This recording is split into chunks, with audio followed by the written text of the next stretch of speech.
30 seconds remaining.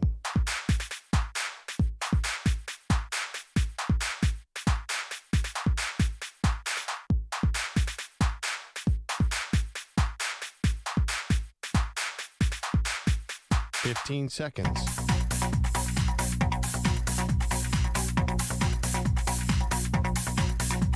Break ends in 5 seconds.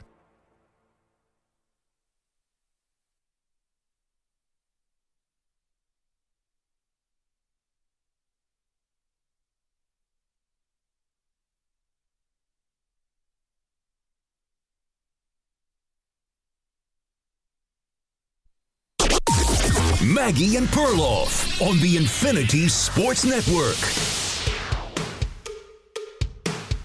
Oh, man, I've been dying, waiting to hear the thoughts of the man sitting to my left, Andrew Perloff, back from vacation. And you have Shedeur Sanders' opinions that you've been dying to get out on the air. Welcome back. Oh, well, thank you. Good to be back. But my vacation was somewhat ruined by you, Maggie. I was 3,000 miles away. It's impossible. I'm sitting poolside, drinking a virgin pina colada, enjoying my vacation, well-earned vacation. Yeah. And my phone, I get an alert, Maggie Gray on X. And here's what it said. One preseason game in the NFL already looks silly when it comes to Shedeur Sanders. So you're saying all 31 teams made a mistake based on one preseason game. Yep. And Proud I'm like, of that opinion. I almost had to get on a plane and fly back and counter that. It is a strong, in my opinion, a strong overreaction. And you are not alone to Shedeur Sanders' outstanding first preseason game. And then they put out a depth chart the next week, and he's fourth string, and everyone's like, we just saw him look really good. What are you doing? It's preseason. It was one game against a defense that wasn't even really trying anything tricky. Shedeur looked really good, but you have to have a huge caveat of the preseason, and I think you and everyone else just forgot that. Nike comes out with an ad saying it's only a matter of time. Yeah. What was that? Nike, what are you doing? It's only a matter of time till Shedeur rips the Panthers in preseason? I couldn't believe it. My head was exploding. I mean, and I hate to do that because I was as excited as everyone. Sanders looked great. I'm not arguing with that. But come on, are we being serious here? One preseason game, and everybody thinks that it was crazy that he got to the fifth round. I think it proves why he got to the fifth round because of all the hype. Just too much hype for one player who's going to be a backup quarterback. Okay, well, I'm glad. Let's not pretend like you were very excited. You put time off and like set aside time on your vacation to watch that preseason game because I know you were watching it live. Are you kidding me? I told the family, do not bother me. This is my vacation starts now. And by the way, did you see the ratings on that game? It was huge. I did. So I think everybody, it was a big deal. I agree with that. Let me defend myself and all the other people who were interested in Shedeur. I thought like LeBron James, you, Maggie, LeBron James, Jamie Nike. Foxx. All the people who happen to be tuning into a random preseason game that was anything but because of Shedeur and Shedeur only. This is why I think the NFL looked really silly after that one preseason game. Because if you had watched that, Pro, and Shedeur had actually gone in the late first round of the second round, wouldn't you have said, that looks about right? Yeah. Whoever took him, they can also feel good about it. So if we're going to same thing about a guy who would have been taken in the late first round, second round, to look at him as a fifth rounder and some of the throws he was making, this was not based off of football. And that's why everyone looks silly, because everyone in the NFL will tell you, we're just looking for talent, with the cliche, teams would draft Jack the Ripper if he could tackle. We overlook so many things that are so much worse in the NFL in order to get talented people in the building. And not just talented and cheap. Shedeur is now on the amazing rookie contract, which you tell me all the time is the only way to really get yourself to the Super Bowl. It's just the Chiefs lately who've been able to win with Mahomes making all that money. But that generally doesn't happen. I guess now you're Philadelphia Eagles. But this is what you need. This is what you're looking for. And is there stuff to clean up? Him going backwards? Him, maybe missing open guys? Of course, but it was his first preseason game. NFL looked dumb. Every team looked dumb, and especially the ones who actually need quarterbacks. Saints, Raiders, other teams that maybe were in the mix. And now he's in this weird Browns situation, which nobody trusts. And now he's injured, so the story has changed a little bit. But okay. Did some research on my vacation. Oh, wow. Can I tell you about some other preseason debuts in recent NFL history? You know who, I'm looking at some headlines. Mitchell Trubisky looks like a star in his first preseason game. Daniel Jones had a 140 passer rating in his first preseason. 140 compared to, I love this one. Eli was at 53, and look what happened there. Johnny Manziel looks super sharp in his first preseason game. Let's stick to the Browns. Yeah. Let's see here. E.J. Manuel, 16 for 21 in his first preseason game for your Buffalo Bills. First-round pick. I could go on and on. There's so many strong first-round guys who just did not do much. And then the opposite, Josh Allen looks like a disaster in his first preseason game. Go Bills. So kind of the whole first season, if we're being honest. But, he turned it around. Preseason is closer to practice, so you don't really know exactly what's happening. Okay, I needed to get that out of my system. And now can I go on the pro Shedeur side? That was pretty good. But also, I demand an apology on that front. What do you mean? Why? Well, it's not just you, but it's also EJ. Shedeur Sanders is athletic. Why was he getting D's in the draft profiles? He ran around like Fran Tarkenton in Colorado, and everyone's like, the guy is slow as molasses. I think everyone was comparing him to his father, Dion, who's the fastest player ever. Shedeur Sanders can move. He was moving like crazy at Colorado. He was always avoiding tacklers, and we saw that. He scrambled, the minus 1 yard scramble was very traditionally athletic. The guy is going to, if you turn your back on him, he's going to get a first down in the NFL. So I thought that was a weird part of his draft profile that everyone's like, he's particularly unathletic. I'm like, yeah, I don't see that at all. See, and this is why it brings us up from the story of the first preseason game to where we are now, sitting here on a Friday morning. And this is where I was getting so frustrated with the Browns, because he did show some traits that would make him look like there's at least something to build on here. For sure. For sure. Even if we think Joe Flacco has QB1 all locked up, which is totally fine, by the way. Of course, that's fine. Nothing wrong with that. But to think he had no lane to the backup job, to me, that's where EJ I lost, Bogusch I lost. I'm sure Manny and I would probably disagree. But it's just, that's where I separated from everybody, because I thought there was a clear lane for him to be in contention for that backup job, where I know the rest of the guys on the show, and I'm not sure how you feel about it, I'm curious, think that this was always going to be favored toward Kenny Pickett, or even Dylan Gabriel now is getting healthier and he would have a better shot, that Shedeur never really had a shot. I thought after that first preseason game, he suddenly did have a lane, but he had to stay healthy. And now with the oblique injury, I think that lane is closed. Yeah, I agree with you on that, because we're running out of time. So there's a preseason game this weekend. And then the third preseason game can be funny for some teams. They don't like to go all out. And then, boom, we're in game prep for week 1, right? So, yeah, I don't think he's going to have time to get that. I do a little bit. It's not even a disagreement. I think all 4 guys are going to get a shot. I'm being dead serious. I think that, and we have some indication of this, that the owner wants to see Dylan Gabriel and Shedeur during the season. So don't you think that they're going to give Joe Flacco a shot to have a winning season, where Myles Garrett and Jerry Jeudy and David Njoku will be better than we think, and they'll get some wins. If it doesn't work, then you go into tryout season to see what you got, which doesn't make a lot of sense, too, because you might draft a quarterback next year. So this might all be for nothing. But I do think we saw enough where Shedeur is going to play this year.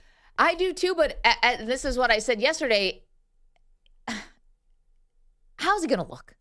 Now you get into the season, he's injured now, so he's not going to be getting any reps of practice. Then once you get into the season, the only guys who actually get reps when it's quarterbacks are the starter and sometimes the backup.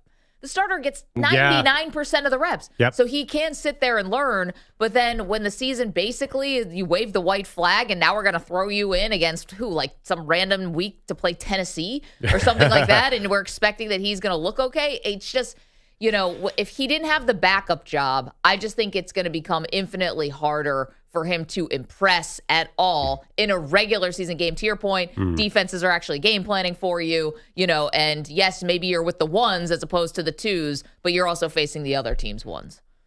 Great points. So it's I don't know how it's going to work. Probably not great considering it's the Cleveland Browns. They don't have a good history with this. Let me ask you about the hype, though. Yeah. If you're a coach, and you know how NFL coaches are, isn't this exactly what you wanted to avoid?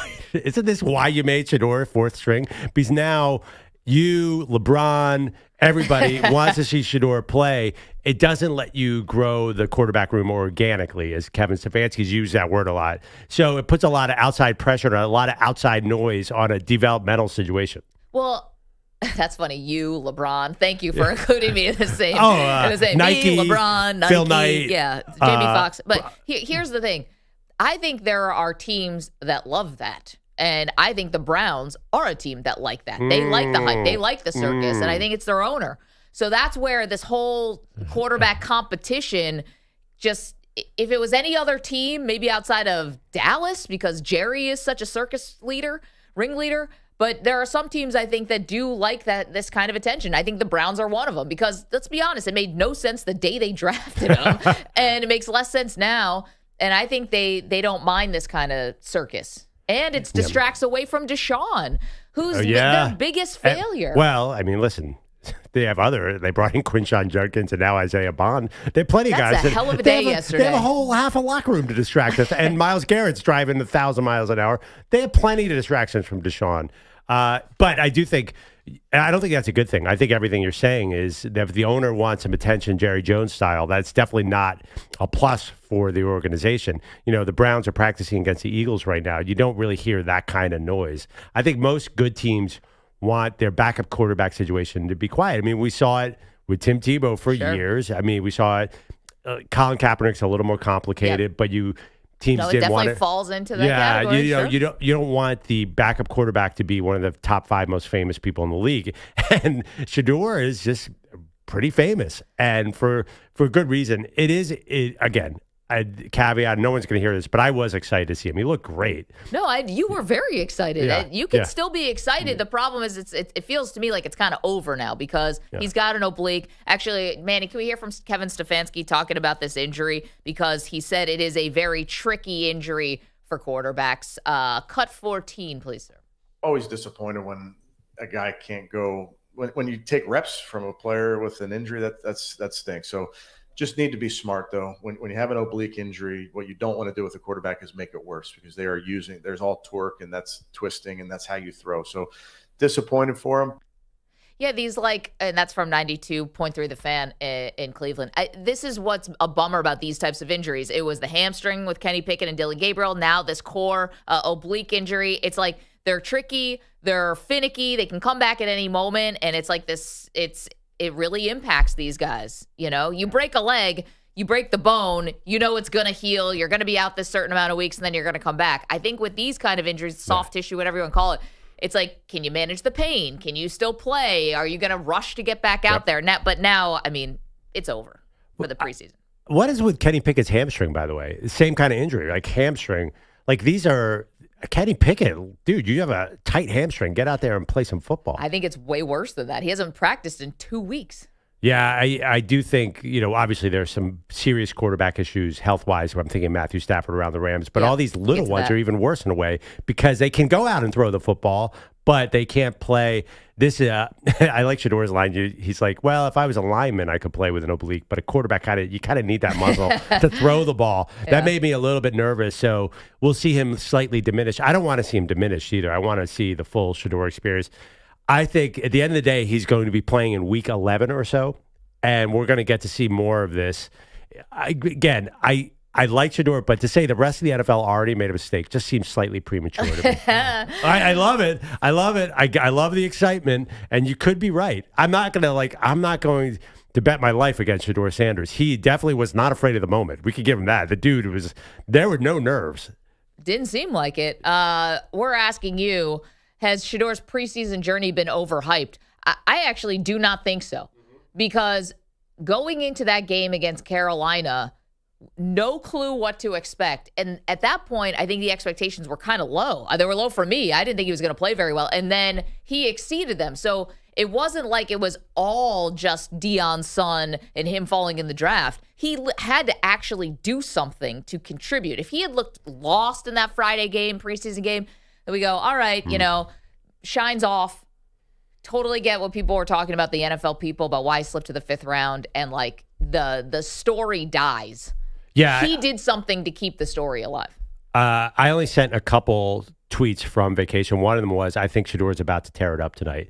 That's listen, the guy's older, a lot of experience. Yep. He's probably incredible at 7-on-7, and this is again, you're not seeing anything defensively that's going to confuse a guy like Shedeur who knows football. Like, it's really easy in preseason, I think. Jackson Dart looked great, too, right, for the Giants. Well, Manny was all excited. He's like, we got a quarterback, Super Bowl I was on. there, Pearl. I was there in the flesh watching Jackson Dart sling the ball around. Did you see any exotic blitzes coming his way? Did you see any... Those don't do that. Did you see any defensive backs, like, kind of trying to confuse him? Probably not. They're probably holding all that back. Again, Daniel Jones, 140.1. That's his passer rating from his rookie preseason. That's a huge number. I didn't even know it went up that high. It went.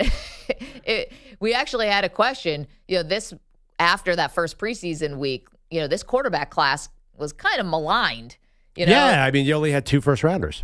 And now, look, guys, didn't look that bad. Now, again, it is the preseason. Yeah. Shedeur looked good. Cam Ward looked pretty good in 2 series. Jackson Dart looked pretty good. Cam Miller didn't look terrible. He's in there in the 4th quarter. So there were some guys that were kind of interesting. Well, I mean, listen, I think the reaction to Shedeur was the only downside was that it wasn't the Hall of Fame game. So they could have just walked Shedeur over to get his bust made in real time. Talk to the artist. Yeah, that would have been more convenient as far as logistics of this because, I mean, the image, if you haven't seen it, Nike with Shedeur with his arm up and said it was only a matter of time, is one of, I can't believe Nike went there after 1 preseason game. They've been waiting. What if he doesn't play this year? Is that going to be, is Nike going to sue the Cleveland Browns? Like, how is this going to work? No, do you understand? They had this one in the hopper. Yeah, I know. They thought that this was going to be the draft night.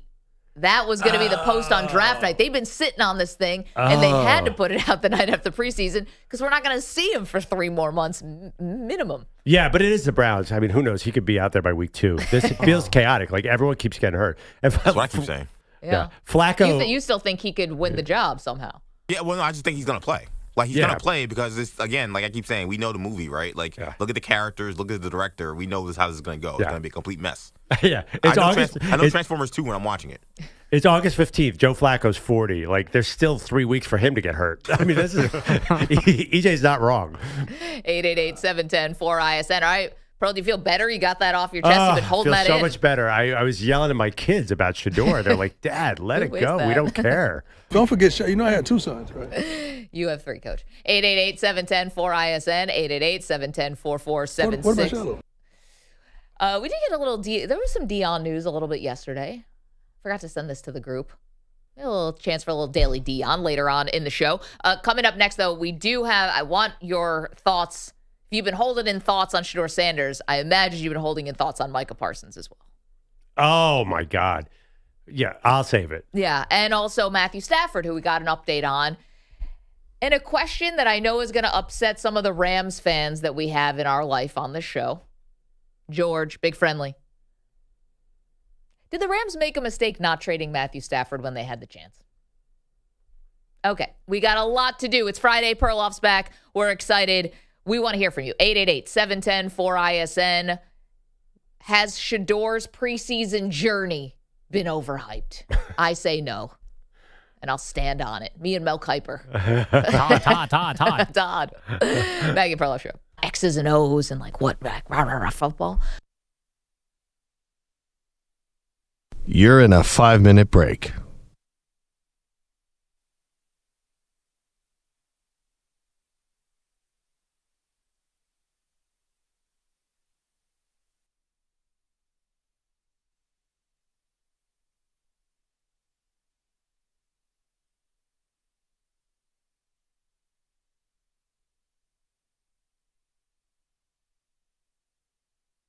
Four minutes, 30 seconds remaining.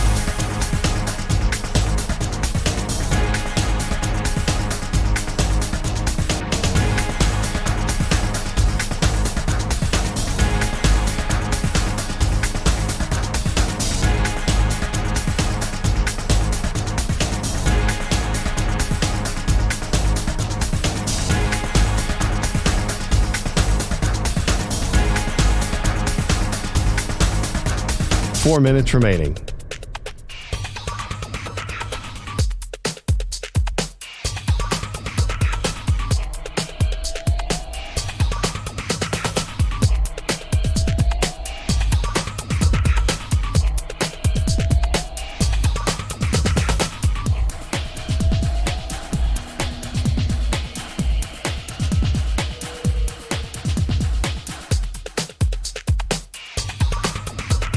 3 minutes, 30 seconds remaining.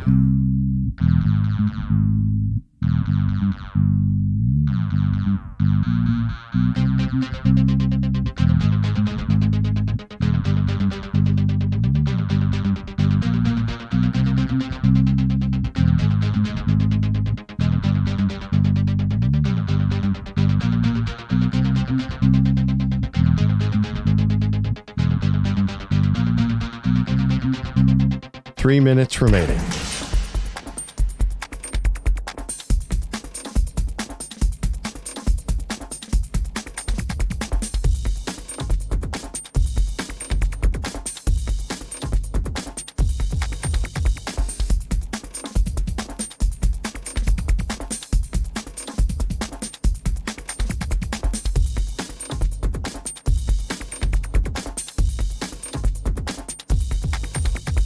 Two minutes, 30 seconds remaining.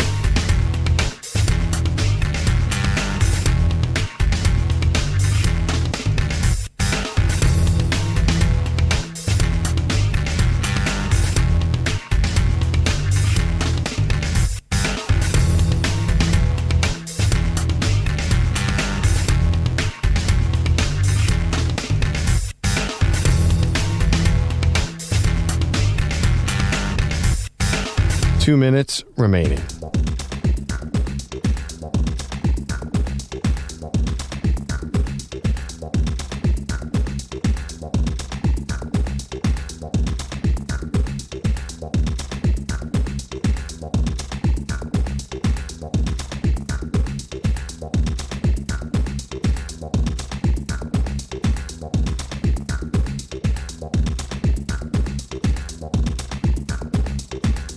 1 minute, 30 seconds remaining.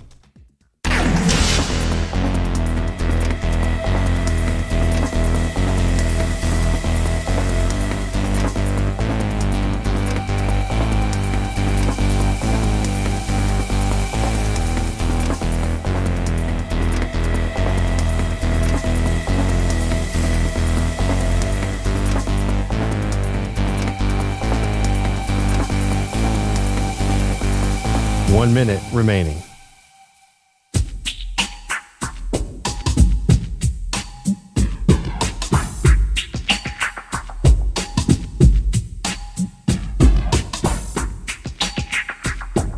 .45 seconds remaining.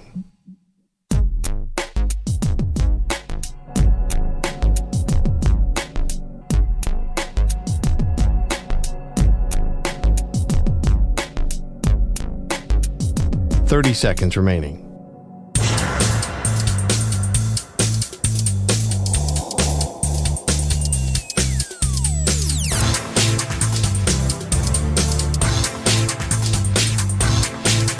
.15 seconds.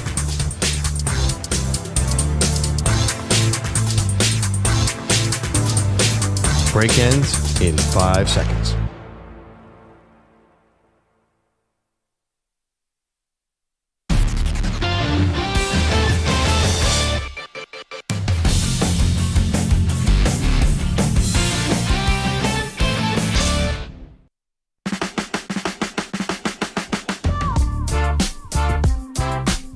Oh, it's so good to be back. Maggie and Perloff show.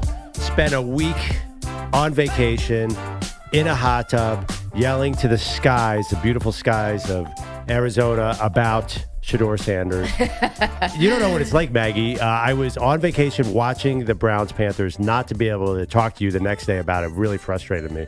But I wasn't going to call you and be like, what are you talking about? You're overrating one performance. I mean, I always say preseason vanilla defenses. You don't really know what you got at quarterback. Yes, he did look very poised. I'll give you that. Yeah. And he's very accurate, and he can run around. Usually things that make for a good quarterback. But it just doesn't mean what people are saying it means. It doesn't mean that that's going to translate week one. And part of it is I follow Johnny Manziel as a Brown really closely. And organization was so excited when they're like, it's been 10 weeks, enough of Brian Hoyer, let's put him in here. And it was one of the worst losses I've ever seen in my life. I think they lost 34-3 to the Bengals. And Johnny Manziel, who looked very good in the preseason, could hit the side of a barn. I just worry that there's such a gap between the regular season and the preseason. Yeah, I mean, the Manziel story, if it only stopped there, Manziel will end up being his own worst enemy on that. But that's the weird thing about the Browns and why no one trusts them in this situation, or at least not me. No patience with quarterbacks, revolving door of quarterbacks, and they wouldn't know how to develop a quarterback like if Peyton Manning landed in their lap. So, but Kevin Stefanski's a 2-time coach of the year and considered an offensive guru. But I think why he gets that is I think he's able to bring guys who have a certain floor and raise the floor. Yeah, he's got the Gary Kubiak, Mike Shanahan, Kyle Shanahan thing going where he can take a average quarterback and do a bootleg right. Again, it's the same offense that made Matt Schaub a 5,000-yard passer. Your guy, Case Keenum. Yeah, fair. Although Stefanski Stefanski was a quarterback coach for Case. That was Shermer, really, but Pat Shermer, former Giants coach. But you're right, he's always had success. Joe Flacco's perfect for Kevin Stefanski, but now you might not get John Elway out of that, but you can make an average quarterback good. I agree with that. 888-710-4ISN. You guys want to talk about Shedeur. Derek is our pal in Baltimore. Good morning, Derek. What do you think about Shedeur? Did we overhype the preseason journey? I'm going to say yes and no. We already knew what it was going to be when he got drafted, when he got in. I mean, he played well. And Cleveland needs some buzz. But what I really wanted to say was NFL completely dropped the ball on this one. Man, no disrespect to your Buffalo Bills. We don't want to see them on Hard Knocks.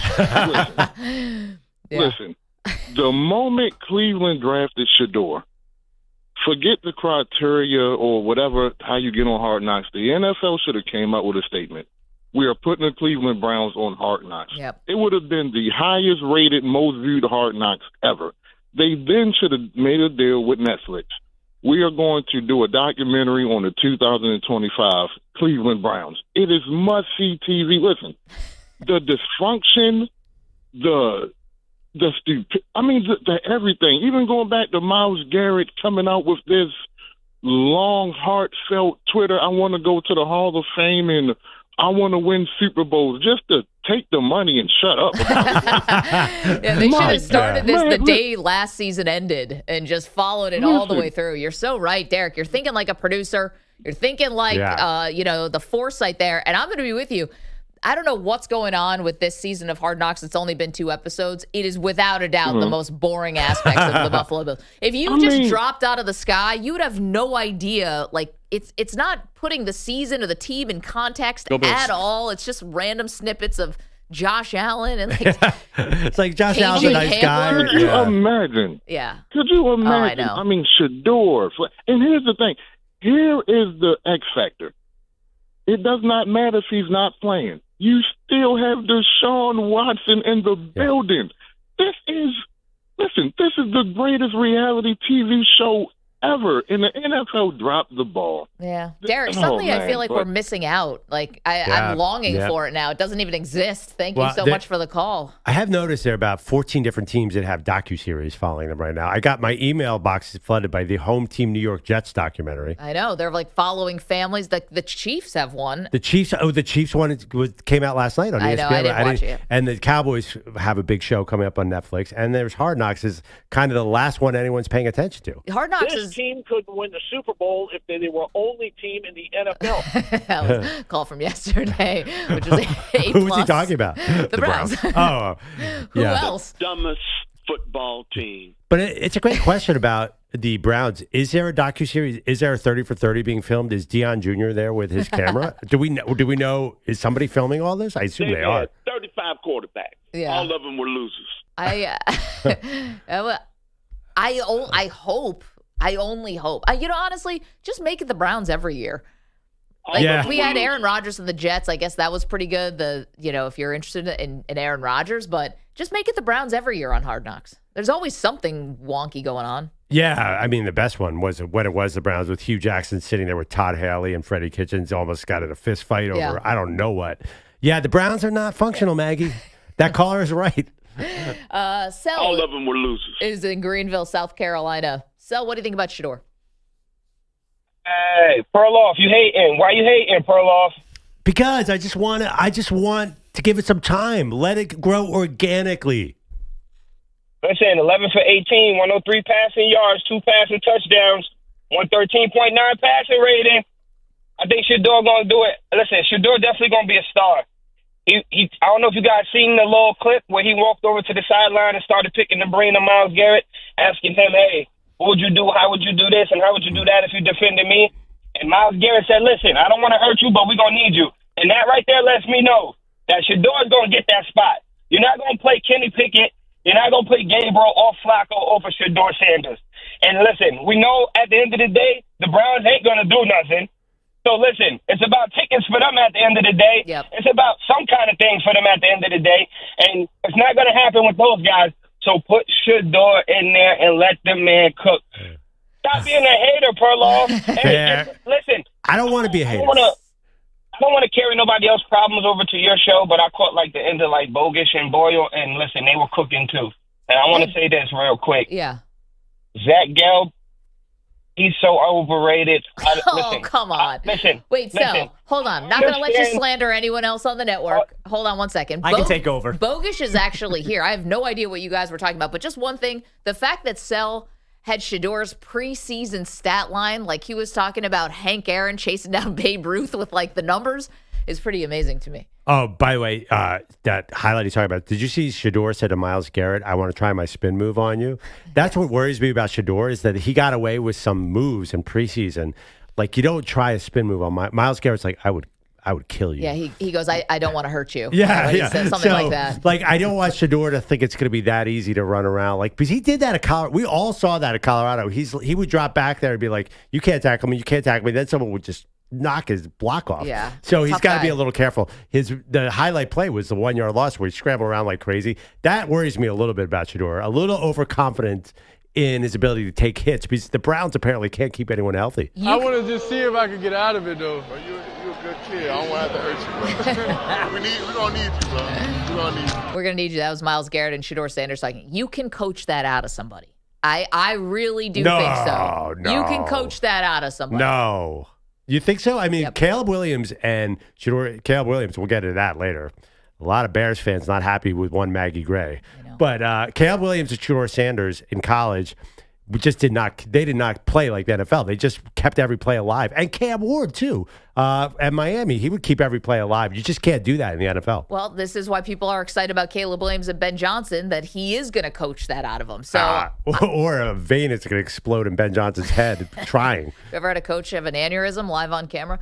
888-710-4ISN, 888-710-4476. So Bogusch is here. Is there something we need to know? Something happened?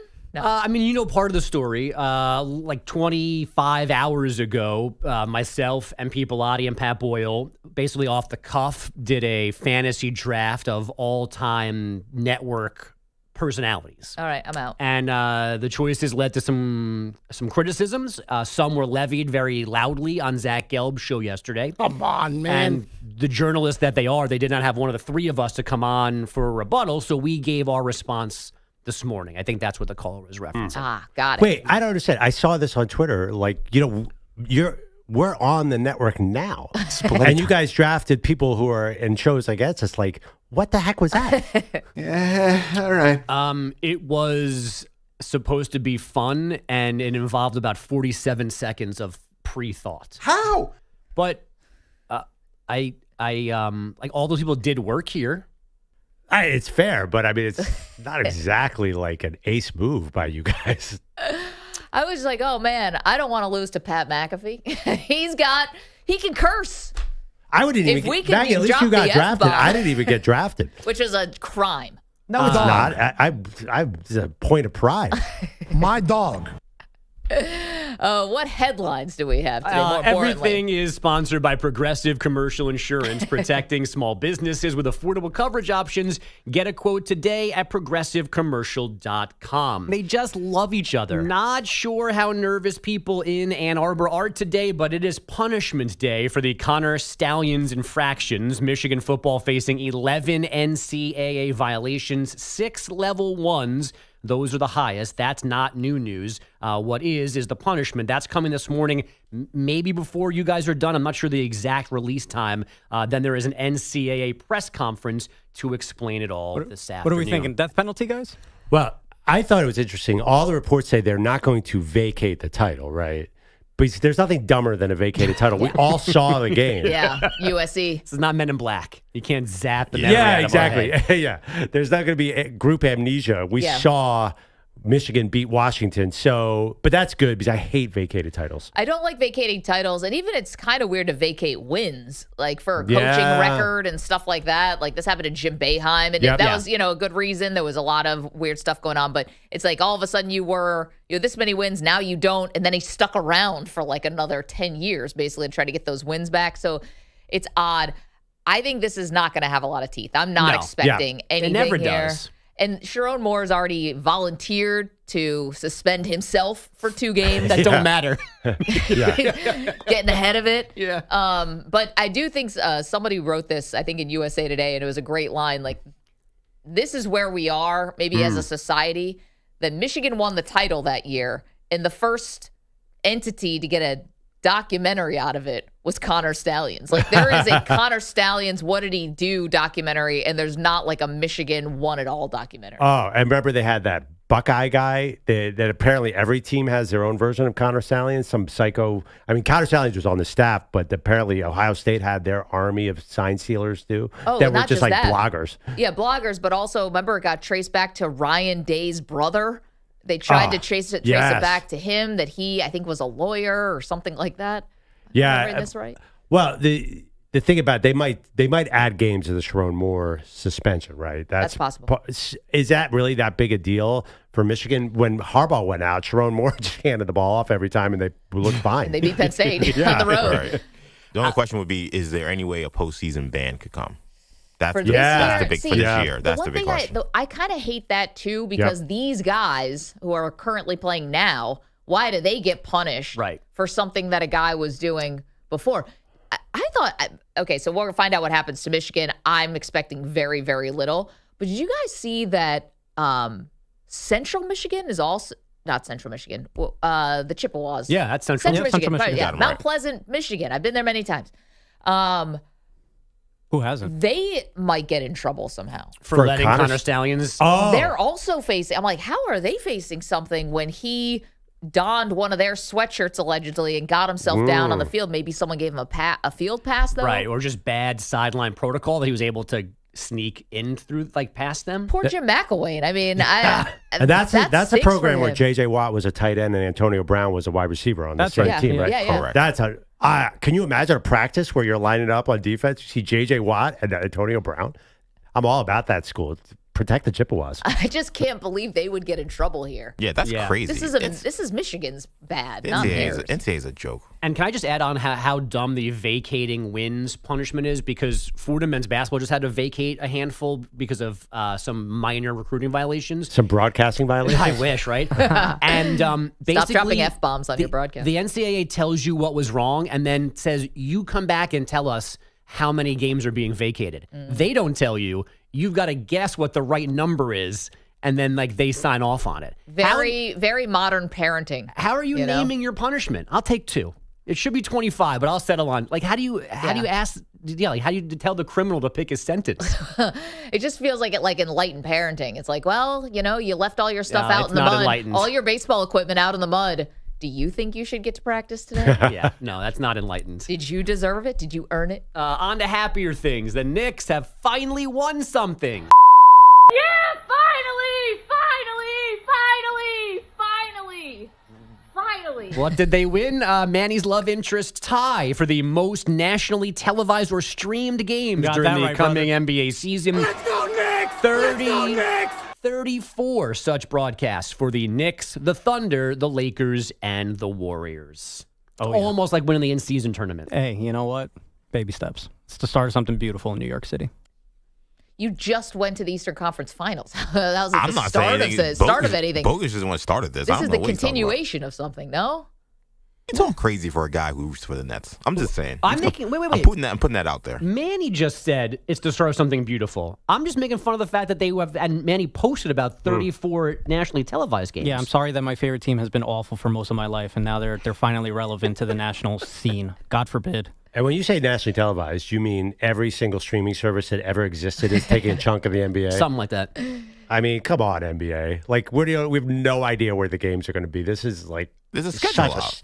I know, but it's such a sellout. Like, they're like, hey, who wants to buy our league? Like, it's put out on every single outlet that ever existed. Good sir. How many outlets are the NFL on? Oh, a million. Oh, Come yeah. on, Perloff man. complains about it all the time. I hate it. It's terrible. Yeah, it's all know, bad. But I mean, what are we going to do about it? This is the route that the NBA and the NFL have taken. And Major League Baseball, too. Yeah, no, I think there's actually a reckoning coming where people are going to be like, I don't even care anymore. I mean, the NFL is strong enough that they can spread themselves out. The NBA and MLB are not. Let's just go back to cable. Well, MLB says hold my beer because they're talking to Peacock, to Apple, bringing ESPN back. Plus, they might put the Home Run Derby on Netflix. It's hard enough for me to find the NCAA tournament on True TV, let alone. Come on. Oh, you guys don't have that problem every March? It's we learned. I do. No, I do every time. True TV is the one. Big fan of Impractical Jokers on True TV. Me too, by the way. That's the only time of year I watch that show.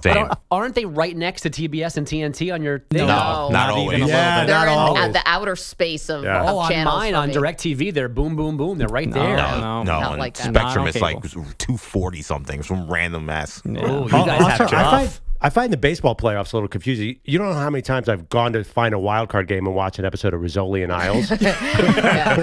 Or the fact that they have like major games on FS1. It's like, wow, it's game 5 of the NLDS. Like, and wow, this is not on Big Fox, I guess. I do think that we're laughing about this, but the way they're kind of spreading it thin is killing the user experience. Football's getting so expensive for this year. I got my bills in for YouTube and for NFL Plus.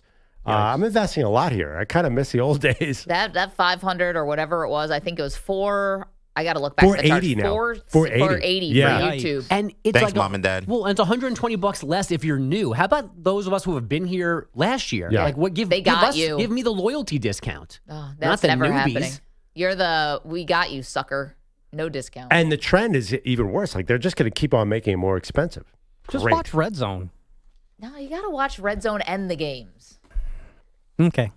Multi-screens, guys. And now ESPN's going to put ads in Red Zone. We all know that's coming. Oh, God. Thanks for bringing us down, Bogusch. Stephen A. Smith doing Red Zone. They already cut inside the NBA by 30 minutes. So I did. Yeah, seriously, I'm not joking. Yeah, 30 minutes now just for inside the NBA. Not the usual 50. They announced that when you're on vacation. I love that I got a text yesterday from Perloff. Landed in New York, goes, I got a review of the Grand Canyon. Like it's some new restaurant that popped up. So I'm excited to hear that. Also, we got an update for you on one Super Bowl contender, one of their big weapons. Are they going to be with the team? Are they not going to be with the team? We got that. A Matthew Stafford update. It's all there for us. And you, 888-710-4ISN. Let's go. Oh, for sure. You're in a 5-minute break.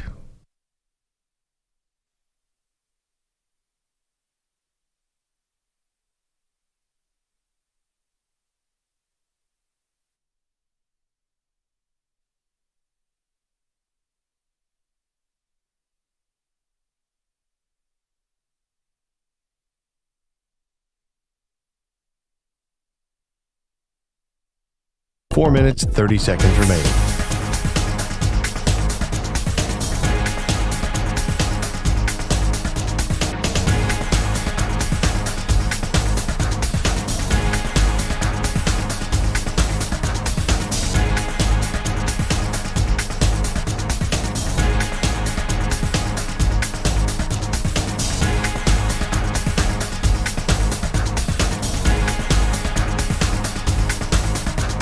Four minutes remaining.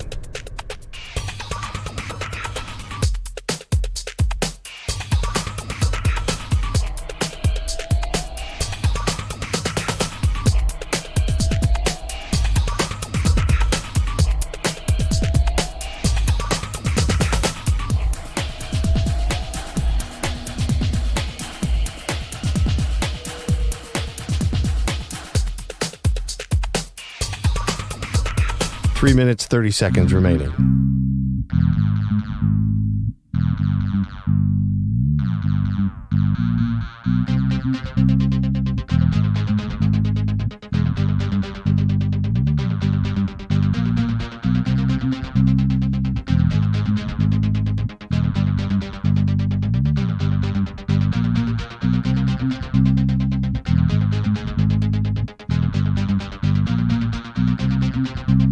Three minutes remaining.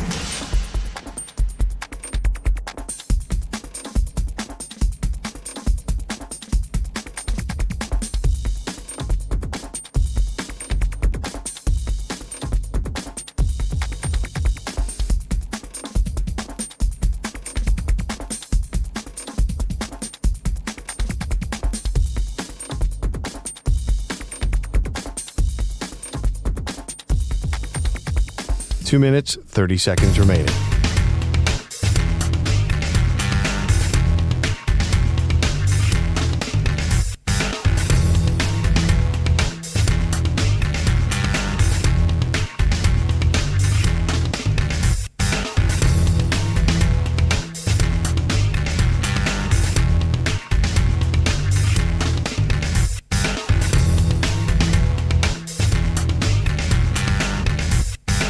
Two minutes remaining.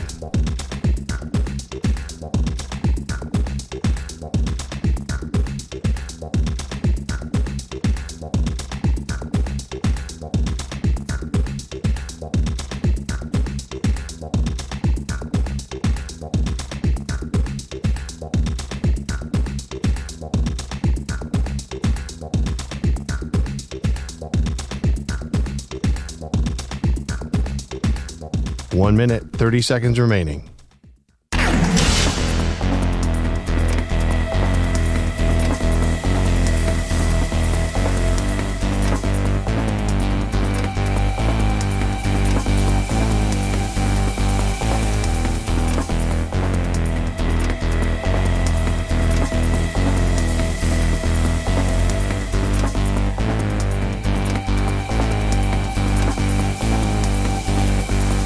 One minute remaining.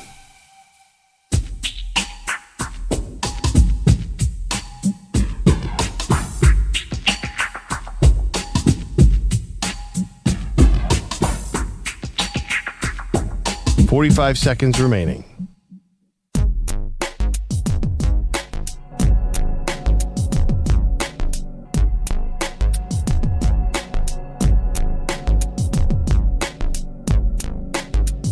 Thirty seconds remaining.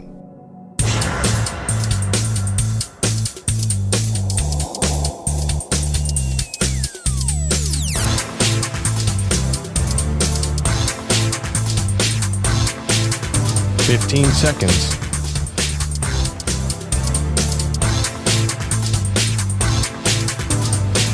Break ends in 5 seconds.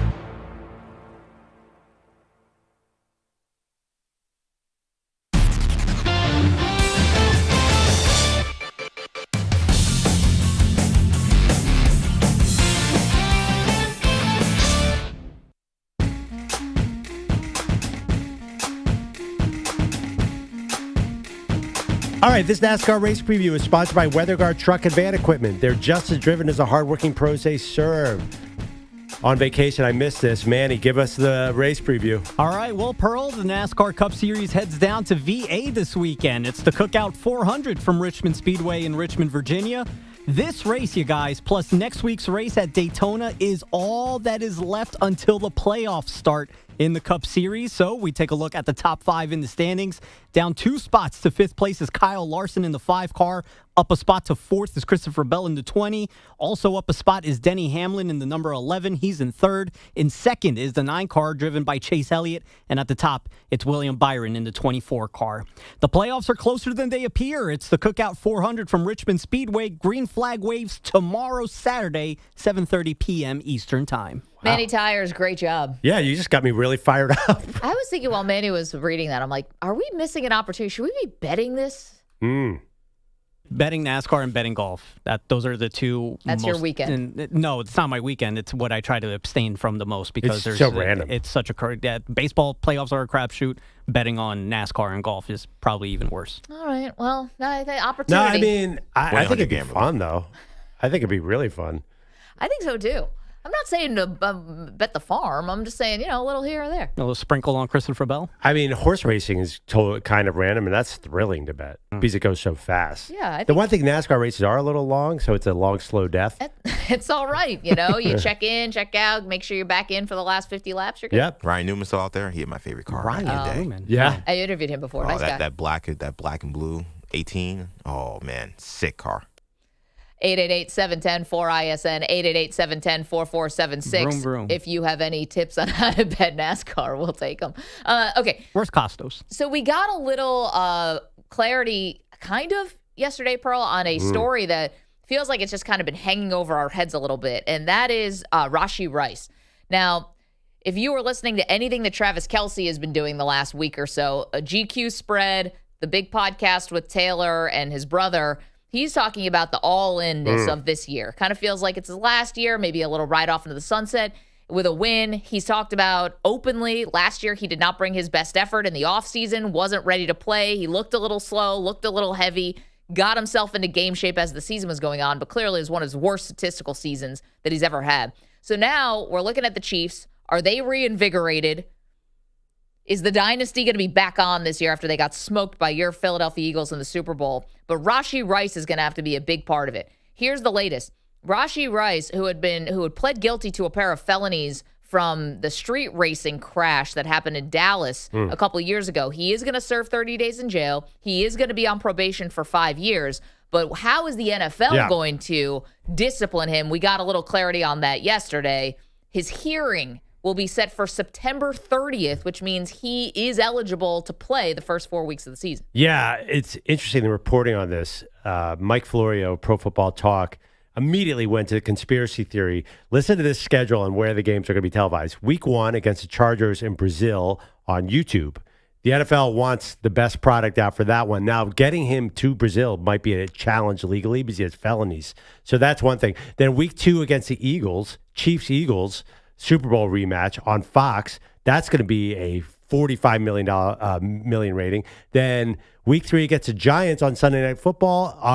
Week 3 against the Giants, huge rating. Yep. Then Sunday Night Football, week 4. And then, according to Florio, he'll probably be available for week 5 because the hearing will just happen Monday Night Football. So Florio's theory is they want the Chiefs to be at full strength for these 5 high-profile games.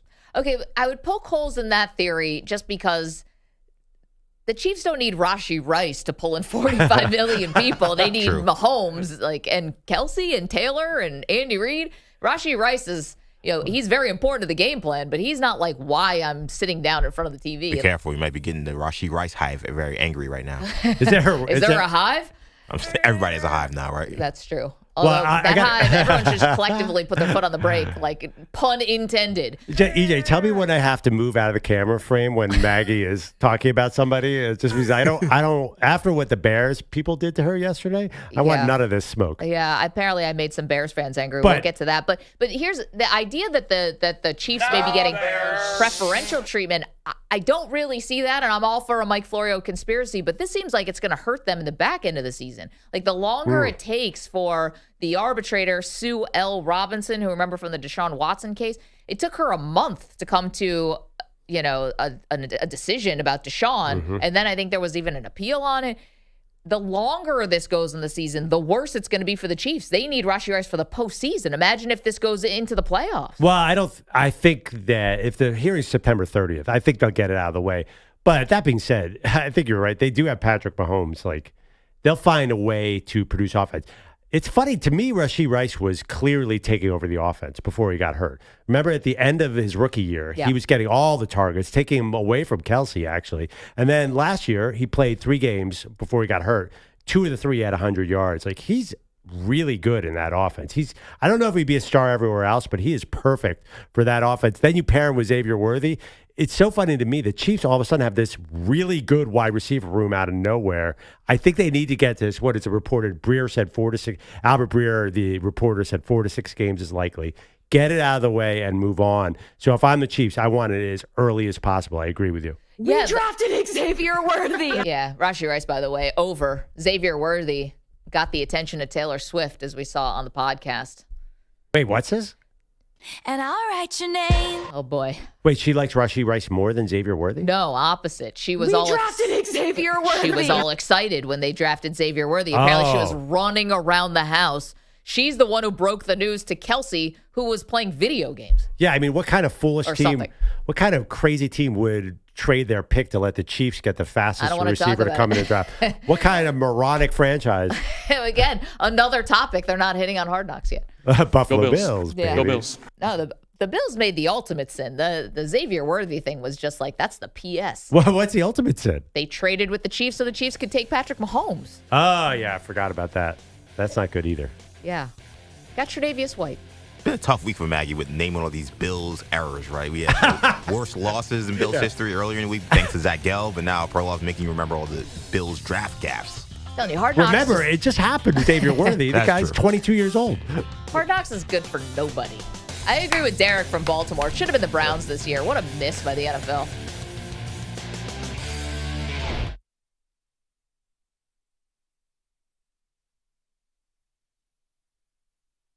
You're in a 5-minute break.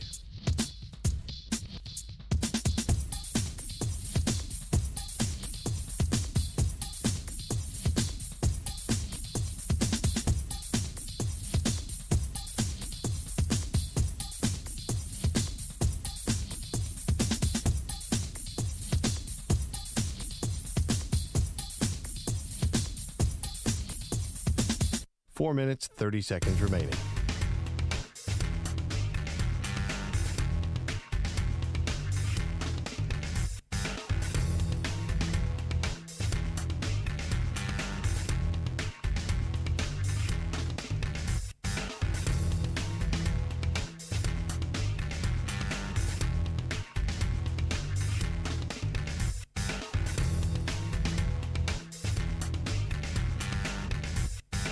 Four minutes remaining.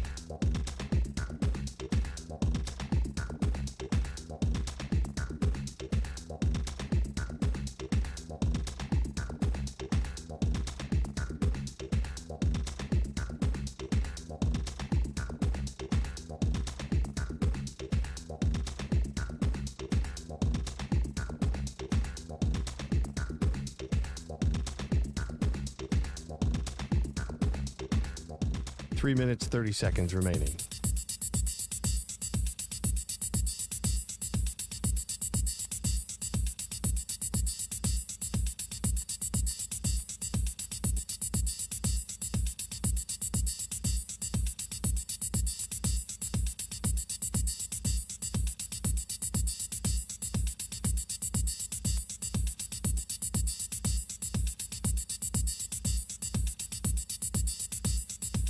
Three minutes remaining.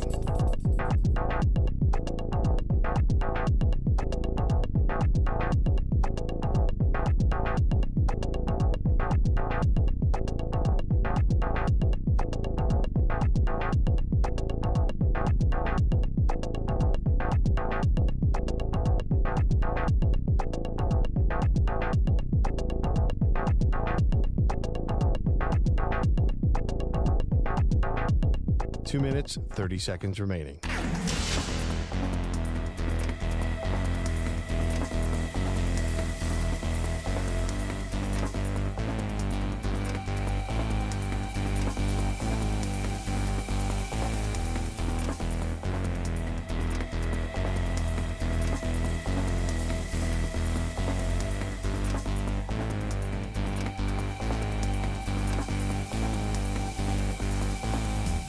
Two minutes remaining.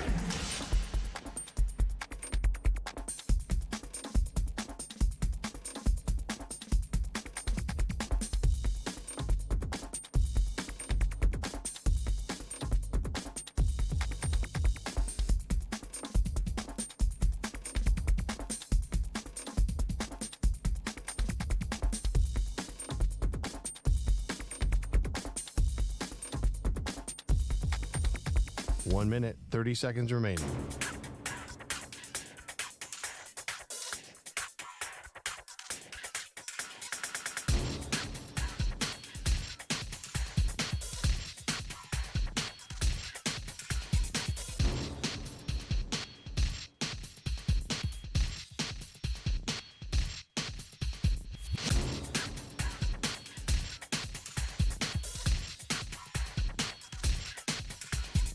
1 minute remaining.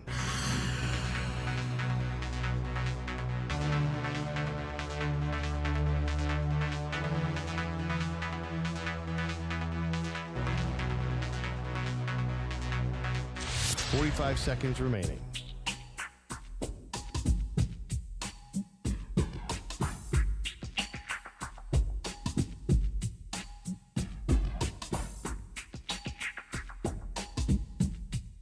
$30 seconds remaining.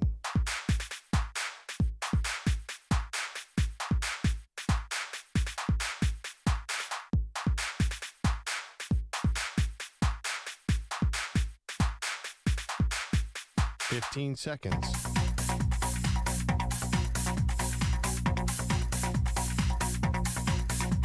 Break ends in 5 seconds.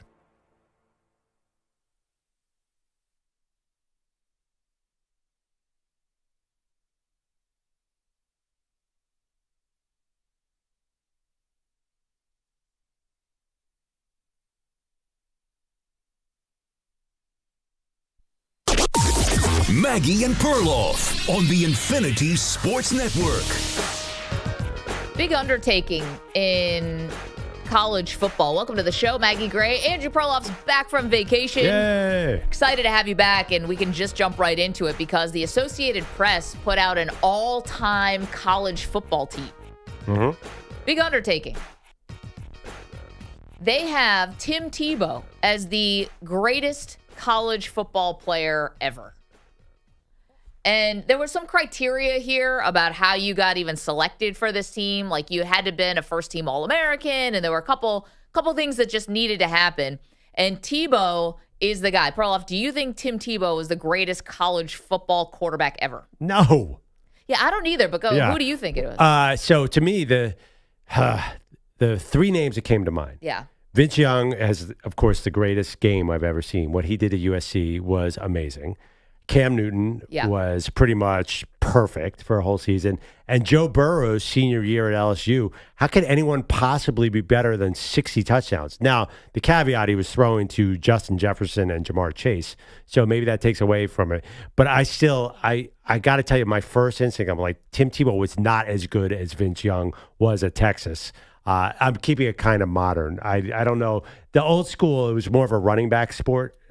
So Tebow was great, but Tebow was in an offense that was tailored to him, and it was on a sort of a dream team at Florida.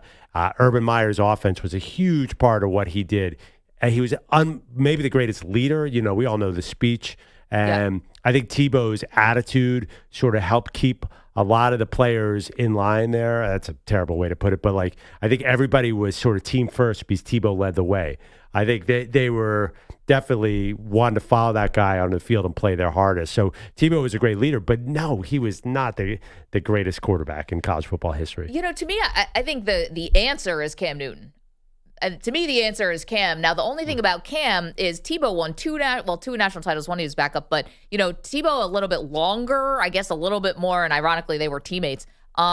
Maybe a little bit more sample size, I guess. You know, Cam was kind of that one great year at Auburn because of all the things that happened about Florida, then going to junior college and what have you. But to me, it's Cam because I don't mean to denigrate the rest of the team. And I know there were some guys on defense that definitely got drafted, but it just felt like it was Cam's offense, that he was so clearly carrying it. And not only that, I don't think people believe that Gene Chizik was like going into any Hall of Fame. Now, Gus Malzahn was the offensive coordinator, and he obviously is still, you know, I think people still think highly of him. He's now the offensive coordinator at Florida State. But like, I'm just saying, Urban Meyer, I think also, for as flawed as Urban was, you know, we all believe that he is an amazing college football coach, maybe one of the best ever that Tebow had. Cam didn't have any of that infrastructure. Honestly, look at some of the other quarterbacks that Gus Malzahn had afterwards. They did not produce anywhere near Cam. I mean, Cam was spectacular. There is no doubt about it. Again, that's why I said three. It's kind of cheating when I said three people. But then again, what Cam did, he beat Oregon. Were you at that? I was. Yeah. Was that as spectacular as Vince Young at Texas? Because I hate to say it, you are defined by your competition. Yes, Cam beat Marcus Mariota, but I think what Vince Young did was historic. And I know Cam is Superman. That's his sort of shtick. Vince Young literally was Superman in that game and that season. And to me, I would still put Vince Young ahead. If I was going to pick my AP team, he would be my quarterback. Do you think that this has a lot to do? Now, I'm not saying that Tebow wasn't a good college quarterback. To say the Associated Press that he's the greatest college quarterback of all time. They made him number one on their all-time Associated Press list. I guess, and it's all ever. I think that Tebow also had what you were saying earlier, Pearl, the aura of it. The legend of Tebow. And I don't think it's necessarily a bad thing to incorporate that. I think it all matters, but does it favor Tebow a little too much because of his popularity? And to be honest, we can just say this from firsthand. Been lucky enough to be around Tim Tebow a little bit, and he came in here and did the show when we were in the afternoon. He is as advertised. Who knows what he's like actually, but when his presence is something that you feel when you're around him. I get it. He's got a magnetism about him. Oh, absolutely. And I think that was what made him famous at Florida was his personality. Have you ever watched the Florida documentary? I did watch it. The one that was really kind of underwhelming. Underwhelming, but unique relationship with the truth. Yeah, it was nuts who was on that team. Aaron Hernandez and Percy Hart. Apparently, Aaron Hernandez was child's play compared to Percy Harvin. He was saying something unbelievably talented, but just you could not predict what he was going to say or do. And Tebow became the face of that team and really led that. They were awesome. Remember he played Sam Bradford in that title game, but he was never a smooth passer. I just think he fit Urban Meyer's system really well. Great runner, too, and you saw that in the NFL as well. So I would have Tebow top 10, definitely, of all-time quarterbacks. But number one, no. To me, that's just way too high. Can I also say something here, which I thought was kind of interesting? So of all the this all-time AP team, right? So just the best of the best at their positions in college football. The Big Ten had more players on this list than the SEC. 2 more. The Big Ten led all conferences with 7 selections, 2 more than the SEC. Wait, I have to. I have the list in front of me. Do you want? Well, are they current Big Ten teams, or when the player was there, were they in the Big Ten? Because I'm not going to give you old Nebraska players as Big Ten players. Oh, because they don't were. No, I'm looking now. So, Johnny Rogers from 1972 Nebraska. He definitely was not in the Big Ten. I assume that was the Southwestern Conference or something like that back then, or the Big 8. No, sorry, the Big 8. Yeah. Well. Yeah. Okay. So that's closer to the Big 12. But so I think that's cheating a bit. EJ, you look a little disgusted here. Are we not giving Tim Tebow, who the Associated Press put him as the all-time greatest quarterback in college football history, are we not giving him enough respect here? The guy had 50-plus total touchdowns in his sophomore season. Everyone who listens to the show knows I'm a Miami fan, so I have no love for the Gators. But we have to be real. Tim Tebow, as a college football player, was him. 3 top 5 finishes as a Heisman winner as a sophomore, the first one to ever do it. National champion twice. The first year I know he was a backup, but remember, he was their sledgehammer in short yardage situations. So it wasn't like he was just holding a clipboard on the sidelines. He was a big reason why they won the national championship. He is, I think, definitely, arguably one of the greatest, if not the greatest, college football quarterback of all time. I love Vince Young. You have basically 2 years of good production, 1 year of a Heisman level. Cam Newton's only 1 year. Joe Burrow's only 1 year. Tim Tebow, all 4 years was an impactful player, and his last 3 years was an elite player. But I think we talk about, because of his NFL career and how bad it went, I think we kind of sometimes lean on that in terms of who he was in college. And who he was in college was both a dangerous passer and a dangerous runner. If you put Tim Tebow on that Texas team that beat USC, would they have won that game? I think he could have absolutely won that game. Oh, no way. Do you see the performance that Tim Tebow had as a sophomore? Tim Tebow? Playing in the SEC. He was great, but no way. Only Vince Young and maybe Cam Newton could have won that game. So it's a lifetime achievement award as opposed to who was the best quarterback playing college football, because I'm looking at Cam Newton also at 50 touchdowns between passing and rushing that year. 30 touchdowns passing, 20 touchdowns rushing. I mean, right, but that's 1 year. 60 touchdowns. Right, but that's 1 year, right? Tim Tebow had 40 plus the 2 years before that. He could start over Chris Leak. Chris Leak was a great player. What are you talking about? Cam Newton couldn't be out Tim Tebow. What are we actually talking about? He got kicked out of school. But yes. Well, before he got kicked out, he yeah. didn't come in and say, "All right, Tim Tebow, you're going to the bench. Cam Newton, get in there." He was the starter. I don't know. The Tim Tebow slander I don't get it. I think that he was, and again, maybe because I'm a Miami fan, maybe I'm biased in the other way because I hated how great they were. I mean, that was a great team. Also, I think the leadership does matter. Like, I don't think that we say, well, it's more of a leadership aura thing. I'm like, no, he inspired his teammates. He made guys better than they were. I think that you look at those teams, they were good teams for sure. But besides Percy Harvin and the Pounceys, where are these NFL superstars? Oh, there were a lot of other. You're forgetting superstars. 10. Well, I mean, there were a lot of good NFL players. Right, good players, decent players, but not superstars. Like I'm not. He didn't play with the Jamar Chase and Justin Jefferson. Well, I mean, that is the one caveat on Burrow. But I mean, Burrow, I don't think you can take anything away. I mean, he beat Alabama at their peak and just outdueled, was it Bryce Young? I can't remember, or Mac Jones. He was amazing. Like, you can't take anything away from Joe Burrow or Cam Newton just to prop up Tebow. Do you want to put the poll question out there, EJ? Is Tim Tebow the greatest college quarterback of all time? Can I just give you a couple other names here? So it's the Associated Press did an all-time All-Americans. So you had to be an All-American, which I thought, funny caveat here, or kind of weird. Anthony Munoz was never an All-American, a first-team All-American, so he couldn't be considered here. One of the great offensive linemen ever, and when he was at USC. But anyway, the wide receivers, Randy Moss and Larry Fitzgerald. The tackles, Orlando Pace, Bill Fralick. Guards, John Hanna, Jim Parker. Center, Chuck Bednarik. Tight end, Brock Bowers. I was a little surprised by that. Very recent. So recent. But running backs, listen, Barry Sanders, Herschel Walker, and then kicker, Sebastian Janikowski, all-purpose, Johnny Rogers. Because tight end's not typically a huge college position, right? Like, the tight ends, like Gronk was nothing in college. Travis Kelce was at Cincinnati. You don't think of it's not a developed position normally in college football. Maybe that's changing, I guess. Maybe that's why Brock Bowers the greatest tight end of all time in college? I mean, he was amazing. He was a huge weapon. I mean, I don't know who the other options are. Who are the famous? You can't imagine like a tight end getting a Heisman vote. Jeremy Shockey, I think, was definitely one of the greatest. Shockey was a big deal. Actually, and Kellen Winslow also was amazing.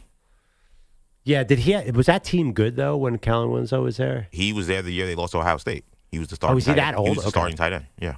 Yeah, I mean, I'm fine with Bowers. You know, the funny thing is, by the way, can we talk about the Ivy League getting some love here? Chuck Bednarik, Penn, center. Back then, like, I didn't know. Did he play everything? I can't believe he was the center on this team. I don't really understand that. If you couldn't be good in the Ivy Leagues in 1947, what was wrong with you? No, that was the elite team. That's your heyday. Those are the title teams. I know. The wide receivers are pretty good. Can you imagine line up against Randy Moss and Larry Fitzgerald? Oof. Hard to argue with that. But Randy Moss, though, was his college career, it was incredible, but a little bit disappointing in the sense that we didn't get him see him on the national title scene where he was at Florida State, right? And Marshall is who he gets credited. But same with Larry Fitzgerald, who was at Pitt. I mean, the only wide receivers to win the Heisman, Travis Hunter, right? And Devontae Smith. Neither of those guys. Well, yeah, some old school guys too. I thought Devontae was the first. Was he the first one? I thought he was the first wide receiver, but I could be wrong. Well, I'm just saying, like, if Randy Moss didn't get kicked out of, I think it was Florida State, and we got to see him compete in titles, like, that would have been a lot more fun. What he did with Marshall was crazy, impressive, but this team there's something that feels a little flat about it. I don't know what it is. I feel like you almost have to go, like you said, like Anthony Munoz isn't on here. You almost have to go deeper because it feels like there's so many great players that are not on this list. It feels a little unsatisfying? Well, I mean, it's all American, so you only get the one slot, 2 slots for some, but really just the one slot. Like, you got to make a decision. Yeah, and why is Barry Sanders and Herschel Walker, they go over, for example, O.J. Simpson, Bo Jackson? Well, O.J. probably. Reggie Bush. I don't know, O.J. Eric Dickerson. I mean O.J. Simpson's. Again, he is. Billy... but he's getting left out of a lot of lists. Why Barry Sanders over Billy Sims? Billy Sims is amazing. Billy Sims was great, too. O.J. Simpson, for me, encapsulates all the athlete murderers. I don't know why I said that, but that's sort of That was true. a hell of a great debate we were having that day, I guess. 888-710-4ISN, 888-710-4476. Who is the greatest college quarterback of all time? That's the question for you. Coming up next, I don't know how you do this, but Perloff is going to give his review of the Grand Canyon. My Yelp review. Oh, man, I can't wait. Maggie Perloff Show. Pocket of Perloff. You're in a 5-minute break.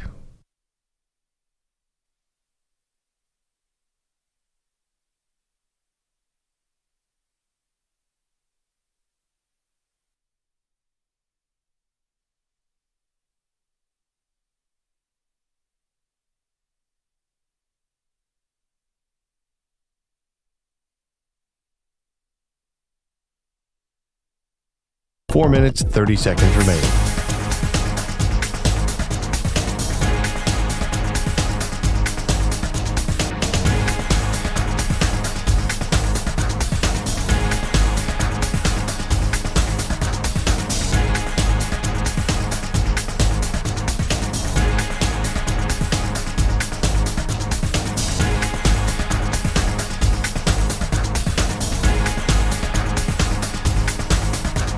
Four minutes remaining.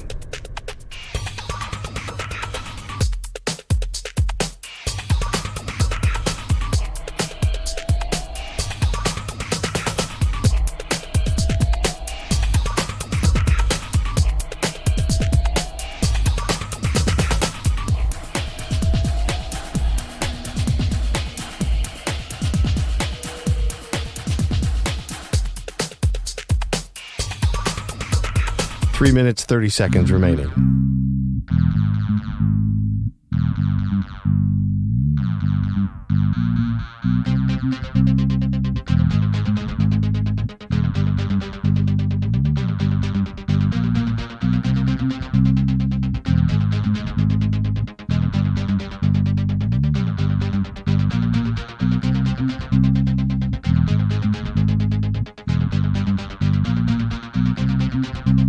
Three minutes remaining.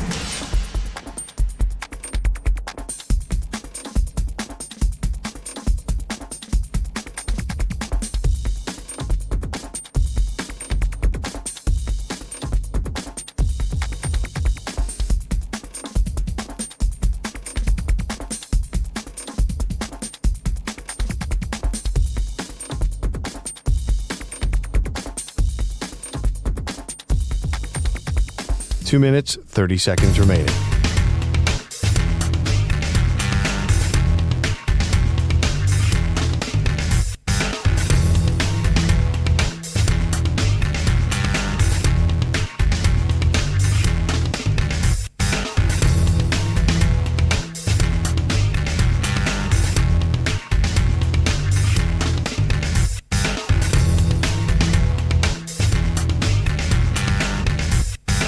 Two minutes remaining.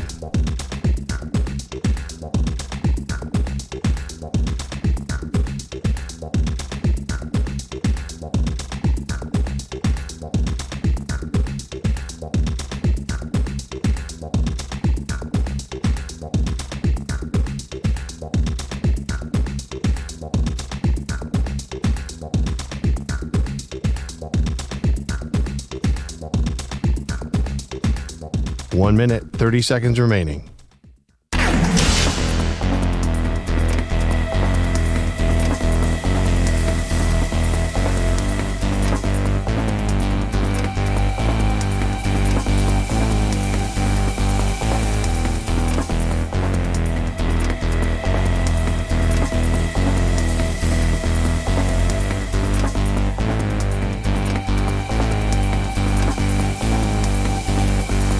One minute remaining.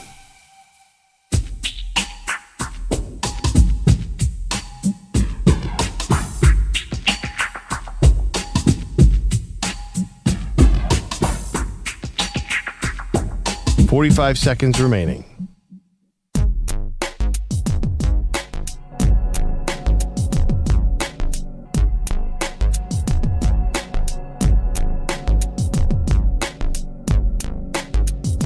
.30 seconds remaining.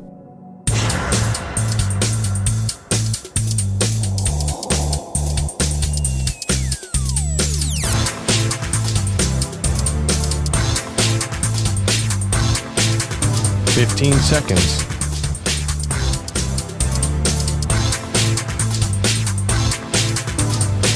Break ends in 5 seconds.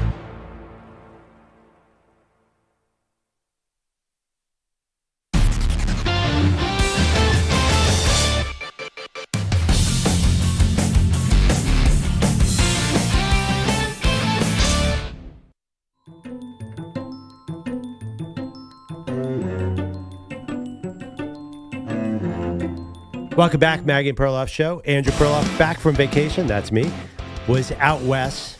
Did a trip from Northern California through Los Angeles. Saw a bunch of friends. Through Arizona. Stayed in Arizona and went to the Grand Canyon for the first time, Maggie. I know. I almost feel like, can we have like the cowboy quickie music for this? It says nothing to do with the Dallas Cowboys, but something that makes us feel like we're like out at the Grand Canyon. Yeah. Oh, yeah. Like this is Grand Canyon music. And to be honest, the Cowboys are really annoying us so much. Maybe we can just kind of pause on them for a little bit. So, my whole life, never been to Grand Canyon, been to Vegas thousands of times. I've always wanted to do it. Thought it'd be a good idea. You know, if you have a chance, you don't want to die and never see the Grand Canyon, right? It's the most spectacular thing, arguably, in America. Seen, obviously, movies and pictures. Get there. It is, of course, quite majestic in real life, Maggie. Yeah. But I have to tell you right now, it is the single most terrifying place I've ever been in my entire life. Why? Terrifying. It is terrifying. It is so scary. You are there, miles up in the air, and there's no guardrail. And it's not just that you could fall off. There are thousands of idiots taking photos right at the edge of a massive cliff with no guardrail, just being like sending their 4-year-old kid out to get out to the edge. And there's a better shot so I can get more to the canyon. Watching these people take pictures almost gave me a heart attack. I was so scared I had to go back to the van, Maggie. I'm not lying. Not just for my own life. And then we had a guide. The guy's like, well, I'm going to take you on this hike to see some hieroglyphs or something. And I start down the trail. The trail is on the edge of a 4-mile-long drop, and the trail's about 2 feet wide. I'm like, yep, I'm going back. Have fun, kids. I said to my wife, please try and keep the kids alive. That's all I ask. It is the scariest place in America. And I don't know, no one ever told me this. Stay alive. I feel like now there's a lane for Prof to do a show called Back to the Van, where you go to dangerous places, but then you see it and you're like, I'm going back to the van. You know me too well. I've decided that I don't need the stress anymore. I'm not doing. My wife and her family, for some reason, love this sort of quasi-adventure travel. Like last year, we went to Costa Rica and we're doing zip lines over giant canyons. Like, I don't know how I keep getting caught in these things. Now I'm going back to the van. There was like a Barstool van talk that never really went somewhere. Yeah, Maybe that should have been your show. My wife had 7 injuries. She got kicked by a horse. Yeah. No, my wife and her family want to do everything crazy, and they're like, my wife's like, man, I'm really sad we can't hike to the bottom. It's about 111 degrees outside. We can't hike to the bottom 4 miles down and then hike back up, or at least be on donkeys. I'm like, back to the van, hon. I do not want to be there. Perloff's Canyon Quickie. Bogusch, have you been? No, I wish. Has anyone here been? Never. No, never been. That's so funny. But I'm getting like secondhand. See, this is where you and I are. So we're perfectly suited, but as like for radio, but for people, our anxieties feed into each other because I don't even have to be there now, and I'm anxious about some idiot parent being like, no, back up, and some little kid just all of a sudden goes flying. Like, I can't. Yeah, it happens all the time, by the way. I'm with you, Perloff, because I'm petrified of heights. So, I mean, the fact that people are going out on the edge is absolutely lunacy. Yeah, you and me can hang out in the van. Yeah. We'd have a good I time. have a question, though. You said that you had a tour guide that said, we'll show you some hieroglyphics. Like, did you go to Egypt or did you go to Arizona? Well, there have been people in the canyon for thousands of years. That was settled long time ago. It's one of the interesting. It's a crazy history. Wow. You know, Native Americans were down in the canyon like before the year 0. So their hieroglyphics might be the wrong term, but there's stuff written on the caves. There's stuff written on the caves that's really old. I don't know. I didn't go. And that was today's edition of Manny Learned Something. No, listen, I didn't go. I have no idea. I was in the van reading Twitter, seeing what Maggie was saying about Caleb Williams. I have no idea what was happening. Shedeur highlights on a loop. But all right, as long as we're on this back to the van, Wimpy Perloff topic, also went to Universal Theme Park in L.A. Oh, Maybe nice. I'm a wimp here. Been there before. I've talked about my strategy for amusement parks before. I take Dramamine before so I can do the rides with my kids. Yes. Mm-hmm. Forgot my Dramamine. Did the amazing Harry Potter VR ride. Incredible. You're basically playing Quidditch. It's incredible. Was as green as Shrek after the ride. Then immediately got onto a roller coaster. Got even greener. Then it tells my wife, back to the van. I was useless the rest of the day because I was so nauseous, Maybe much I'm a motion wimp sickness. here. They should sell the Dramamine in the gift shop or something. So we were at not Disney World. What's those Hollywood Studios? Wherever they have the Universal. Yeah, Universal. No. There's a part of the Disney parks that's a smaller thing. It's not Disney World. Oh, I got you. Where they have this new Guardians of the Galaxy ride. And my kids wanted to go on it. Yeah. I can't do those rides. I wanted to take something, and I went and asked. And there's something about Dramamine that they can't sell, like at the gift shop thing. Like you can get an aspirin, you can get a Tylenol. right. You might even be able to get like a Imodium type thing. But the lady's like, no, we can't. She said we can't sell Dramamine. Because it makes you drowsy? I or don't something? know. I don't know. Something Yeah, in I it? get non-drowsy Dramamine, but I forgot it. I did take it before I went to the Grand Canyon because I was like, I don't want to get vertigo up on the edge. It did not help. Actually, I think whiskey is the best thing. Yeah, all right. Can Now I you're say talking my something language. about the Grand Canyon? So, Perloff, you went there, you got anxiety because people are taking photos like really close to the edge. It's like a very steep drop. But you can't put a fence up either. No, there are certain parts where they have guardrails because they're just too dangerous. Also, the wind is kind of crazy too. So You get blown off right off the edge? Oh, hell no. A little Grand Canyon history. You guys want a little history lesson? Hell here? yeah. In 1905, there was a hotel that wanted to build over the canyon. So you'd be staying in a room, and Teddy Roosevelt came in and said, "You are not going to mar my canyon. You cannot build anything that goes over into the canyon." Teddy Roosevelt was basically the hero of the Grand Canyon and the villain in some ways too, as you would imagine. Get off my canyon. Yeah, so this is basically Teddy Roosevelt is everywhere here, and he's the one who's like, you can't build anything that goes out into the canyon, but you can build a guardrail up against it. Andrew Perloff, back from vacation. That's me. I was like, just want to make it clear. How many people?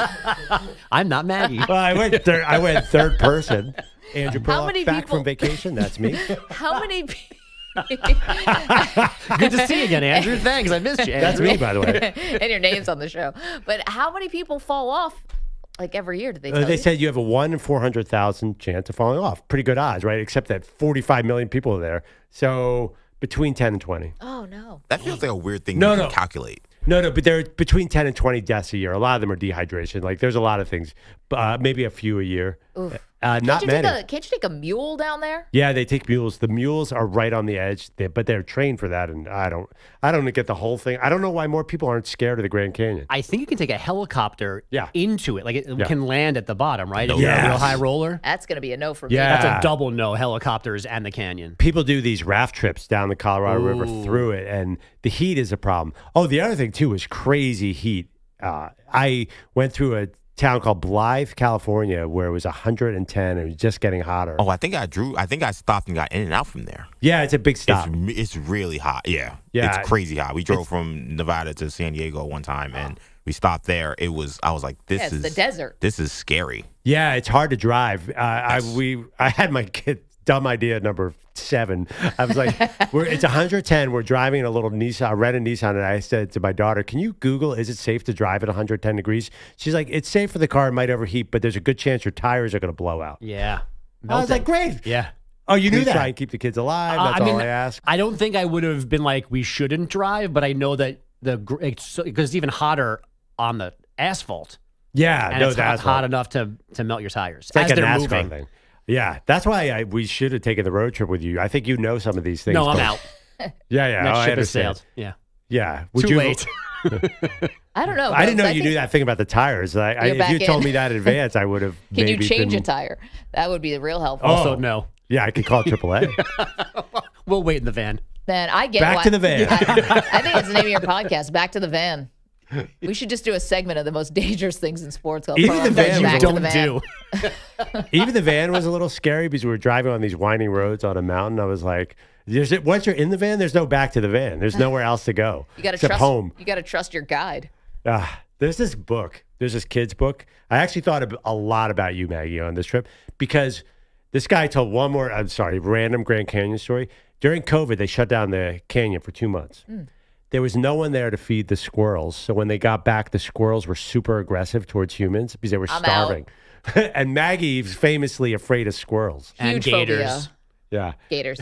Gators is a little more normal. Yeah, People that's kind of true. call me out on the squirrels thing, but like put a bunch of squirrels together. See if that doesn't freak you. You lived in the woods for most of your life. I live in the woods now. Yeah, how do you scare squirrels? How do you think I developed the fear?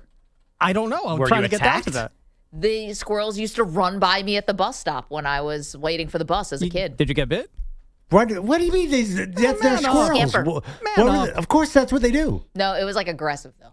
Like They were targeting They me were like every running day. at you and then dodging out of the way. at the Yeah, last they just second. like come at me and then like sit. It's like it was tough. it's like the squirrel's game plan. There goes Maggie. She's leaving. She's going to school. She's going Felt to like school. it. Let's With go. her. Let's It go. was aggressive. And then there was a time where, and I have a friend who can vouch for this, where our kids were super young. We were pushing them on the stroller at a park, and probably 100 squirrels were having some weird, must have been mating. Something Let's was go. happening, Oh, no. and they were just running around to the point where we got the kids out of the swings and left.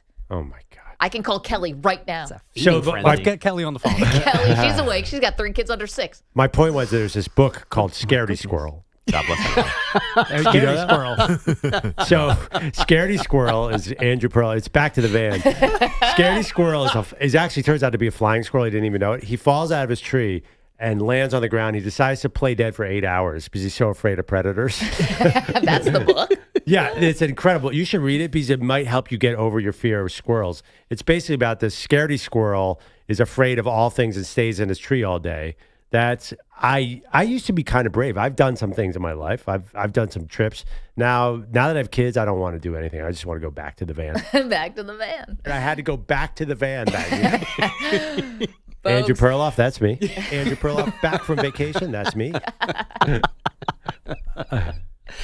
We are not done, guys, with NFLPA drama. The union still needs to hire a full-time executive director after the resignation of the embattled Lloyd Howell. And now one of its top lawyers is on paid leave. And maybe this kind of sounds a little like retaliation, which our yearly HR videos tell us is not a good thing. Heather McPhee is the lawyer in question, now facing allegations that she ignored directives from bosses, bullied colleagues, and had an overall negative impact on the work environment. But McPhee was also among the harshest critics of Howell, and her complaints earlier led to a federal investigation of the PA and baseball's union over their work with a marketing firm. So she's a little bit. So she's a whistleblower. Yeah. Right. One thing, she's a critic of the guy who maybe people didn't want to get kicked out of the union. And now you fast forward a couple of weeks, and now she's facing allegations of being a bad employee. So I was actually thinking about this. The NFLPA is a huge mess right now, and there's actually some new reporting on the new interim, Right. who's not the interim anymore. This guy David White, who is the former president of SAG-AFTRA, and some really serious things. You can check out the Pablo Torre podcast for that, about things that were ignored, really serious things when he was the head of SAG-AFTRA, which is actors and people like us who talk on the radio. But such a mess. I was actually thinking about this because Rashee Rice, who gets nobody's sympathy because he was drag racing and he totally deserves everything coming his way. But Pearl, he goes into a hearing and the NFLPA is with him to like help him out. Who's showing up? Like if you're a player right now in the NFL who needs some guidance or help or something from the Players Association, good luck even getting anyone on the phone over there. It's such a mess. I used to have a good buddy over there, and he left, and I wasn't quite sure why. Now I'm starting to understand why. It seems like a terrible place. Yeah, I mean, just a mess. And there's no way, like to Maggie's point, there's no way that they can be doing enough for players right now. And it's incredible considering, I mean, this is a union that represents millionaires. You would think that if there's any place that's going to be buttoned up, it's going to be these guys not want to be taken advantage of. But it sounds like it's just a clown show over there. But by the way, I don't think it's always been like that. I don't think every tenure of the NFLPA, like it seems like it's worse now. I'm not sure why. Yeah, Gene Upshaw was running it. Like there were other complaints, but I never heard this kind of stuff. I think the worst complaint just used to be that he and like DeMaurice Smith were too buddy-buddy with the commissioner and the owners. They weren't fighting hard enough. It wasn't like about corruption and retaliation and ignoring like some serious stuff. Like they're not vetting these guys enough. And secrecy and voting and whatnot. Yeah. It's, I worked at the NFL when Gene Upshaw was there.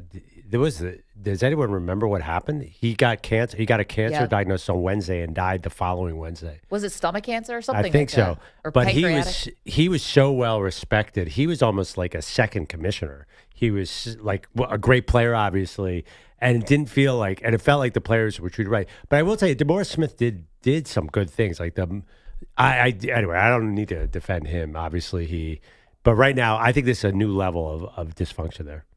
And I guess, unfortunately, Judges Judy and Wapner are busy elsewhere because we also have Browns running back Quinshon Judkins not facing charges for a July arrest on domestic violence or not facing charges for a July domestic violence arrest. The league's investigation, though, continues. The team told Judkins to stay away from training camp while this all played out. He has also not signed a contract because of this. He's the only draft pick remaining from the spring that is unsigned, but that should all fix itself now pretty quickly. Yeah, so the details of that, just quickly. So obviously, he's not facing any charges now, and I'm sure he's going to suit up, and the Browns will say now our draft class is complete and all of that. But just so you know, the reason why they didn't proceed is because they said that the woman who had bruises all over her body waited too long to file a police report, even though you could still see the bruises on her body 5 days later. Back to you, Bogusch. By the way, make your own. The Browns also are signing Isaiah Bond, who is just cleared of a different thing, and no judgment on him it's just like, why do the Browns keep aligning themselves with people who have the wrong headlines attached to them? Oh no, the best part though, worse is where the owner Jimmy Haslam comes out and says we take this all so seriously. It's like, you don't say it. You don't take it anything. One more thing. This is a football thing, not in the way less serious. But the Browns took Quinshon Judkins with the 4th pick in the 2nd round when Travion Henderson was still there. Like we all watch Ohio State football. Did like Quinshon Judkins look better than Travion Henderson? I thought that pick was ridiculous. It was crazy. Ridiculous. And did you see Travion Henderson's first preseason game? Yes. First carry, took it to the house. Yeah. I mean, he's clearly like a burner. He feels like he could be a star. So 2 picks later, Patriots took Travion Henderson. They must have been like, oh, because Judkins he was a very good college running back, but he's a bit slow compared to Travion Henderson. So I thought that was nuts. And the Browns draft overall, like 2 quarterbacks, 2 running backs. I don't know what the hell they were doing. But clue. They got people love this Carson Schwarzenegger. That guy, I knew you were going to have he can play. Yeah. Well, but Mason Graham, by all accounts, looks really good. Yeah. That's the funny thing about the Browns. That they do all these knucklehead things, but then they have Myles Garrett and they have David Njoku, and they make some really good picks too, and they have some good players. Yeah. I don't think it's all going to come together this year. As Maggie knows, a blind squirrel sometimes finds a nut. Yeah. Oh. That's her worst nightmare. Blind squirrels are worse than the ones who were attacking me at the bus stop. Blind squirrel accidentally running into her and her child kept Maggie overly up at aggressive. Call Kelly. I'm telling you, she was there. She saw it. Is that Kelly with a Y or an IE? With a Y. Okay. Yeah. All right. Sticking with football, actual regular football news. This has never happened before. Justin Herbert's going to play in the preseason. In years past, the plan was, to rest and see those reps. But I wanted to go out there and see a pass rush because, in practice as a quarterback, you don't always get the true feeling of a pass rush. So Herbert asked, and Jim Harbaugh said yes. He has never taken a preseason snap before. Whoa. He and other prominent Chargers will get about 8 of them this weekend against the Rams. The Steelers are not doing this. Aaron Rodgers, DK Metcalf, TJ Watt, Cam Hayward, other key vets will not play against the Buccaneers. Exactly. Yeah, we'll see how that works out.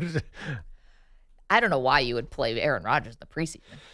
I don't know. would I mean, once. he's new to this offense. Yeah, I played him once. And he got there late too. Yeah, my instinct was, I was like, oh boy, Aaron Rodgers is going to look rusty when he gets out there week 1. Come on, guys. He's been doing this for 2 decades. Did you watch Joe last year? Flacco's not doing any preseason. Why would Aaron Rodgers? You got to keep him upright. It took him 15 weeks to adjust to the Jets offense last year. It's because his Achilles was still basically hanging on the thread.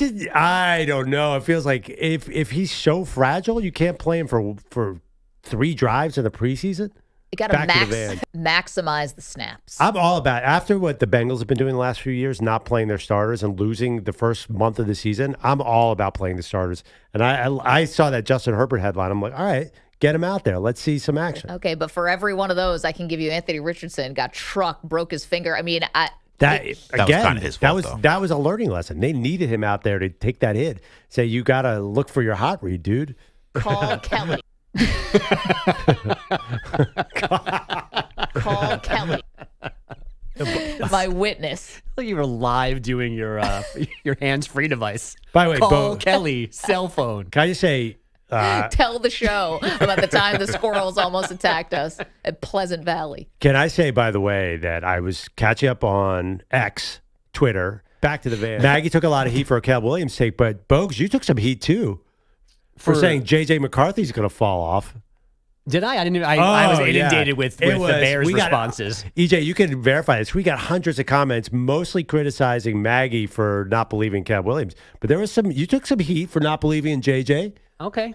Yeah, I just want to say that I'm a believer in both. I'm glad I didn't see that, because one other angry tweet yesterday threw me off like 90 minutes. So I don't need any more. Yeah, that's funny. Yeah, this is good. Like, you want to have quarterback takes that make the fans mad. That shows you Bogusch. Okay, so the topic yesterday was which of the second-year quarterbacks do we think is going to have a setback, fall off, is going to – they can't all go to Canton. They all look good. Someone's got to be fifth. Someone's got to be the weak link. Right. Someone's got to be the Josh Rosen, something like that. Yeah. Oh, damn. Sorry. So – but Bogusch, I'm surprised that you would even look at your mentions, because we just watched this whole Taylor Swift, Travis Kelce thing, the podcast, and she said your attention is like a luxury item. You should only give it. Not everyone can afford it, is what she said. But sourdough's taken over my life in a huge way. So I don't have a lot of mentions to look at, Maggie. So they're there. And the actual thing that bothered me yesterday was somebody calling me Vanilla AF in response to my Taylor Swift T-shirt picture. He said you're going to be a great. He said you're going to be a great sports broadcaster, as if I just started in the industry, which are chin up, because you're Vanilla AF. So that one bothered me for like a good 90. But I didn't see one Vikings tweet. Some good salient points, though. The gist of it was, how can J.J. McCarthy fall off? Dude's never taken a snap in the NFL. There is a math problem there. I agree. But the idea is someone has to be fifth on the list. Yeah, no. It was good. You guys did a really good job on that one yesterday. Because again, there were a lot of things on vacation. I just wanted to come in and yell at everybody here for. By the way, I think we have a far enough distance that if you somehow got like a rap career or something, you can't be Vanilla Ice. That's already taken. But you could be Vanilla AF. Bland AF. It's like the track is like Bland Bogusch. Yeah, it's like Miami Nights featuring Vanilla AF. Hey, it's me, Vanilla AF. I'm back from vacation. That's cool merch. Yeah, right? So you spent 90 minutes thinking about that? That one hurt, yeah. How do I respond to that? Do I do the thanks? How do I handle this? Could not see it. But I did have to mute the Bears tweets responses. Yeah, I still haven't seen them. I have no idea what you guys are talking about. You're good. I don't. Yeah, I know. Don't People, bother. I'm sure they say mean things. It's fine. Yeah, and you had no idea. I came in this morning to be like, made some Bears fans mad. And Well, it reminded me of the time when I got unnecessarily vilified for a take about the Steelers and Mike Tomlin that should have been accredited to you, that some dope Steelers aggregator put to me. I don't know. I think you were partly to blame for that, too. By turning my mic on? I didn't say anything, and then multiple people accused me of being on crack. Don't be a freaking weirdo. Oh, we discussed that day, too. How's that going, the fight with crack? I think I made it on the other side. I don't know why Maggie Gray thinks Mike Tomlin should get a lifetime job. Yeah. I don't. Maybe she's on crack. Who is on crack? Or that Mike McDaniel is too small to be a head coach. That was you. I didn't say that. Wait. Crack. Perloff said Mike McDaniel is not respected in the Dolphins locker room because he's too small. I didn't say that exactly. He is only 5'9". What's wrong with being 5'9", you giant abnormal beast? Here's for another day closer to death. I hope the show's not another day closer to death. Look at Perloff's back. This thing's off the rails. I'm going back to the van. Same book. 888-710-4ISN. Let's take a quick break. Thank you, Bogusch. Too much. Okay, did the Rams actually make a mistake not trading Matthew Stafford when they had the chance? We'll get to that next. Andrew Perloff back from vacation. That's me. You're in a 5-minute break.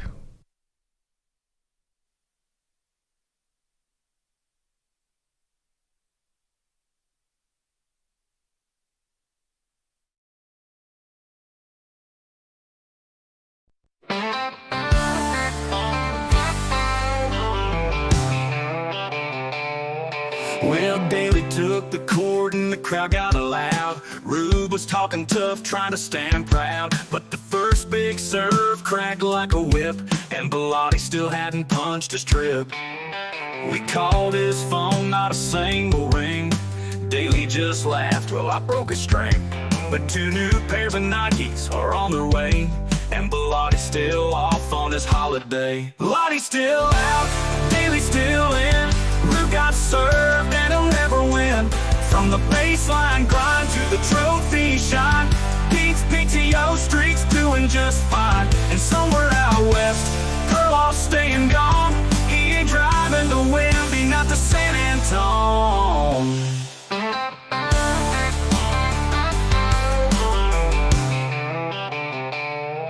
Perloff took one look at the Grand Canyon wide, said nope, that's where my bravery died. He'd rather dodge calls than face that road, than say I'm sorry to win, be in Spurs mode. Back on the court, Daly kept his cool, busting out shots like a country school. Rube was running, but he couldn't hang, and Bilotti's still missing from the whole thing. Bilotti's still out, Daly's still in. Rube got served and he'll never win. New Nikes coming in the mail today, and Bilotti's work streak's here to stay. And somewhere out west, Perloff's staying gone. He ain't driving to win, be not the San Antone.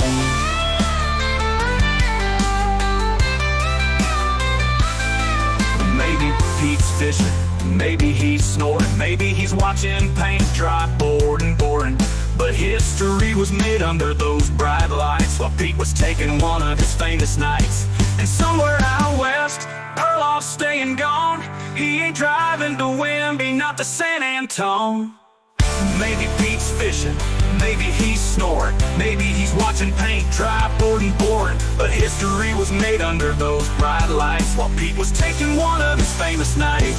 And somewhere out west, Perloff's staying gone. He ain't driving Texas, won't call with me at all. Daly's got the victory, Bilotti's got the day off, and Perloff's still lost somewhere in Arizona. 2 minutes remaining.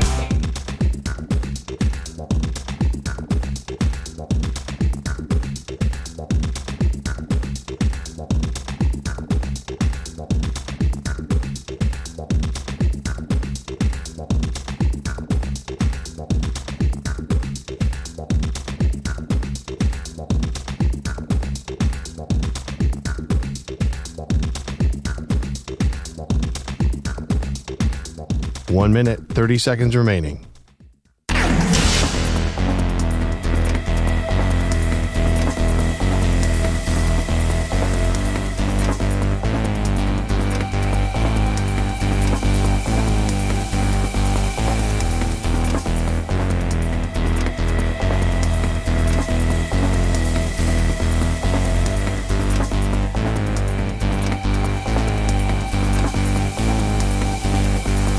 One minute remaining.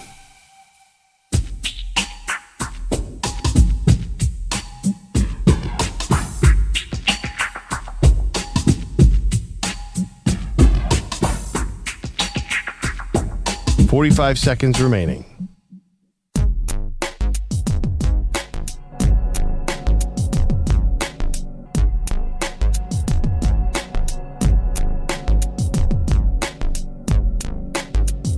30 seconds remaining.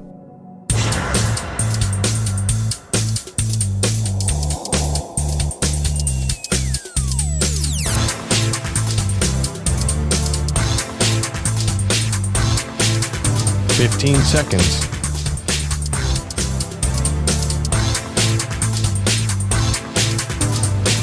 Break ends in 5 seconds.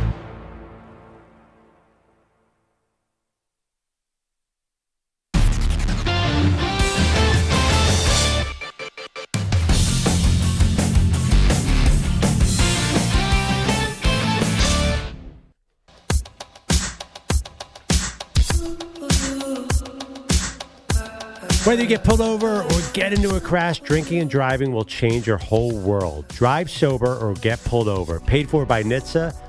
All right, Vlad Jr.'s 2-run homer in the 7th inning catapults the Jays over the Cubs 2-1. Toronto is now up 5 games in the AL East. 0-2 pitch.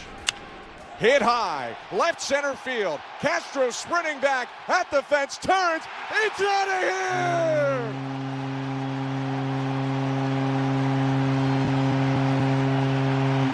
That's a NHTSA play of the day. Fly, Vladimir Guerrero Jr. A stunner step around second as he slams the Blue Jays in front 2-1 in the bottom of the 7th inning. All right, that's a NHTSA play of the day. A little rusty here. First day Andrew back. Perloff here, coming back from vacation. Andrew Perloff back from vacation. That's me. Yes. So the Blue Jays are up 5 games in the AL East. Is that over the Yankees? I haven't even looked over the Red Sox. The Yankees are like in 3rd place. Yeah, the Red Sox are in 2nd place. Yeah, they stink. It's not good for the Yankees. I don't think the Yankees are making playoffs. Baseball is really, really fun right now because of these teams we didn't expect. No, we got a big series this weekend, Dodgers-Padres. That's probably going to be the must-see, and then beyond, just can the Brewers keep this up, which has just been phenomenal. What's And once again, the baseball, like, how can you not root for this Brewers team? Well, I know you're a Mets fan. I'm I a Phillies know. fan. But sometimes I think some teams is just like, you kind of, it's like the Cubs in 16. I don't care if you're rivals. You have to be into these kind of stories. Just a bit outside. So we can get back to baseball in just a moment, but Matthew Stafford. Oh, boy. Yeah, Pearl, I've been curious to get your thoughts on this because you are one of the biggest Matthew Stafford fans I know. We have some Rams fans in our audience we know are not very concerned about this. And let's go, y'all. I don't see how you can't be. And it looks like Matthew Stafford is going to practice at some point this weekend, but you can't feel great about it. And even if he does get back to the practice field for training camp, Pearl, aren't you just constantly worried about whether or not he'll be able to hold up for a 17-game season plus playoffs? Absolutely. I mean, listen, we know he's tough. He's taken massive hits throughout his whole career. The thing about the Rams is they're very talented, and I don't know how to predict them because I am going to be one of those optimistic callers who says that, you know what, Matthew Stafford's played through every injury under the book. He's been hit 1 million times in his NFL career, and he always gets up. So I think I'm going to be bullish on them because I think talent-wise, they were by far the Eagles' toughest challenge in last year's postseason. Like, they were right there. I know the Eagles had a big lead and kind of let them come back at the end, but that defense is just going to get better, and Sean McVay is the coach on offense. And, you know, you still have Puka Nacua is now a superstar, and Devontae Adams has enough left. If you put it all together, that's a very good team. So, listen, any team can have injuries. I'm going to assume the positive here, and I definitely going to have the Rams in the playoffs. Okay. I think Super Bowl's off the table for the Why, Rams though? because I don't trust that Stafford's back's going to hold up, and I don't think Jimmy Garoppolo's winning the Super Bowl with this team. Now, No, I'll give you that, but are you going to take them out of the playoff picture because of the back? Because I don't think Jimmy G as a starter all year is going to get them out of that division. No, I'm really fading the Rams right now, Yeah. I guess is the bottom line. I hate to do it because I know they are super talented. I know it's going to get people mad at me, but this is where this is where my mind goes. Sean McVay and Les Snead and the Rams told Matthew Stafford this offseason, go out to the market and find out what you can find. And he came to New York and he went to other places. And who else was in on Matthew Stafford? New Orleans, Las Vegas, pardon me. The Giants, big time, right? Would the Rams, because they have this talented roster, would they actually have been better off now that we know that his back is definitely serious? There is aggravated discs in his back. would they have been better off letting him go and Sean McVay just completely starting over with someone else? Whether that's a trade for Kirk Cousins or whether it, is maybe just handing the job to Jimmy G. I don't know. I don't think you're winning the Super Bowl with Jimmy G, but maybe there was someone else out there who could have done more with this roster. So you're saying they should have sold damaged goods to some other poor, unsuspecting team? Well, I mean, it's not selling if the teams are willing to take it. I understand what you're saying. Of course, logically, you look back on it now, knowing how the back has unfolded. But at the moment, we didn't know the back was that bad. And at the moment, you had a reason to go all in. I mean, how did the Rams win the Super Bowl? They went all in, bleep them picks. Yep. So I think to turn away after what happened last year, to have Jared Verse leading a defense, to say, you know what, we're just going to give up on this year and have Jimmy G would not have made sense. No, 888-710-4ISN, but do you also worry about if Stafford does get knocked out at some point in the season, where are you anyway? Yeah. Right? Like then your all-in is going to go by the wayside because Jimmy Garoppolo can probably hold the fort for you for a couple of games, but I don't think we're watching San Francisco 49ers Jimmy Garoppolo come in and take you to the Super Bowl. But are you sure? Are you sure about that? Jimmy G, that's an interesting one. Devontae Adams told me all I need to know about Jimmy G when he went on Netflix and said, this guy's getting me killed. And they can say that's water under the bridge until the first hospital ball that Jimmy G throws to Devontae Adams and he tells him, get out of here. Back to the van. Back to the van. Got to stay safe.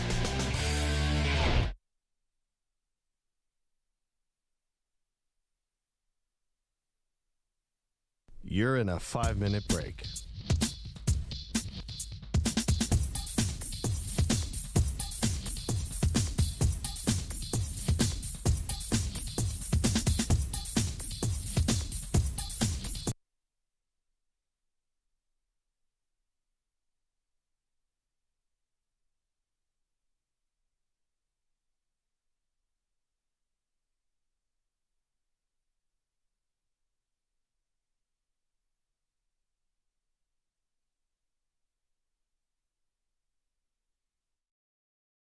Talking tough, trying to stand proud, but the first big serve cracked like a whip, and Bilotti still.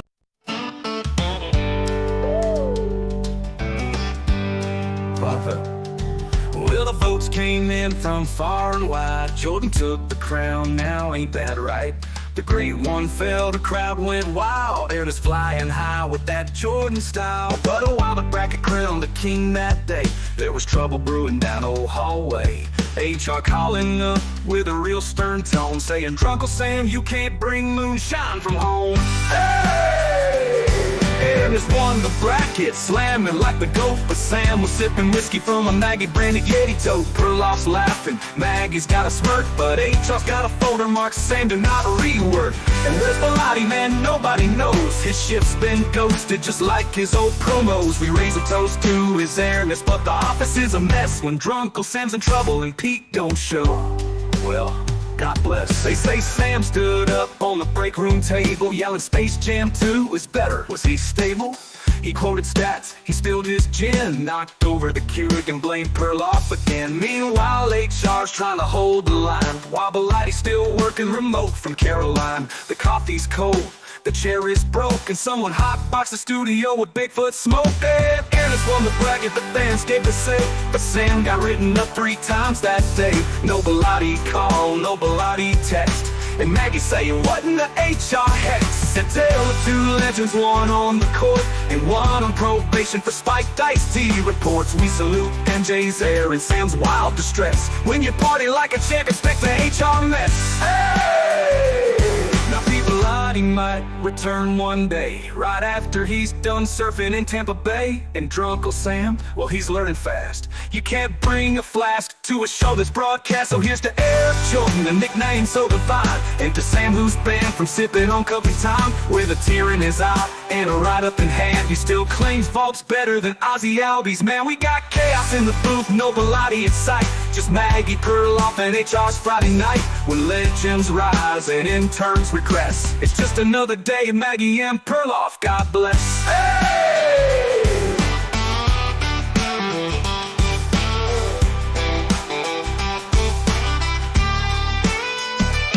They say Sam stood up on the break room table, yelling Space Jam 2 is better. Was he stable?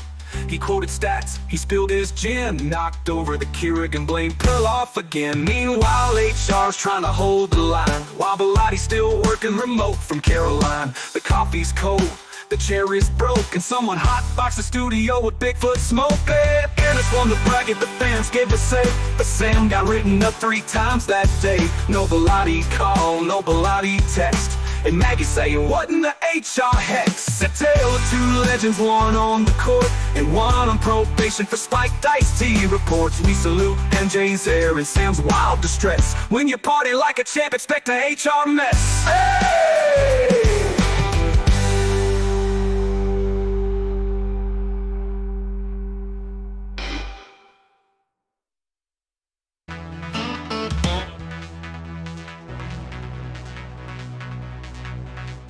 45 seconds remaining.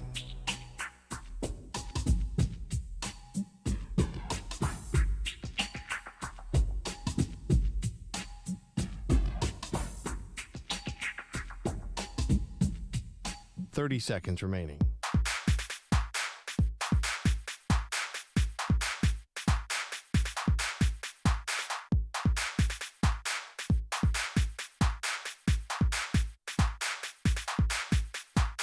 Seconds.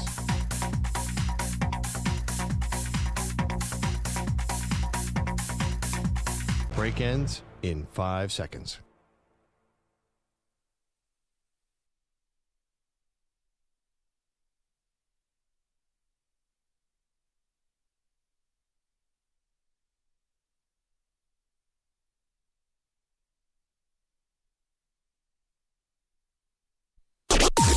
Maggie and Perloff on the Infinity Sports Network.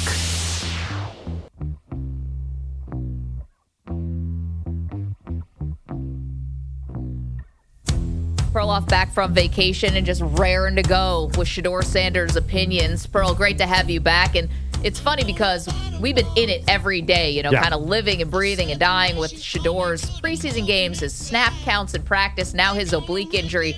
You were witnessing all of this from afar, a little bit of distance, and you came away thinking what? Oh, my gosh. It's the most overhyped preseason game I've ever seen in my entire life. Yes, he looked good, but it was one preseason game, a week 1 preseason game. I know the Panthers had some starters out on defense, but they weren't doing anything tricky. That's the thing about preseason. You just have no idea what you're actually seeing because it doesn't always replicate real NFL football. So you cannot judge Shedeur Sanders based on that performance alone. Promising? Yes. Does he look like he belongs to the NFL? Absolutely. Am I ready to name him the Browns starter? No way. We have no idea what it's like every day in practice with him. And I'm actually going to, believe it or not, trust Kevin Stefanski, the coach of the Browns, to figure this out. And I think they wanted to bring Shedeur along slowly. But the rest of America, LeBron James, Nike, Maggie Gray, wants Shedeur Sanders to be the man right now, kind of like Russell Wilson did with the Seahawks or Dak Prescott did with the Cowboys. He's not going to start as a rookie. And we just have to let this unfold. I think that everyone's trying to force Shedeur into the starting role, basically, because we know he draws a lot of eyeballs. He gets huge ratings. The preseason ratings were huge on this game. Shedeur's always been exciting. It's that Sanders' last name. And this is exactly why teams avoided him. They don't want that in their building. Okay, they don't want the noise. But that's not a football reason. See, Broncos country. Let's rock. I don't think that this has been overhyped. And thank you for putting me in the holy trinity of sports with LeBron James, Nike, Maggie Gray. It's a role I was born to play. And, by the way, and you symbolize hundreds and hundreds of other media members who were just as excited as you. Well, this is for you. And fans, because here's why I don't think it's been overhyped. Because when Shedeur dropped to the 5th round of the draft, and that was the biggest story coming out of the draft, then he goes to a team that doesn't have a clear-cut starter. Now, Joe Flacco's going to win the job, but I think the team actually wanted Kenny Pickett to be the starter, and then Dylan Gabriel was taken in the 3rd round. So it's a jumbled mess of a quarterback situation where there actually could be a lane for him to find his way at least to the backup spot. So if he had been drafted to Kansas City or Buffalo, or if he had gone to a place that is the Baltimore, an entrenched starter where he's going to sit and ride the pine for years to come, then the story dies. He goes to Cleveland where the quarterback competition, they said, was open. So that's not us hyping it up. That's the Browns kind of leaving the door open. And then if Shedeur had looked terrible, if he had looked bad in practices, if he had looked bad in the preseason game, then the hype goes away. But he didn't. He looked like a guy who could have been drafted late first round, second round, and you would have thought, hey, he did pretty well there in that first preseason game. So the fact of the matter is, it feels like what your eyes are telling you doesn't match up with what's either happening on the field or what the NFL is trying to tell you. Let's call it what it is. He's got the talent to be considered a developmental quarterback in the NFL, but everyone wants to tell you he dropped to the 5th round because of football, or he's actually has a chance in this quarterback competition. And none of that's true. But you understand the quarterback position is not like linebacker or offensive line. The depth chart is completely different because you can't rotate in a quarterback. So, and I actually didn't even know this. Although the Browns may try. They might try. That's a good point. It's like, when I was a kid, the Eagles would bring in Randall Cunningham on 3rd and long instead of Ron Jaworski. But the reason that the NFL does not draft quarterbacks in the second round, because they know exactly what you're talking about. If you bring in a star from college, there's going to be public pressure to play him, and that means you have to take out your starter, and you can't develop the starter the way you want. So quarterback, yes, he did fall for non-football reasons, but after you get past the first round, it's a different ballgame. Like, even if he's a second and third round talent, teams do not want that quarterback in the building. It's not just Shedeur. Other quarterbacks have fallen. For example, Jalen Milroe was probably talented enough to be a second round player, but teams are like, well, what do we bring him in for the second round? Like, what's the point? Because only one quarterback at a time plays. Yeah, but it's funny. I wonder, because it's such a copycat league, I mean, your Philadelphia Eagles are the exact reason why you do take a chance like that. Why it's happened once. Well, why you do say to yourself, hey, if we actually think the guy can play, then it shouldn't really matter, right? Because Carson Wentz was an entrenched starter at the time. The Eagles had paid him all that money. Now, I don't know if he was the most popular guy, but he was certainly the starter. And Jalen Hurts came in and did his thing and was right there when Howie Roseman needed to make a change. But Hurts is an anomaly. That's like saying, well, you know what? You know where you find your franchise quarterback? The 6th round, because Tom Brady won 7 Super Bowls. Yeah. I'm just saying there are not a lot of second-round quarterbacks in the NFL. Right now, if you look at around the league, Geno Smith, famously a second rounder, but it took him 10 years to develop into anything. Derek Carr was a second rounder. He's gone now. Most guys are first rounders. Yes, you have your Brock Purdy's. You have Jalen Hurts in the second round. But generally, where do you find your quarterbacks? Top 10. Yeah. Well, I mean, the guys now who are at the top, I mean, the last two, Josh Allen, top 10 barely, but Lamar Jackson. 7th pick of the draft. Lamar Jackson, Patrick Mahomes, not top 10. Mahomes, I think, was 10. Oh, 10, excuse me. Yeah, he was exactly 10. I mean. Still, Jackson was a first rounder. And that was a crazy mistake by the NFL now that we look back on it. I mean, meanwhile, I'm looking at Trevor Lawrence, who's struggling. I'm looking at Tua, who might be on his last legs. I mean, I can point out also all the first rounders and the early first rounders, top 10 guys, even one, who are facing major challenges right now. So, yeah, but I mean, over half the starters are top 10 picks. That generally is the safest way. It is not. It's basically a crapshoot after the top 10. I mean, Kenny Pickett is more typical than, say, I don't know, Kirk Cousins is a 4th rounder. Generally, to be safe, and that's what the Browns, ironically, are going to end up doing. They're going to be bad this year, and they're going to draft a quarterback in the top 5 next year, and we're going to forget about all this crazy drama. Well, they're going to ruin that guy, whoever he is. 888-710-4ISN. Has Shedeur's preseason been overhyped? Perloff saying yes. I'm saying no. What about you? Again, 888-710-4ISN. Are we going to tune in? I think it's Saturday for the Eagles. Like, what's going to happen here? No. Now, I'm not watching. Well, maybe Dylan Gabriel. I'm kind of into him, but we don't know for sure. But they haven't confirmed that he's going to start or play. I'm not tuning in for Snoop Huntley. No disrespect, but I've already watched him play. That's a Pro Bowler. Show some respect. Yeah. Can you imagine 60 minutes of Snoop Huntley? What a letdown that will be for preseason fans. Are the Eagles playing anybody? Well, I mean, now they have this guy Tanner McKee, who's the hot name that somehow they're going to flip for a second-round pick. Quarterback controversy in South Philly? No, but they love Tanner McKee. I mean, listen, Philadelphia always likes the backup quarterback more. He looked amazing in his first preseason game, so that might be worth watching. They ran him in the tush push, and I turned the game off. No, I'm not going to be watching the Eagles. I'm not going to watch the Browns preseason game now that Shedeur is not playing because he's got an oblique injury. Meanwhile, Yes? I mean, what about all the other positions? Aren't you curious about how the battle for the nickel cornerback's going in Cleveland? Nope. Nope. Everybody knows the quarterback. I'll somehow manage to enjoy my weekend without getting that particular update. Which is funny, by the way, because I guarantee I'm going to come in Monday. Well, I watched 45 minutes of the Browns game. I guarantee she's going to watch this game, which is the ultimate irony of your take right there. Yeah, maybe I'll find a way. Second screen opportunity, though, not first. Yeah, you got through a lot of that Taylor podcast that I wasn't expecting. And you're like, I'm not watching this. And you watch it, and you're like, I'm 40 minutes in. Yeah. I'm like, you're still watching? Write your name. Usually Maggie saying she's not going to watch something is a clue that she probably will end up watching it because it means that she doesn't want to watch it, but she can't help herself. Even my husband was like, is this part of your job? I'm like, I don't know. It feels like it is. Because you still have to listen to this thing? It's awful. I'm like, I know. There was a great tweet, though, for the Taylor Swift podcast where some guy wrote, Taylor must seem like Isaac Newton to the Kelsey brothers.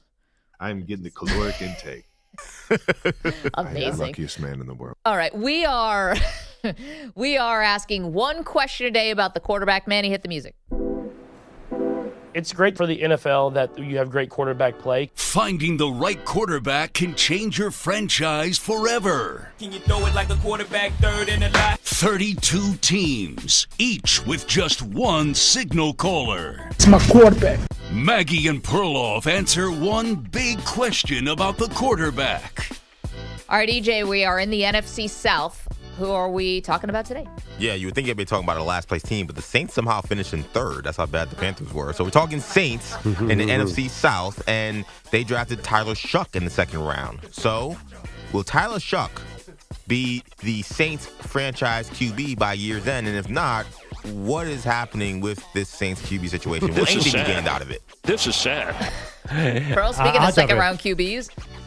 It even sound funny for you to say that. Franchise quarterback? I mean, I think you could ask, will he be the starting quarterback? Because, Kellen Moore, the coach, hasn't named a starter yet, and Spencer Rattler has some talent.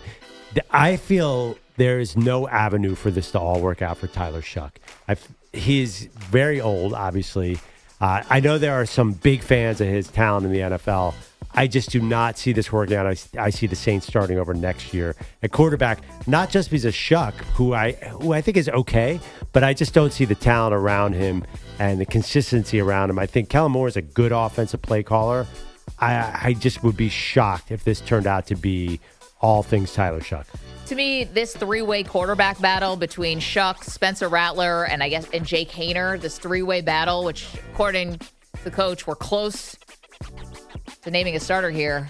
Hip, hip, hooray. These guys are all battling to see who will be the backup quarterback for whoever they take next year. Pearl, I've been looking at it, and it's really come down to two teams if I want to place a bet on who I think is going to be the worst team in the NFL this year. The Saints, although they play in a division where you can get some wins, or is it the Cleveland Browns, who have a really tough schedule? So I got to kind of weigh this here, but the Saints are very much alive in my calculations. Just to play devil's advocate, both teams have some really good veterans. And I think that they'd be smart to probably trade some of those veterans at the trade deadline. Well, I mean, the Browns have Myles Garrett. I mean, he might... No, not him. Sorry, the Saints. Yeah, no, I was going to say, the Browns have Myles Garrett, and the Saints still have Cam Jordan. They still have Alvin Kamara. We'll see how much you get out of Chris Olave. Even the Saints, you could see a path where they kind of climb out of that bottom spot. Because there are veterans there, and I don't know if you're going to get anything for those players at the trade deadline. It's not baseball where you are tanking. It's a little harder in the NFL. That's true. Yeah. My biggest question about the Saints is a little less on Tyler Shough, but you've got my attention, sort of. My question is this an attractive place for Arch Manning? Because that's got to be the hope, whether stated or secret, of the brass of the New Orleans Saints. First of all, it's a team that really doesn't have an identity outside of Cam Jordan. I'm not sure what Kellen Moore is going to be as a head coach. And Arch would immediately bring a presence and obviously the name recognition. It's just, does Arch want to play for his hometown team? Because I do think the Mannings are going to manipulate or have some say in where Arch goes, whether it's this year or next year. next year, 2026 or 2027 is what I mean. Even though they keep saying it will not be next year, you're not going to buy that? Well, here's the thing, though. The Saints could be bad for 2 years in a row. Yeah. It's not like they're going to go from picking 1 or 2 in the draft in 2026 and all of a sudden they're, an NFC championship game the next year. I think they're going to be in for Arch, whether it's 2026 or 2027. They'd have a shot. So much can happen, though. First of all, Tyler Shough could be good. That seems a bit remote. 2, they could have a great quarterback sitting there in next year's draft. Say Lenore Sellers to South Carolina takes off, that they might take that guy. 3, we haven't seen Arch play. Maybe DJ Lagway's the number 1 pick, and they take him in 2 years. Certainly not out of the realm of possibility at all. So to link Arch to New Orleans just seems way premature to me. I do agree that there's a great chance he'll be in the quarterback market next year. I don't think it'll be Arch. I think Arch is going to stay 2 years. I'll take the Mannings at their word. Listen, Garrett Nussmeier, hometown guy, LSU. Cade Klubnik. There's so many guys that could end up being the quarterback. But I do agree with you. I just don't see Tyler Shough working out long term. And I'm a little worried about Kellen Moore, who's actually gotten good reviews for the command he has over the team. But what's he doing here? What's his plan? Why would you take this opening? I'm not sure he had all the choices in the world. Ben Johnson had every choice he wanted. Yep. The former Lions assistant took the Bears job. I don't know what kind of job Kellen Moore took here. Everybody knows the quarterback. And we've had some calls from New Orleans that they think the team's going to get sold pretty quickly.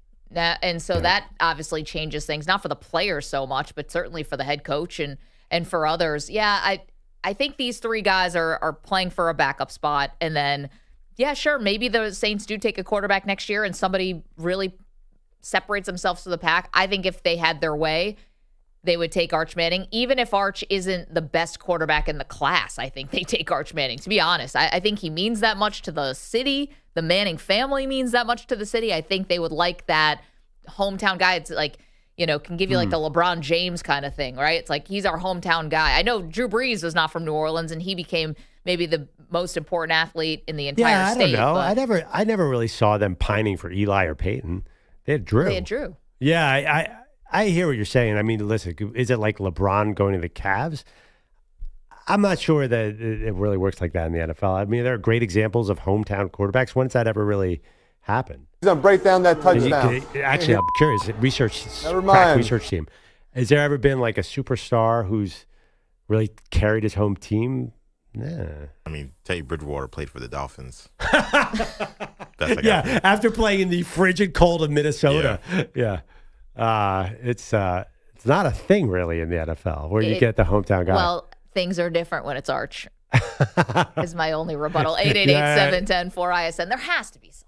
Yeah. We come on. We can think it. No, there's plenty of guys who are not. I'm just trying to think of quarterbacks, but there's plenty of guys who have played for their hometown teams, no doubt. No. Has there ever been a generational quarterback who has come home like you're talking about? Joe Burrow. What are we doing? Joe Burrow, Ohio. Yeah, but Cincinnati, he's from northern Ohio. He's from Athens, Guys, come Athens, on. right? That's different. We're playing horseshoes here. Well, I don't know. Close enough. I don't know if that's close enough. I mean, if that's the case, then I would say Trevor Lawrence playing for Jacksonville. Yeah, right. Oh, hold on. Tommy that's DeVito. Closer. But Trevor Lawrence is really a suburb of Atlanta. Right. I mean, Jacksonville, Atlanta is not that far. Giants starting quarterback Tommy DeVito, New Jersey kid, living at home. Go. You get it, Perloff. You and me. And he definitely checks the box of generational quarterback. Absolutely. That's for sure. Cut the tape. You get a sandwich named after you, all of a sudden you're immortal. 888-710-4ISN. Quick, the research team. Joe Burrow grew up a Saints fan. Huh? No, that's something Really? you say when you go to LSU. He was a big Drew Brees fan. Go Tigers. He said he did not grow up for the Browns. Yeah, understandable. Or the Bengals, which is why he's not a Bengals hometown quarterback. You're probably right about that LSU thing. I didn't think about that. You got to pander a little bit. Hey, Joe, who's your favorite quarterback? Must be Drew Brees, Coach Ogeron. Go Tigers. It's your best accent. Thank you very much. It's good. Worked hard on it. You do a good Todd. Mel Kiper. Mel Kiper. Yeah. I'm a man of many talents. A couple. Yeah. Jack of all trades, master of none. Wait, sorry, I missed. You were at the Giants preseason game? Yeah, I went to Buffalo to go watch the Bills and Giants. Manny took a covered wagon. That's right. Is this real? Yeah. Yeah. You want to see pictures? Yeah. Yeah, of course. I'll show you some pictures. How long did it take you to get there, Manny? Too damn long. 2 days? Amtrak says it should take about 9 hours, but it took about 11, 12. Wait, is there How do you even kill the time? Is there a young lady involved in this? No, there was football involved. What are you talking about? This is to go see This was Jackson to go watch Dart. Jackson Dart and Jameis Winston. I saw Tommy DeVito, Giants legend, walk onto the floor, walk onto the field in the fourth quarter. I told my boy Louis, "Let's go, buddy." I'm serious. How do you pass the time? Podcast, Netflix, reading, looking outside. Looking outside feels like the worst of those 3 things you named. Ain't a lot to see. And let me tell you something about That's New York. not a pretty ride. Let me tell you something about New York. It ain't nothing in New York. It's just a lot of green. It's New York City, a bunch of green, and then Buffalo. A lot of trees. Ain't too much around here. Careful. Niagara Falls is okay. That's my hometown. 888, my home state. Ain't nothing in Binghamton. Hey. You can attest to, except for crazy squirrels. Lots of things in Binghamton. Like the Binghamton Mets. They're now the Rumble Ponies. Thank you very much. I grew up, we always used to go to Binghamton, the Champion outlet, Champion sweatshirts. Yeah, sure. They had the greatest outlet store ever. You could get any team. I would walk around my high school with a Montana State sweatshirt. They'd be like, where'd you get that? Go Bobcats. Champion outlet. In Binghamton. Can I tell you a couple things from Binghamton that you may not know? You guys ever heard I think we have to go to break, Maggie. Ever heard of a little company, 3 letters, IBM, founded in Binghamton? Ever heard of a sporting goods store, Dick's? Dick was a real person from Binghamton. Wow, Dick was a real person. My parents catered his funeral. May he rest in peace. Dick. Oh, okay. Wow. Yeah. Dick was a real person. He started off as a school teacher, then created a hunting and fishing store in Binghamton that they turned into an empire. Man, good for Dick. Dick Stack. Look it up, guys. 888-710-4ISN. I'm from Philadelphia, and you know what we founded? The country. Get out of here. And they're from New York. They found pollution. Bagels? 888. Hey, we're the first capital. 710-4ISN and pizza.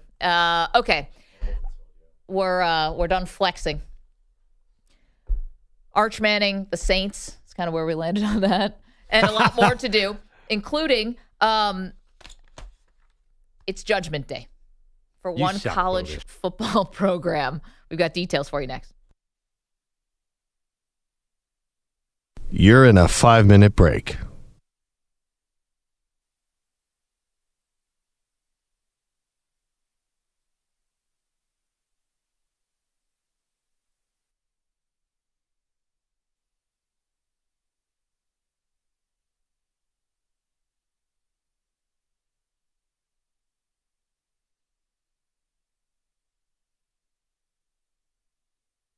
Four minutes, 30 seconds remaining.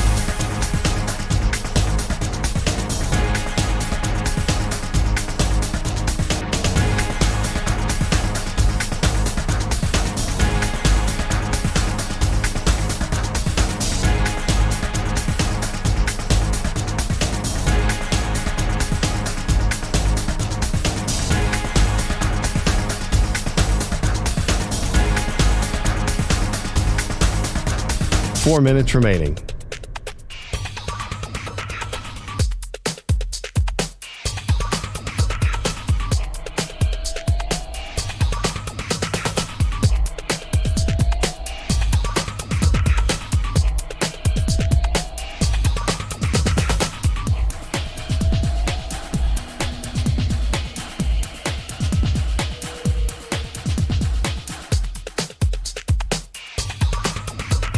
Three minutes, 30 seconds remaining.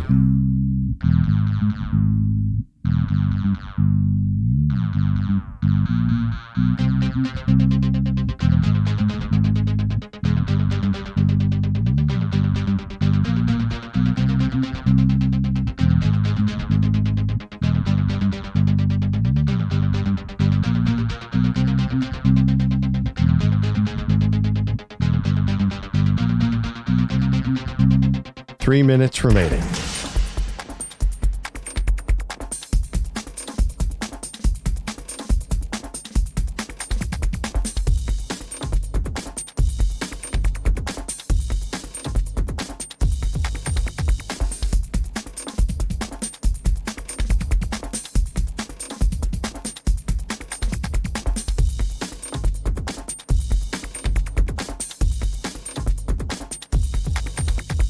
Two minutes, 30 seconds remaining.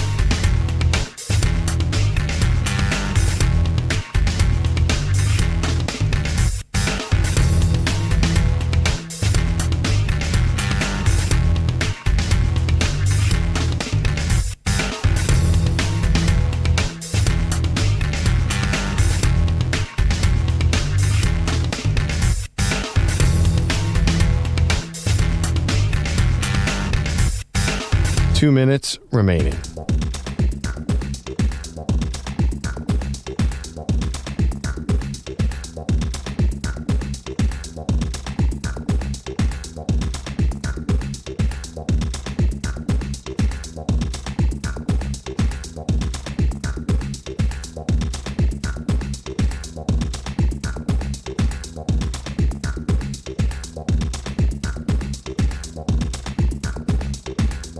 One minute, 30 seconds remaining.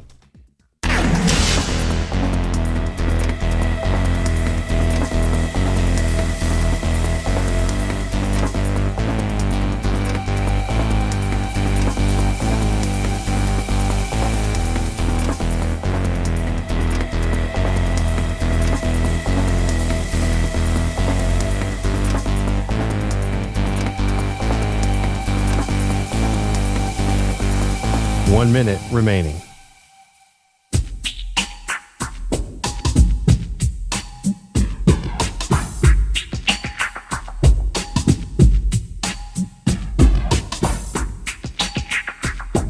$45 seconds remaining.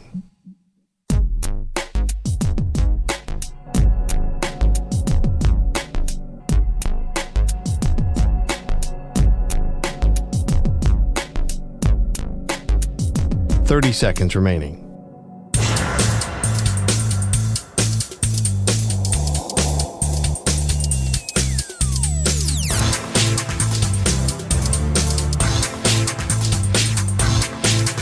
$15 seconds.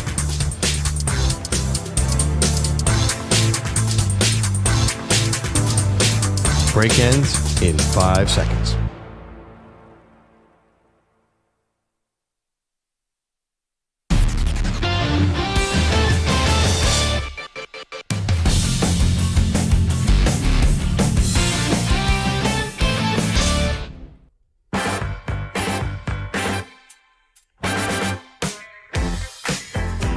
Welcome back, Maggie and Perloff Show.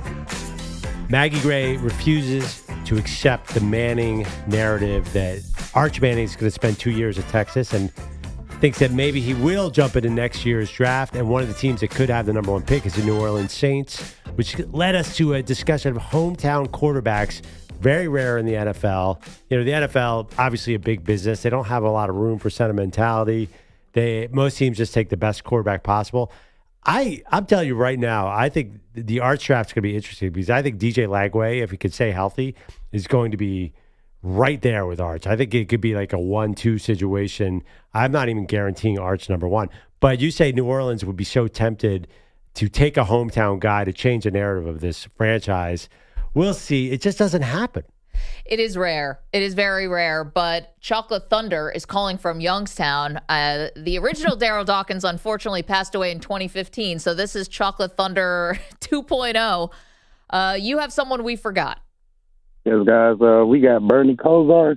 He's from the Youngstown area, and he's one of the Cleveland greats, and he's only 45 minutes away from us.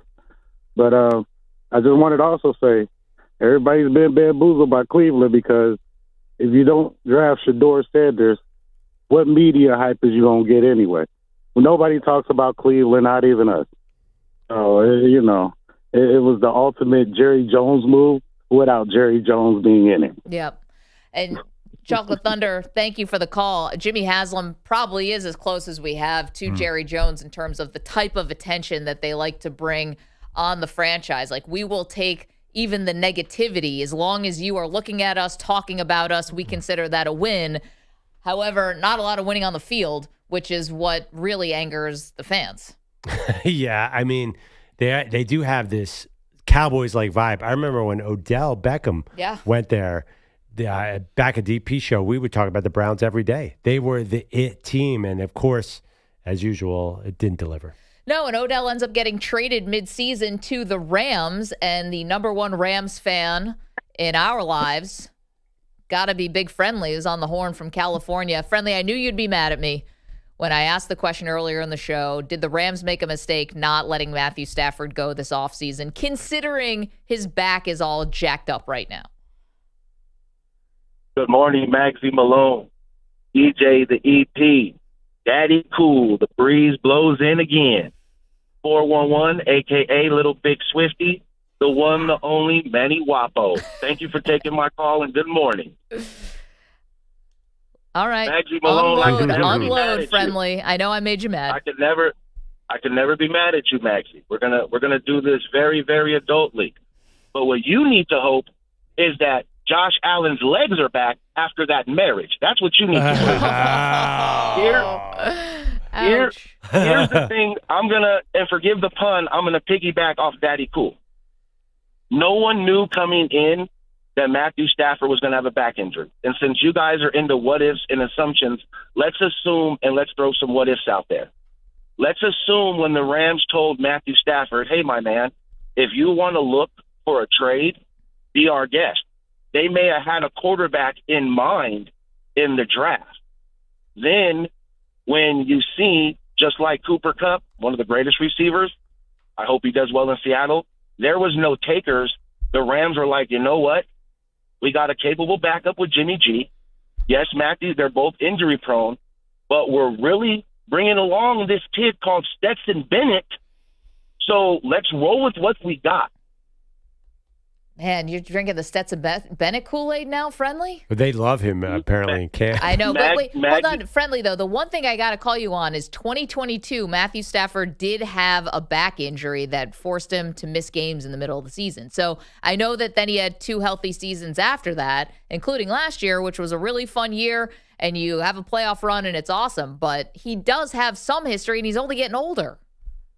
That's very true. But at the end of the day, there was an interview that Les Snead did, I want to say the year we did bad after we won the Super Bowl, and they had asked him about Matthew Stafford. I believe his comment was, we're going to ride him till his arm falls off. I still believe, that was his statement. I still believe, and this is just my assumption, Maggie, that the Rams had a quarterback in the draft they were looking at, so they gave Matthew an out. Hey, bud, if you want to go somewhere, be our guest. But then when that fell through, and no one was biting on Matthew, they were like, look, we're going to roll with this. Daddy Cool, my man, I missed you. Thanks, bud. I need to see you and Gordon at the same time because I'm thinking there's something going on that you're dressing up. But you guys have a great day. Daddy Cool, you the man. Manny Wapo, I need that loan, baby. I'm out of here. Friendly, have a great weekend. Thank you. I don't know that that's true. God, I wish Gordon's got that cool haircut. Yeah, called him Flash Gordon. I don't know about that. Well, Big Friendly, Monday, this coming Monday, just a few days, Gordon will be here and Perloff scheduled to appear at that very same time.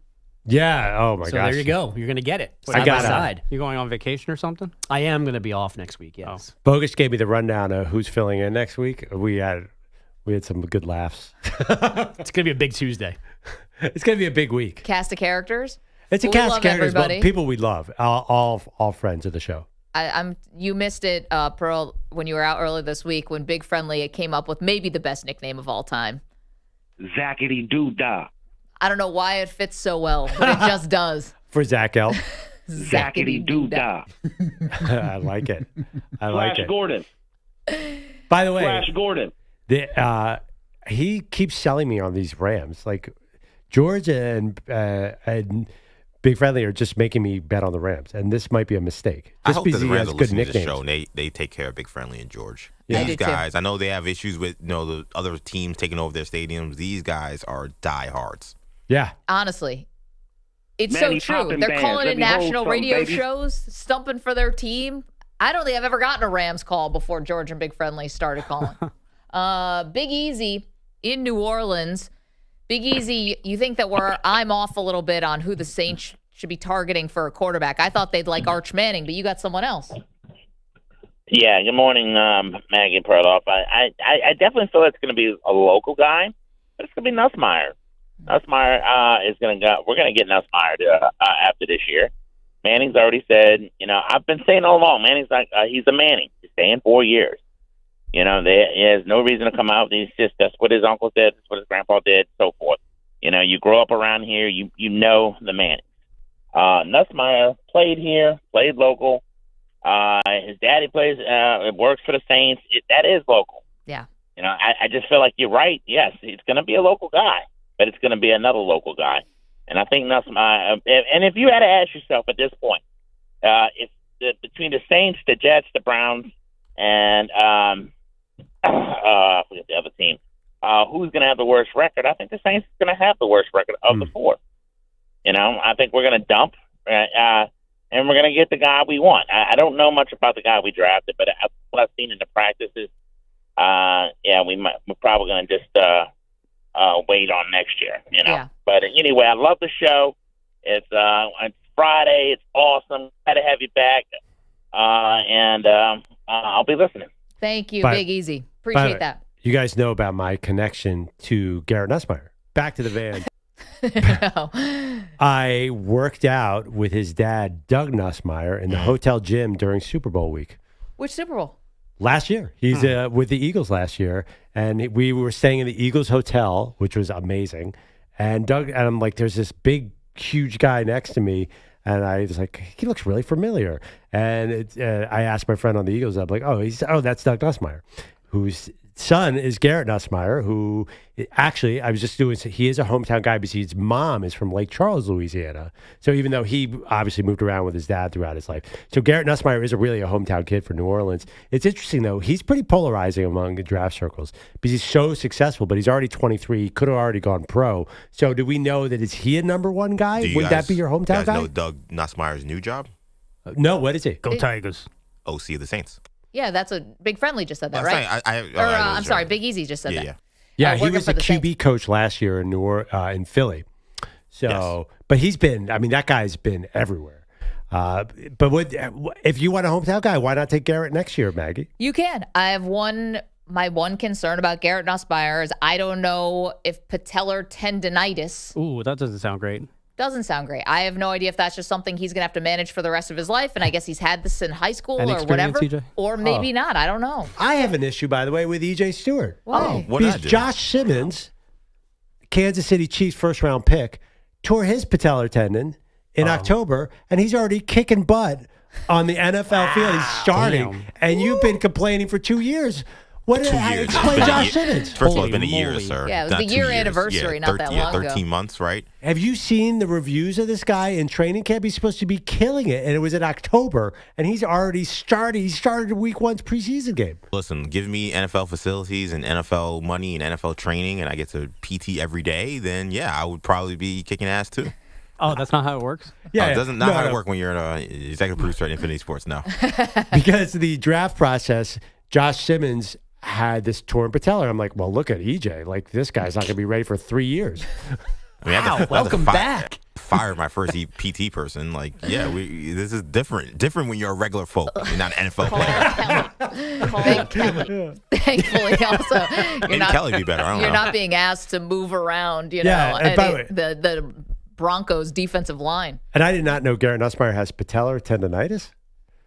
Yep. Again, if I didn't know that Josh Simmons was already back on the field, I would have thought he'd be out for 4 years with that. Bogusch has headlines for us. What's up, Bogusch? Bear with me for a second here, gang. Maybe last night's Mets game was like the Grand Canyon. Payoff pitch. Swinging a ground ball up the middle. Base hit. Past the diving Allen into left center field. Here comes Soto around third. He scores standing as the throw goes to second. And on at first with his 99th run batted in of the year is Pete Alonso. And the Mets have taken a 3-2 lead here. I can't say a word because the Mets are ruining everything. That's how he rose on Mets radio. I'm so excited. The Mets finally won again. Yeah, there we were. Us Mets fans looking over the edge. A beautiful, much-needed win. We should have went back to the van. 1-0 pitch, and he swings, and it's one deep down the right field line towards the corner, and that is off of the wall on the fly. Harris takes off. Mets just now hit the cutoff man. That's going to give the Braves the lead. It's a double by Ozzie. The Braves. It is the scariest place in America. What, a Mets lead? The Braves, who don't have Ronald Acuna Jr., or Austin Riley, or 4/5 of their preferred starting rotation. They've got a guy named Nacho playing third base. Easy. They rally for a 4-3 win at Citi Field last night. Come on, man. The Mets have now dropped 13 of 15. They're only a half game better than the Reds for the last NL wild card. So they lose 2 of 3 to their broken rivals, while the Phillies drop their third in a row, 3-2 in Washington, but it doesn't matter. Philly remains 5 games clear atop the NL East. I meant to text you guys a picture of the MLB standings when I was on vacation, but now I got a little cocky. Yeah, and the Phillies fell apart. Baseball is really fickle. Watch, you guys are probably all counting out the Mets, but you said they're still in the wild card. Oh, no, they're counted out. No, I mean baseball is dangerous, dude. Have you met the Brewers yet? Yes. Wait till the playoffs. We were expecting to come back and go, did you guys hear how hot the Brewers are? Yeah, absolutely. But you really feel confident in that's going to carry over into the postseason because baseball is so erratic. I don't think the Mets are making the playoffs.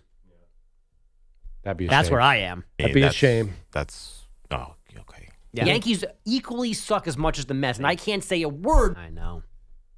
Did they lose yesterday? Oh, they didn't play. Dang it. No. Still can't say a word, Bogusch. Nope, I got nothing. Fresh off John Gruden winning a legal battle in his lawsuit against the NFL, a federal appeals court in Manhattan yesterday ruling in favor of Brian Flores, who is suing the league, plus the Giants, the Texans, and the Broncos for discrimination. Much like in Nevada, Flores' suit will proceed to an actual court, not the league's arbitration process, which, thankfully for the league, is overseen by Roger Goodell. Hence the issue with not having to go there. You're saying that he may not be a fair and equal judge? Yeah, again, this is like having the criminal's mom oversee his trial. I think he's going to get off. I believe this is the second leg of the PGA postseason, the BMW Championship in Maryland. Robert McIntyre had the lead overnight at 8 under 62 yesterday. Tommy Fleetwood 3 shots back. Scotty Scheffler a shot behind him. And with the NBA releasing its full schedule yesterday, we now know when one of our favorite nights is. January 2nd, Trae Young returns to his second home, the Garden, to face the Knicks. And the Knicks better get busy prepping for Atlanta because they're stacked this season, as Udonis Haslem explained yesterday on ESPN. Now you have everything you need. You go out and you go get Kennard, who's 44% from 3. You make the trade for Porzingis. You got your young coin, Jalen Johnson, and Rashee, however you say his name. Excuse me, I'm sorry. Zachary Rashee. You have all these pieces. Now, are you going to make Atlanta? Listen, I messed up his name. I'm sorry. Listen, don't be mad at me, Kirk. I took a page out your book. That was brutal. You didn't mess up his name. You made it a religious holiday. Zachary Rosh Hashanah. That's the first interesting thing that's ever happened to that guy. Who reads a Shedeur? Oh, God, that guy is so average. I'm sorry. I just... He's 19, bro. Yeah, I know. He's like a 6'8" shooting guard he's so average. Rashee. Kind of like everybody else on the Atlanta Hawks roster. Yeah, it's like every Atlanta Hawks pick of the last 15 years. Do you think Udonis Haslem knows what Rosh Hashanah is? How do you even come up with that? Are you kidding me? Miami? South Florida? Yeah, okay, sorry, guys. I don't know. That's probably why he said it. Rashee. Okay. That's better than Aninkontumbu. I told you when Ali took a boot. That's the best one. When I was doing my show back for the Yes Network with Yogi Berra, and Yogi Berra came in on a Wednesday morning and said how excited he was that he went to a bar mitzvah last night. Then proceeded to explain that he was actually at a Passover Seder. Then he called it a bar mitzvah. He's like, I was at a yeah, it was amazing. We had matzah and we talked about Moses freeing the slaves. A little snip. Yeah, yeah. And the Red Sea parted. I'm like, at a bar mitzvah? This all came up on a Tuesday night? And it turned out he was describing a Seder.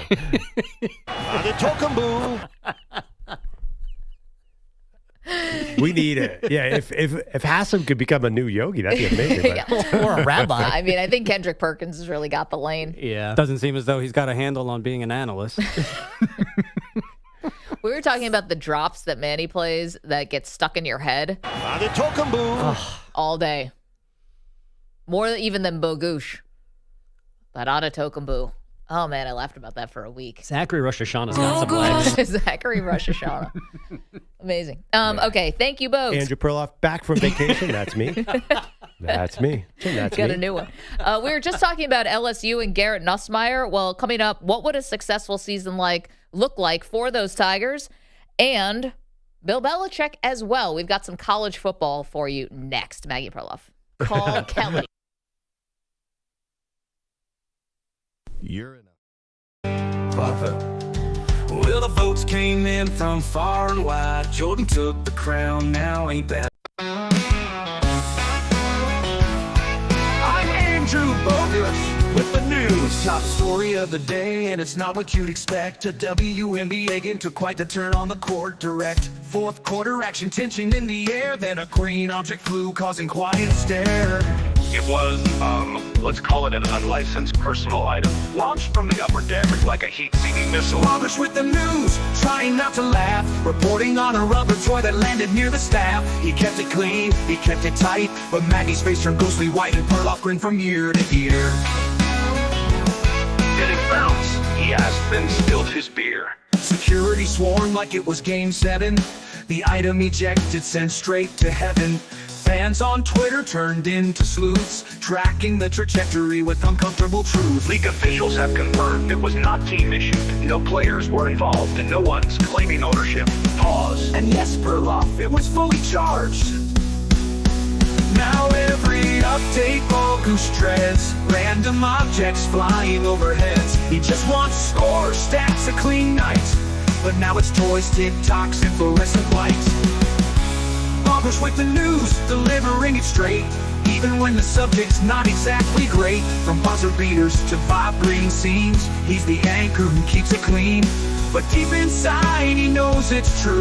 The green toy flew, and so did his view.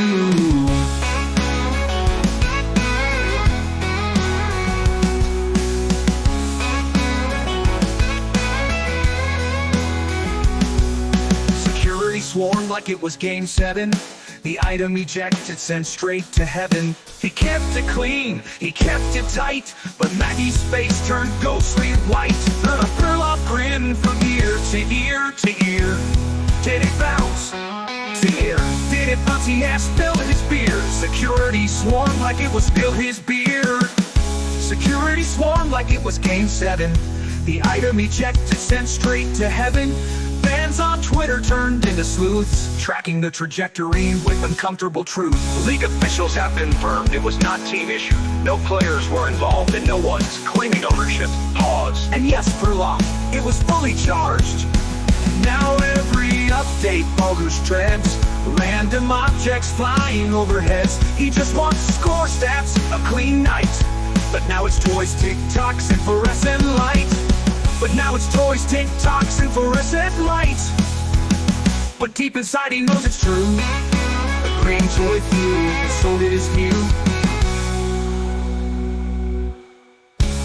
No players were involved, and no one's claiming ownership. Pause. And yes, Perloff, it was fully charged. Now every update, Bogusch treads random.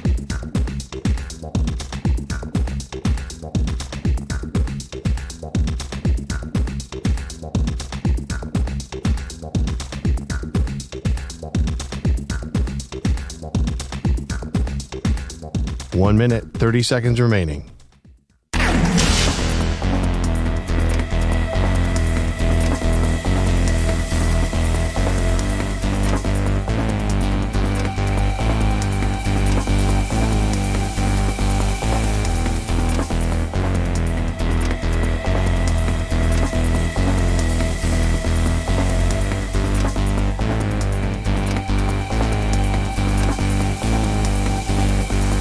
One minute remaining.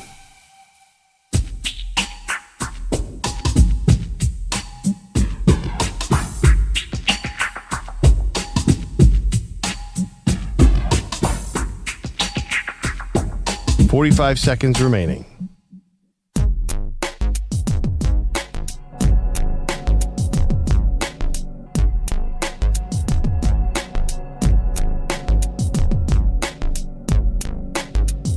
$30 seconds remaining.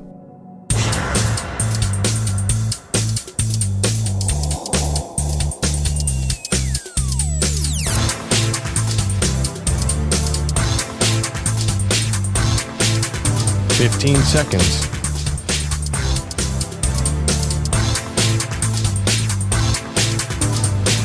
Break ends in 5 seconds.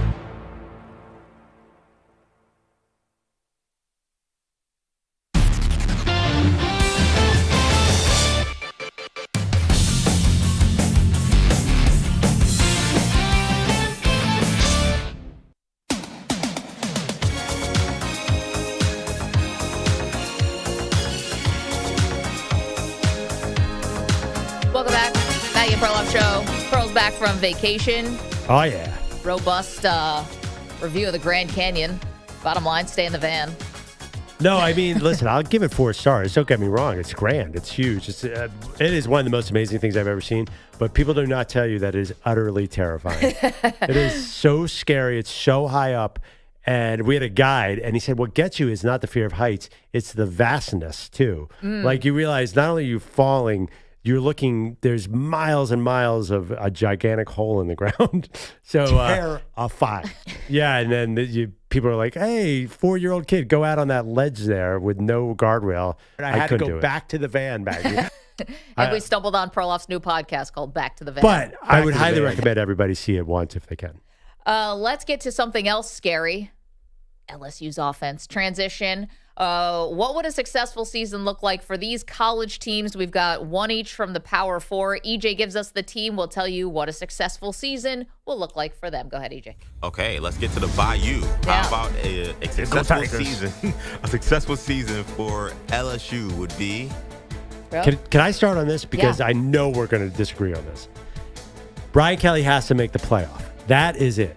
He has to be, and that's a definite. If he does not make the playoff, that seat is as hot as possible. I know there's financial reasons they probably wouldn't let him go.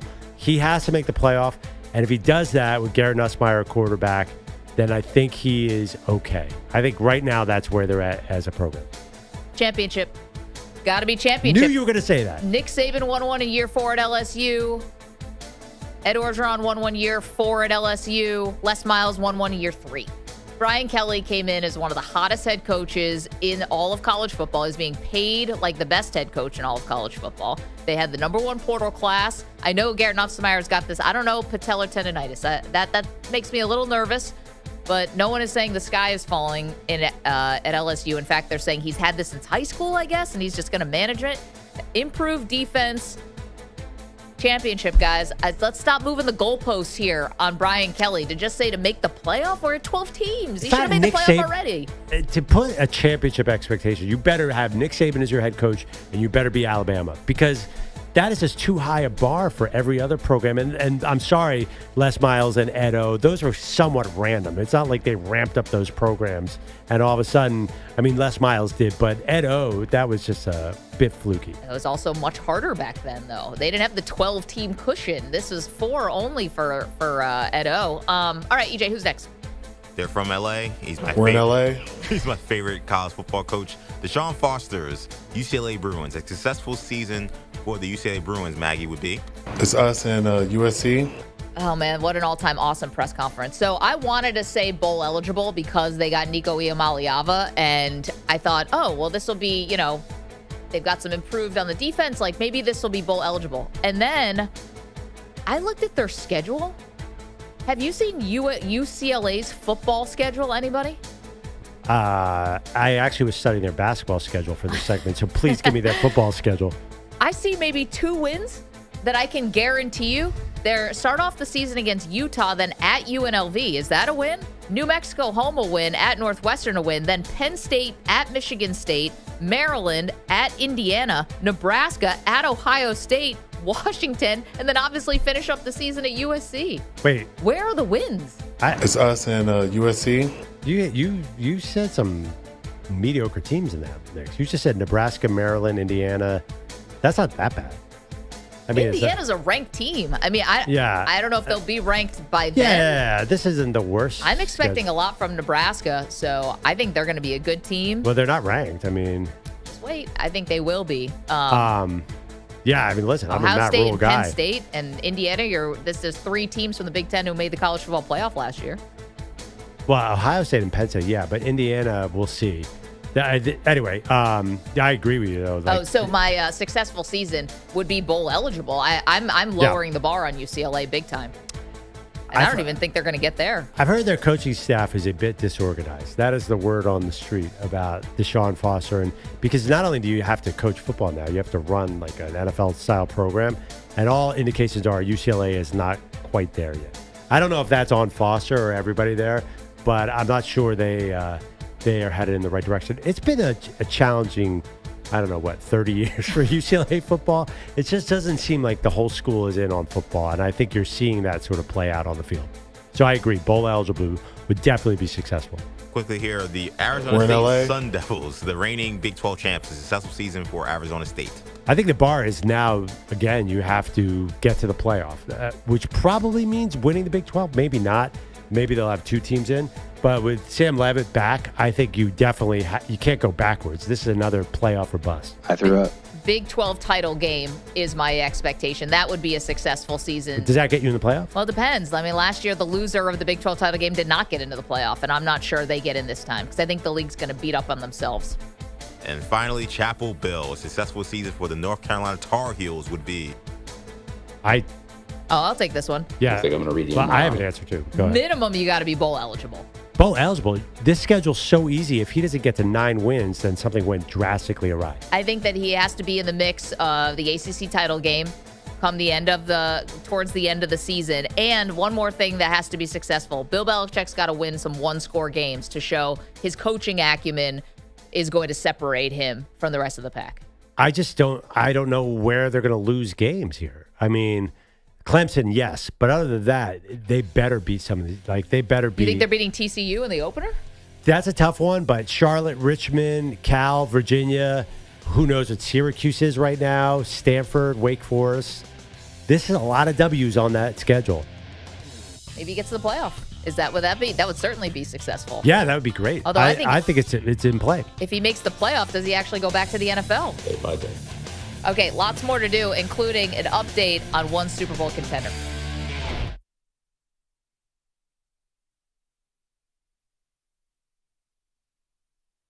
You're in a 5-minute break.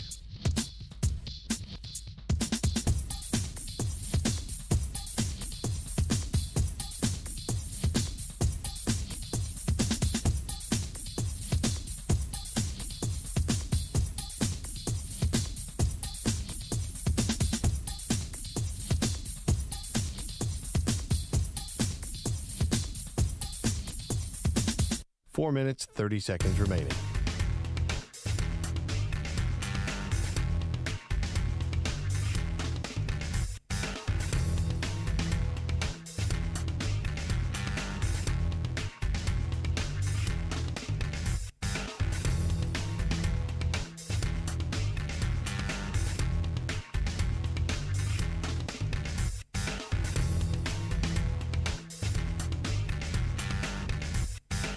Four minutes remaining.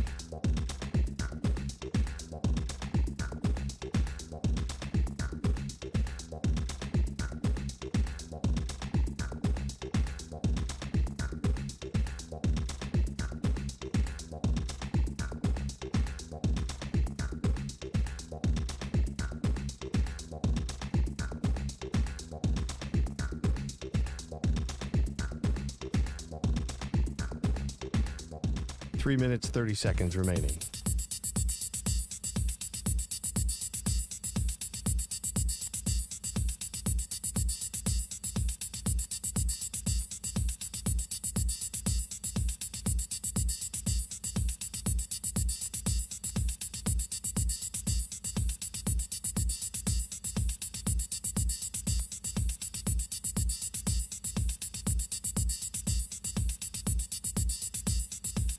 Three minutes remaining.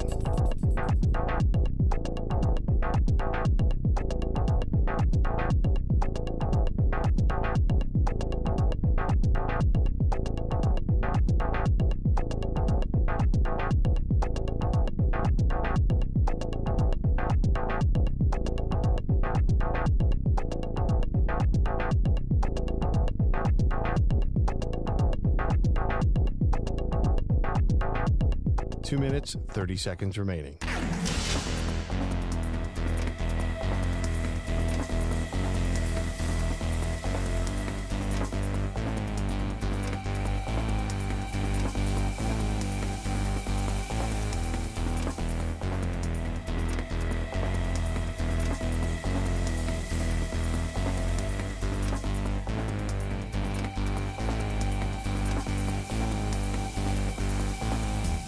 Two minutes remaining.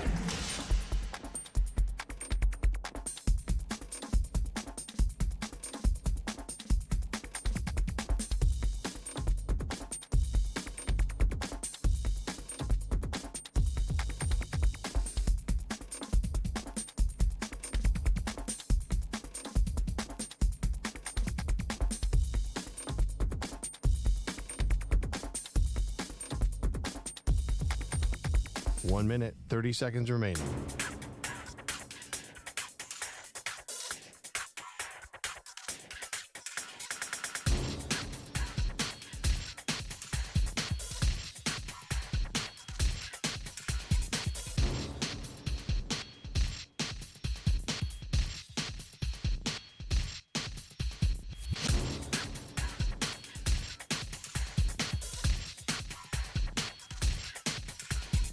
One minute remaining.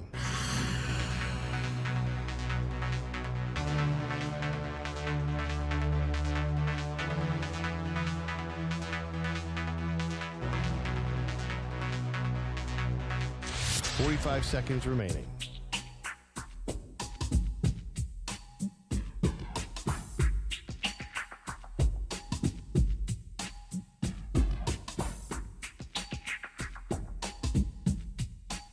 Seconds remaining.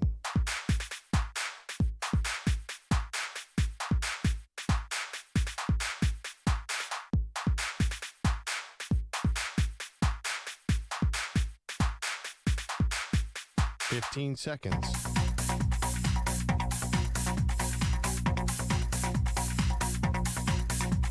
Break ends in 5 seconds.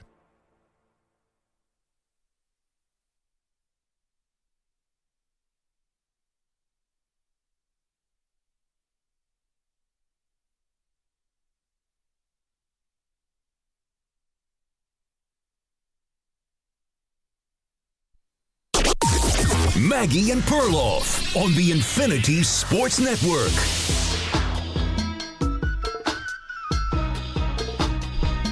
A team that was a very, very popular pick to make the Super Bowl last year suddenly seems to have cooled off. Welcome to the show, Maggie Gray. Andrew Perloff back from vacation and can't wait to get your take on the Lions, Pearl, because not just a day ago, I guess 2 days technically, the Lions and the Miami Dolphins had a joint practice. I'm not sure if you heard about this when you were at the Grand Canyon, if this is all the gossip at the Grand Canyon, but the We're Lions... going to bite a kneecap off? The Lions were fine. The Dolphins turned in what some veteran reporters were calling the worst joint practice performance they had ever seen in the history of covering the NFL. So, you should stand corrected. Yeah, so the Miami Dolphins were taking a lot of shrapnel, but then it looked like the next day... The Dolphins, stiffened up a little bit, and they performed better.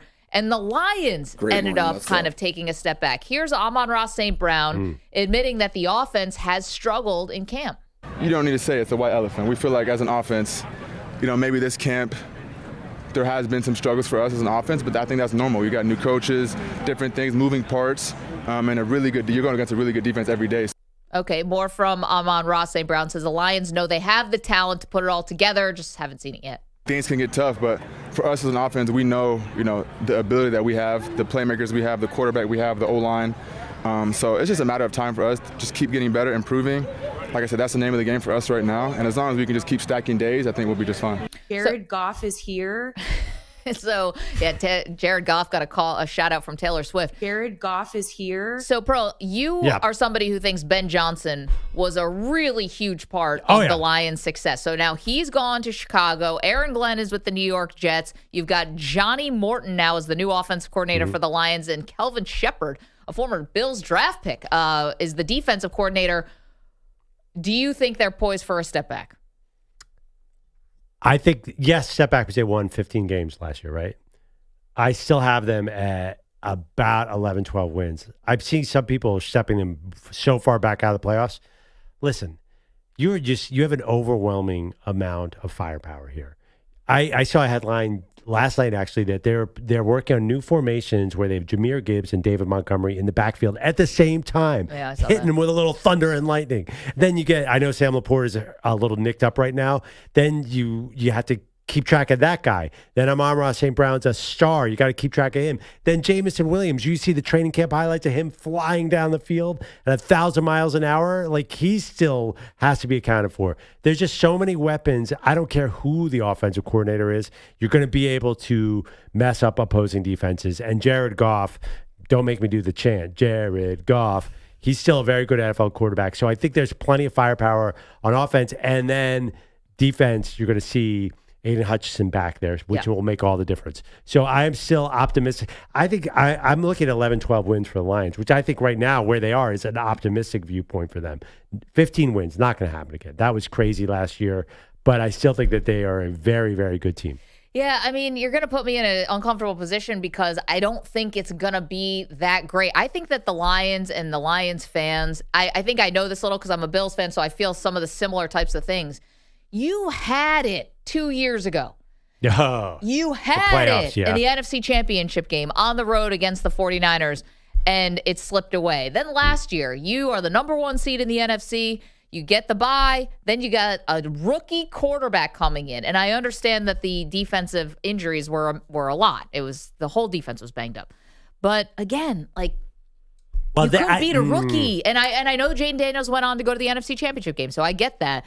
But how many of these opportunities are you really going to get before, I know Jordan Love just had thumb surgery, which I want to get your take on. But Packers are coming. We'll see what happens with the Lions. Bears should be better. You're only going to – I'm not saying the window is closed for the Lions by any stretch, but, at some point you got to take advantage of the opportunity. And they've had opportunities, and they haven't been able to get there. And now you're bringing in 2 new coordinators, which – I think the beginning of the season may not look like it did last year where they hit the ground running. It looked amazing. We're watching the quarterback show with Jared Goff, and he is just there. They were unreal in the beginning, just right out of the gate.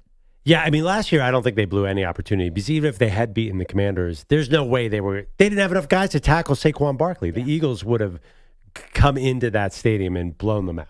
Yeah, but in some ways, I'm not trying to move the goalpost at all, but you lose to the Philadelphia Eagles, who clearly have the best, or I think clearly have the best roster in the NFC.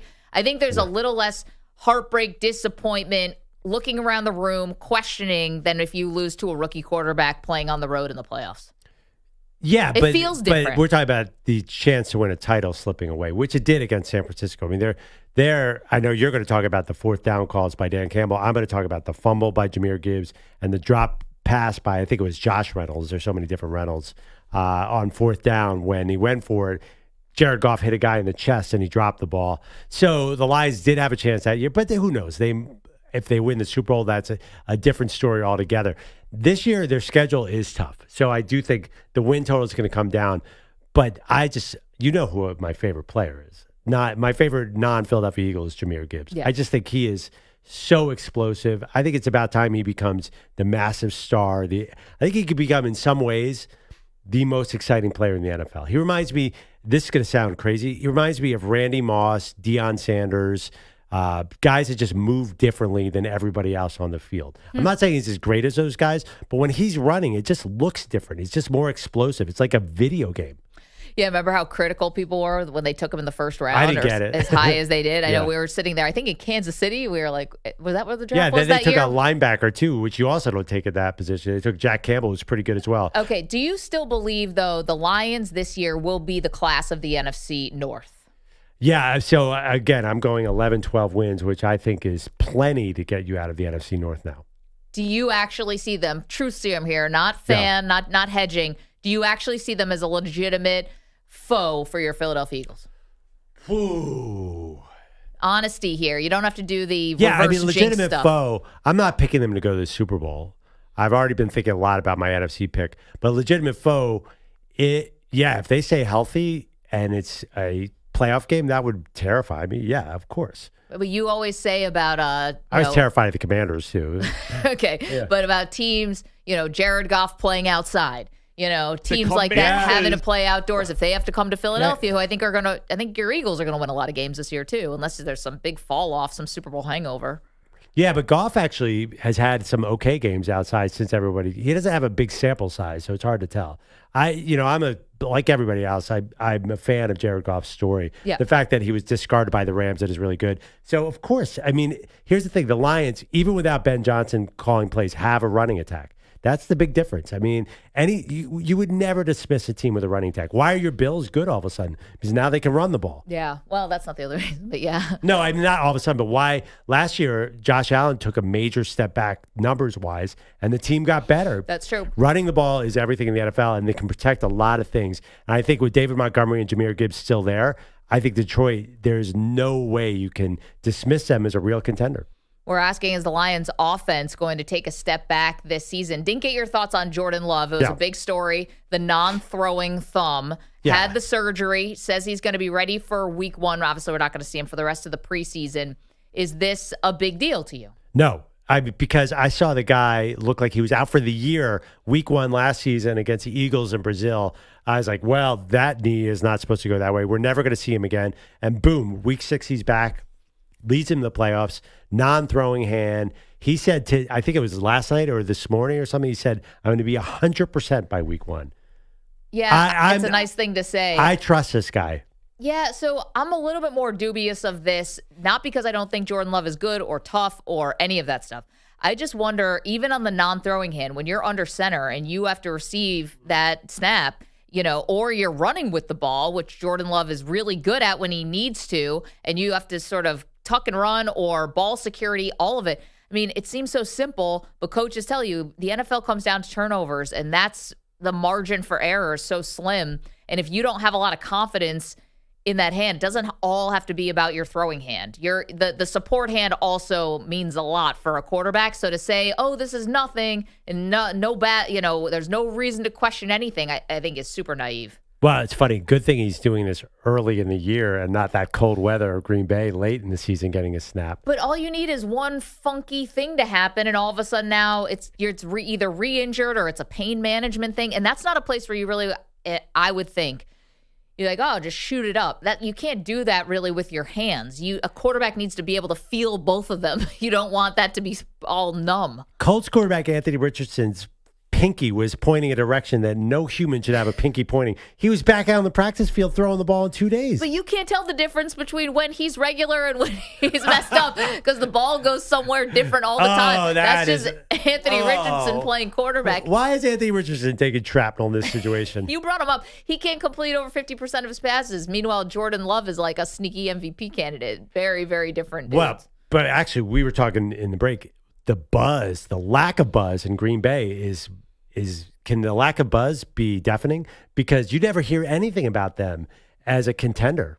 Why is that? Because it's a Brewers state now. Yeah, it could be. That's right. I think it's because, well, one, Love was kind of hurt last year. I think expectations are a little bit down on him. And Matt LaFleur intentionally keeps it so low key there. Like he does not let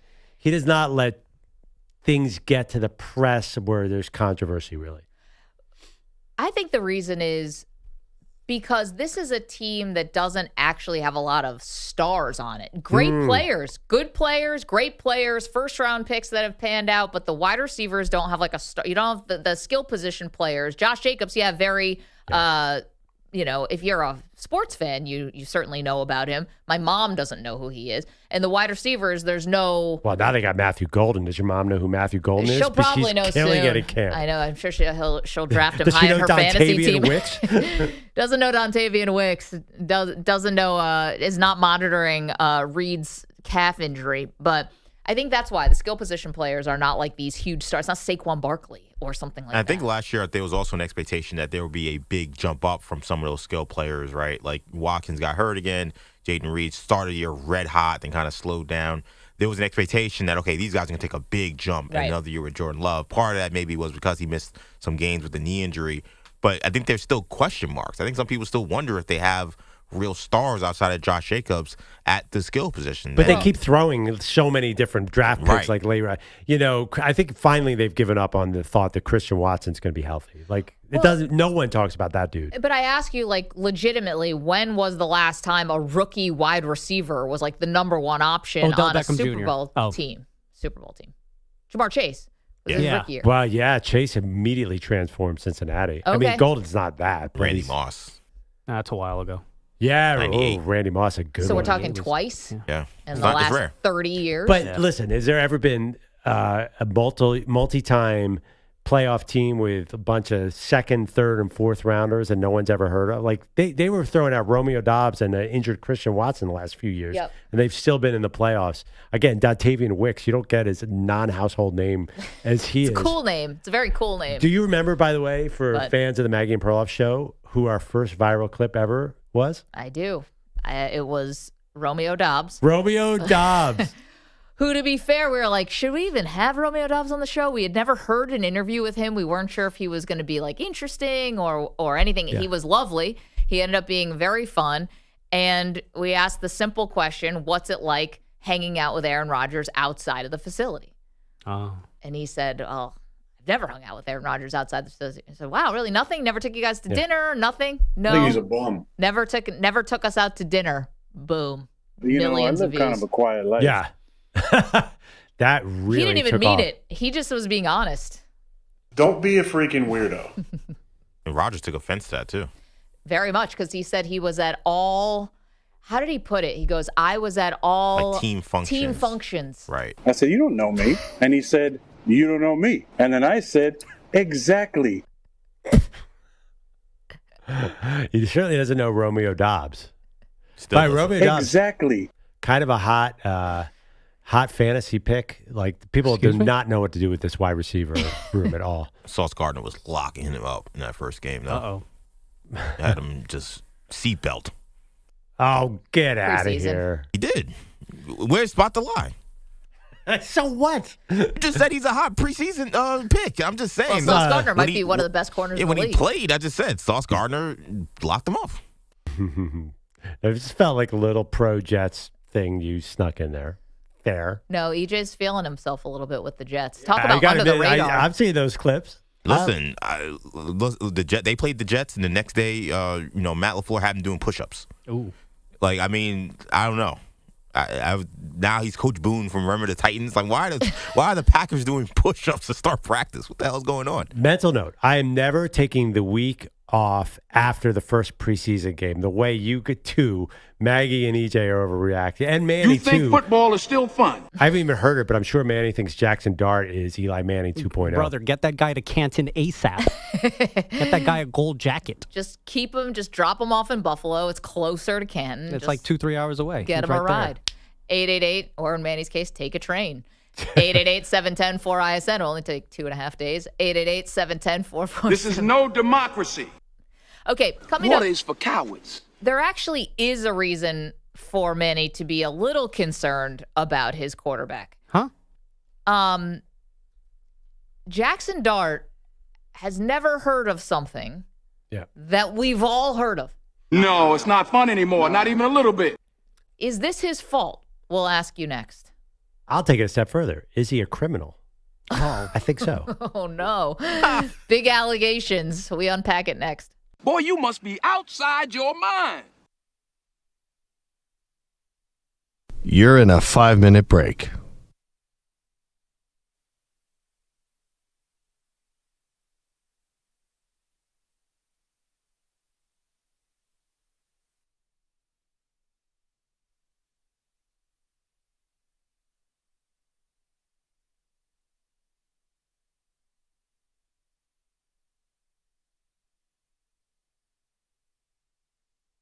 Four minutes, 30 seconds remaining.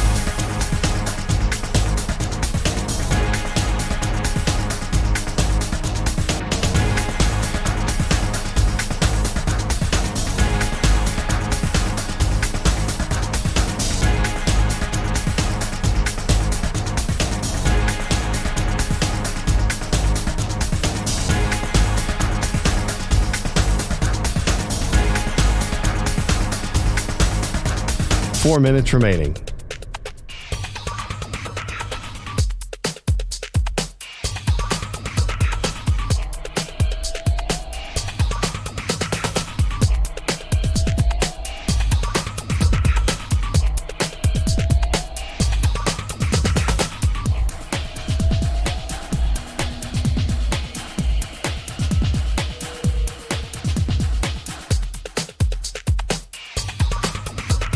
Three minutes, 30 seconds remaining.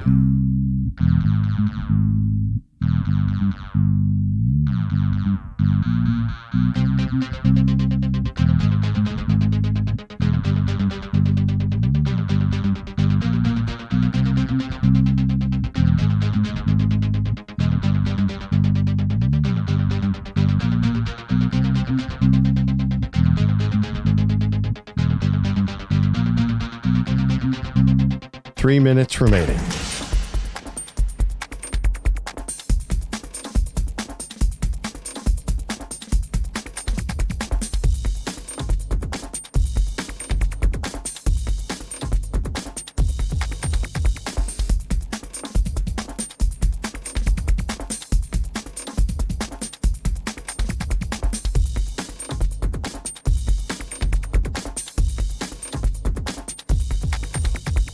2 minutes, 30 seconds remaining.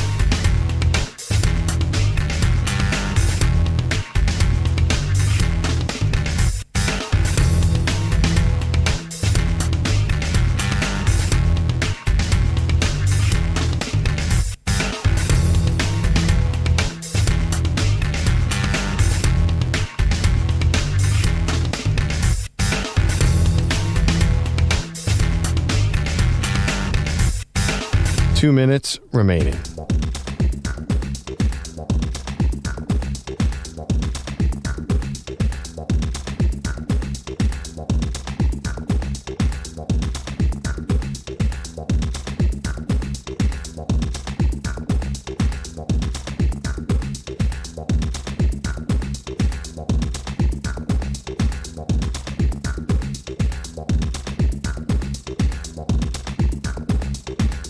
One minute, 30 seconds remaining.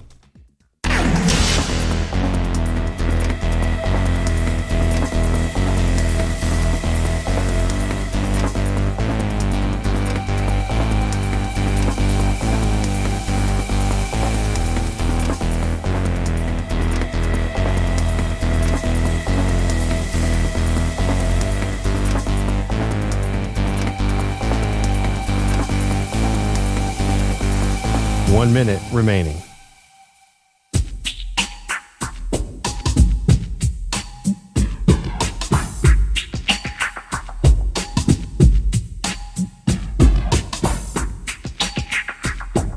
Forty-five seconds remaining.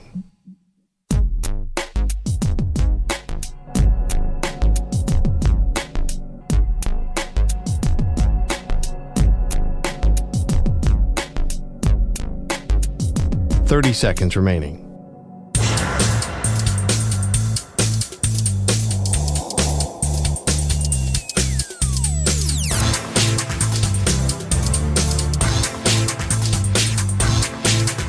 Fifteen seconds.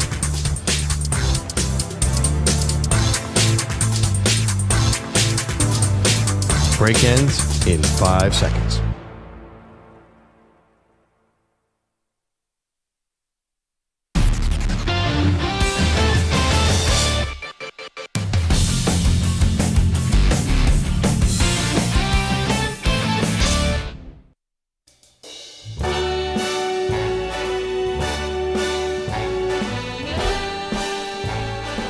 Back on Maggie and Perloff. You hear the music. That's because Andrew Perloff is back in New York after a week. Andrew Perloff, that's me, by the way. Back from a week Finally. on the West Coast. Now, Was that what it was for, Manny? Start Exactly. spreading the news. Perloff I is know back. that's not. And that's Perloff. I never knew the difference. I know that is not a prelude to a good baseball story because that doesn't exist in this town anymore. Nope. So Baseball's something must over. be happening football-wise, Maggie. Yeah, okay, so you tell us if you think this is, what do they call them? Not red flags, but what's like the dating term? A beige flag? A beige flag? Beige or flag is one of them. That's what for a boring person, right? I don't know. This is why I'm single. There's beige flags and red flags. And green flags? And green flags. Boogity, boogity, boogity. What's a green flag? That's a good. That's when the race starts in NASCAR. Oh. Okay, well, this Doesn't is mean this guy's high all the time. No. it's like Marshawn Lynch's red, green he flag. He showed up in sunglasses and ordered nachos. That's a green flag. Chicken, cheese, guac, but they forgot my pico de gallo. Okay, you tell us what type of flag this is. Jackson Dart, Manny and Bogusch's future Hall of Fame quarterback for the New York Football Giants. Let's go. Does not know what easy pass is. I didn't know what this stuff means. These ticket easy passes. Oh yeah, I guess we don't have an easy pass in here. Yeah, you're just gonna take a ticket. I don't even know that. I just drive by it every time. I'm like, what does this even mean? Okay, so Jackson Dart's been racking up probably fines, tickets. You know, he's been jumping fares basically all throughout the tri-state area because he didn't realize that Easy Pass, which I think is Sun Pass, Easy Pass, there's a version of this all over the country. You have the thing that goes on your windshield and it pays the toll for you. So he's just been going through the tolls, never thought to myself, I wonder why there's one's purple and one's green around here. But Two lanes. They just track the license plate now, so it doesn't even matter. Who are they? And they're going to send him a bill. Yes. Yeah, Right. yeah, So that's he's how it got to works. pay it at some point. Yeah. But to do I don't know what this is. It's Easy Pass. You don't think that he could figure out this is some kind of thing you can buy? You're going to judge me here. I love judging people. Let's go. My wife, for some reason, took the Easy Pass out of the Honda Accord. Why the heck for would you months. do that?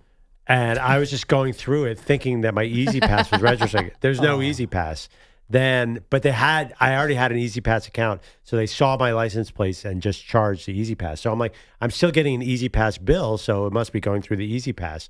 Then I realized I looked around the car for like 15 minutes. I couldn't find the Easy Pass. Wait, but you know what it is. I And know there's what like it a is, designation of 2 lanes. This is like when Jared Goff did Hard Knocks and didn't know that the sun rises in the east and sets in the west. Huh? But I was like, Cal Berkeley, I think less of you now. No, I'm kidding. Yeah, but I mean, do we know that the places at Jackson Dart have had Easy Pass? I mean, I'll give them a pass if they had some other kind of pass. But like it is like as Maggie said, it's called other things in other places, but the idea is still the same. That like there's a lane for you to just drive right through. So it's one thing to go, I don't know what Easy Pass is, but to not know about the prepaid. Okay. Yeah. All right. A little search here. Mississippi does not have Easy Pass. In What? fact, Mississippi does not have any toll roads. They have paved roads in Okay, Mississippi? what They about have no Utah? toll roads. What What about a Utah, state. where he's from? So if you look at Easy Pass Wikipedia's page, and you guys know I love Wikipedia. Easy Pass is really just in the Northeast. I mean, Virginia, North Carolina, Georgia, and Florida have Easy Pass. South Carolina does not. Tennessee does not. Okay, but Manny, I've been to Florida before. They've got They've Sun got Sun Pass. Pass, yeah, And I I'm wasn't familiar. like, I What's wonder this? what this is. But yeah, no, Mississippi is in gray here. The westernmost state that's colored in and accepts Easy Pass is Minnesota. What about Mississippi does. Utah? Yeah, Utah has something along the lines of Easy Pass. It's called ZE Pass. And somehow Jackson Dart was befuddled. Sorry. Yeah, Paul, I you were mean, saying. he's so focused on football. This is good. Like, you don't want your quarterback to understand the Just to basic pay attention to the working road? elements of the world. You want him to just be like looking at a playbook, not an Easy Pass. Come on, get your priorities straight. Is Maggie. he a Nepo baby? Has he been just driven everywhere his entire life? So he's never had to pay Richie attention to Rich? these things? Yeah. Who was there was a Giants quarterback who got pulled over. It wasn't Daniel Jones. It was someone else who was new, who was doing illegal maneuvers.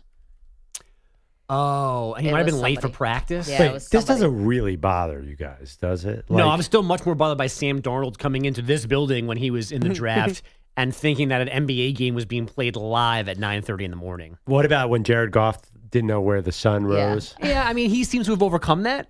He's got a handle on the Lions' offense at this point, so I think he's okay. It's Mafe to that guy every single month. Listen, we've been watching Hard His Knocks. wife is a I'm swimsuit sorry, model. Josh Allen isn't exactly a Rhodes Scholar. I mean, Have you heard him talking about thermodynamics? Yeah. Clearly, you missed that episode.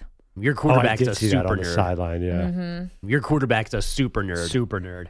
They're pointing out yeah. things in the new stadium. He's asking pertinent questions, nodding along knowingly. It's a cool looking stadium.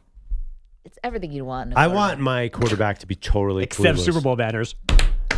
Thank you. Yeah. Thanks.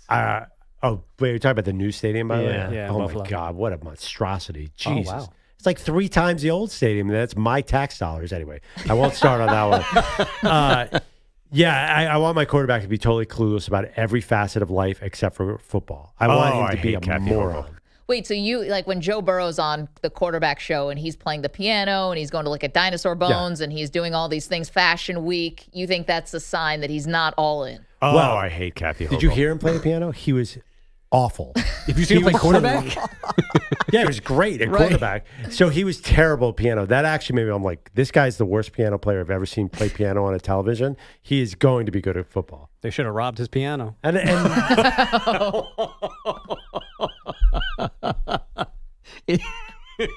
Imagine a bunch of criminals trying to get a baby grand out the front door. And those dudes drove with that stuff just like in their back seat. That's how they got For caught. weeks.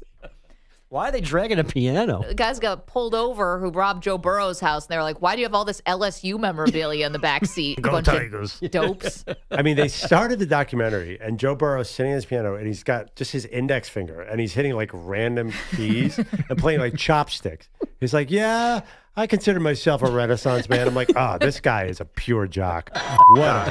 What a meathead." sign him up to be quarterback. What are we doing, man? Wake the up! And then they have these. The other thing, like the whole quarterback thing. I'm sorry if you think Joe Burrow is a Renaissance man. They showed him on his off time. He's sitting there eating nachos, watching the playoff game with like guac dribbling on his. Like he's like all of us. He's just a guy. Like I think you want your quarterback to be clueless about things. I think embarrassing performance by us. He's like the Renaissance man. He's like, guys, you'll never guess what. I bought the Batmobile. Yeah, he's a kid. I'm Joe. It's not like commissioning some fine art. No, I'm just saying exactly. And Jackson Dart is his soundbite about not knowing easy passes. That's a good sign. Russell Wilson probably knows too much about the road rules, to be honest. Russell Wilson's like probably could sit and talk traffic with me. He's a driver's ed instructor. Yeah, he's like, well, if you want to avoid congestion pricing, then you're going to have to go up the west side and get off here. That's right. Like, which would you rather have, Jackson Dart or Russell Wilson? Jackson knowing Dart. all the like appropriate safety lanes. I'd rather have Jameis Winston as my quarterback. He doesn't know anything.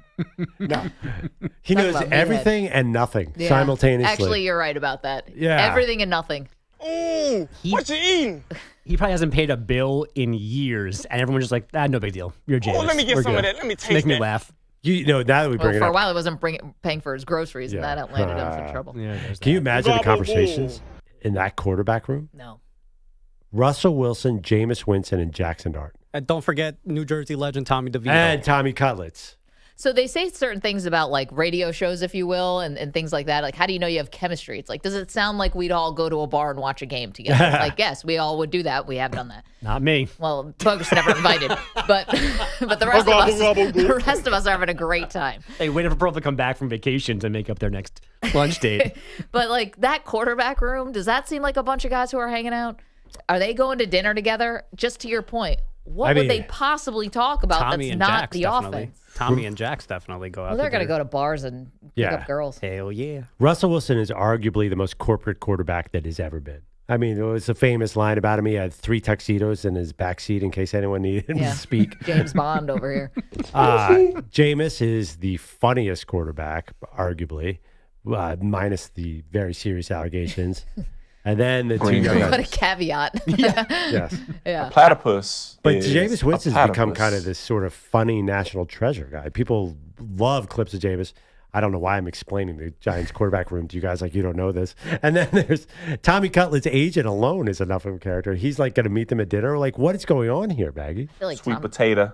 Tommy DeVito's agent's going to end up wearing cement shoes at the bottom of the Hudson if he's not careful. I haven't thought about this once. Who Or makes the the team, by Hackensack. the way? Who makes it? Who's making the team? Is Tommy DeVito going to be on the team, or is Jameis going? How's this DeVito's work? not. DeVito's going to get cut? Yeah. I think so. Much less interesting than the Browns quarterback room. Bogusch, what do you have for us headlines-wise? I've got the information we have been waiting for. The 23 George Webb restaurants in the greater Milwaukee. Actually, it's pronounced Milwaukee, which is Algonquin for the good land. I was not aware of that. That's okay, Manny. Brewers fans in Milwaukee can get their free hamburgers, courtesy of the team's 12-game win streak, this coming Wednesday, 2 to 6 p.m. Central at those 23 George Webb restaurants. And if you're unavailable at that time, starting today, you can get a voucher for your hamburger at a later date. This is the third time the Brewers have triggered this giveaway.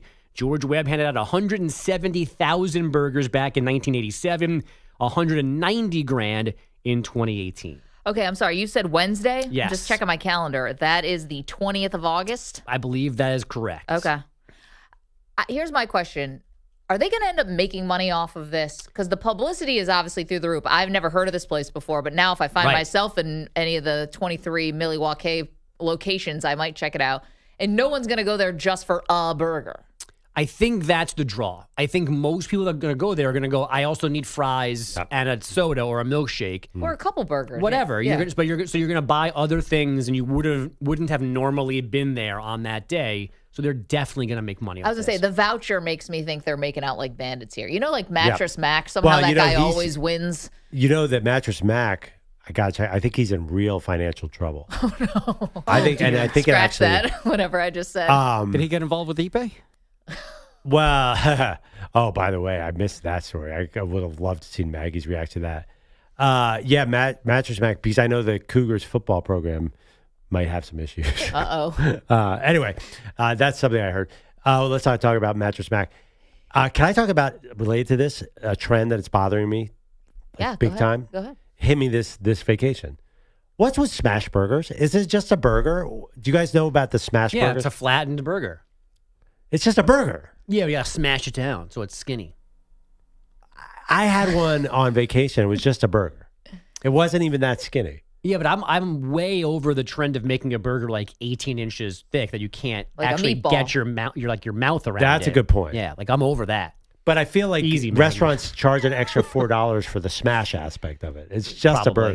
burger. Not far from here, there is a gas station, one of the few in Yes. Manhattan, Yes. that has a smash burger counter. Yeah. And it's like on all of these, you got to go eat it lists. Oh, good. Yeah, I saw Let's that go. trending on social media like a few weeks ago. Not too far from here. No. Nope. But they're not that much radically thinner than like a Burger King burger.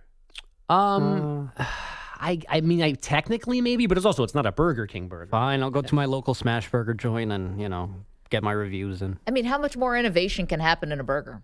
Yeah. Like they're just trying something. They should put the cheese in the meat.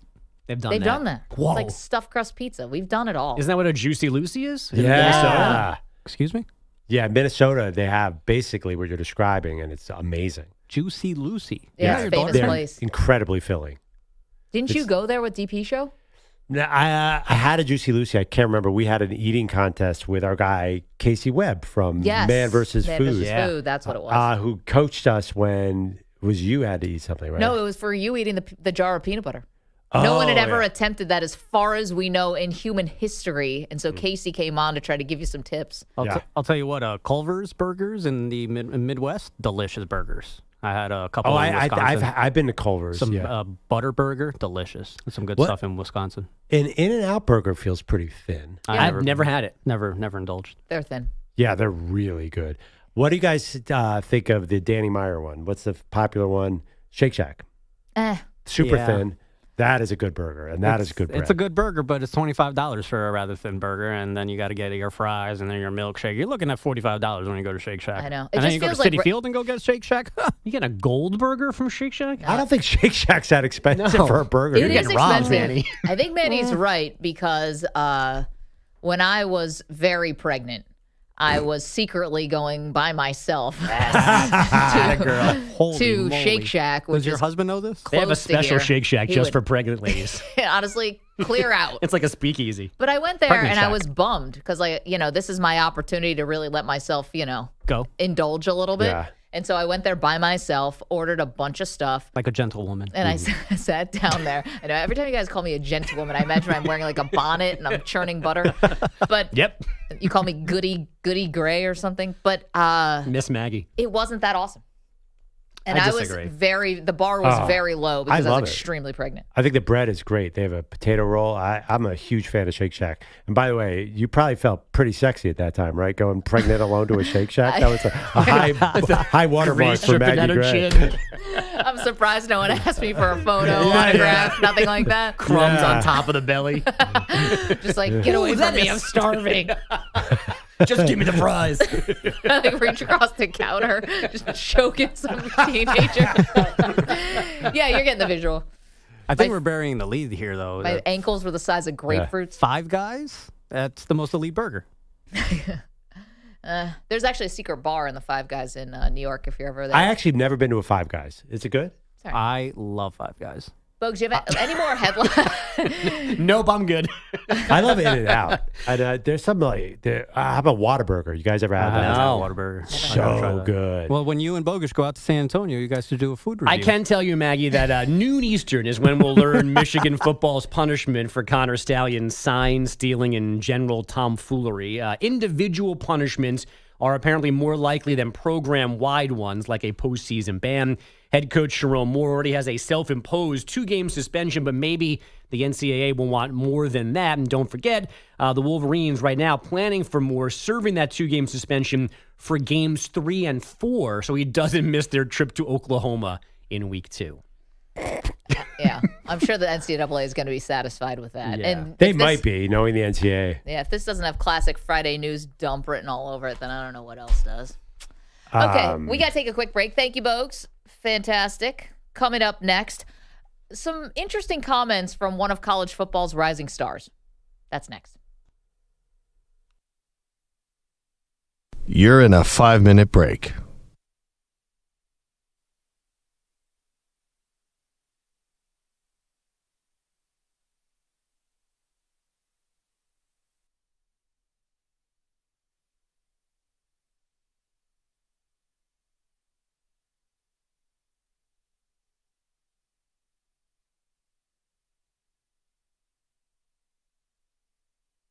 Four minutes, 30 seconds remaining.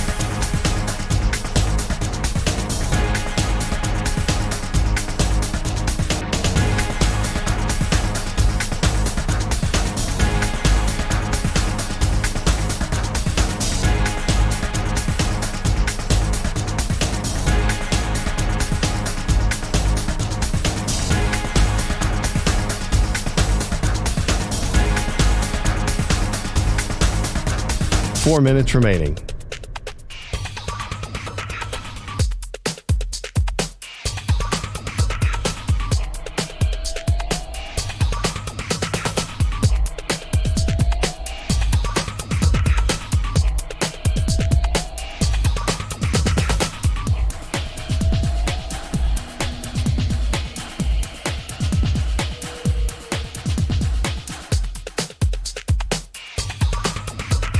Three minutes, 30 seconds remaining.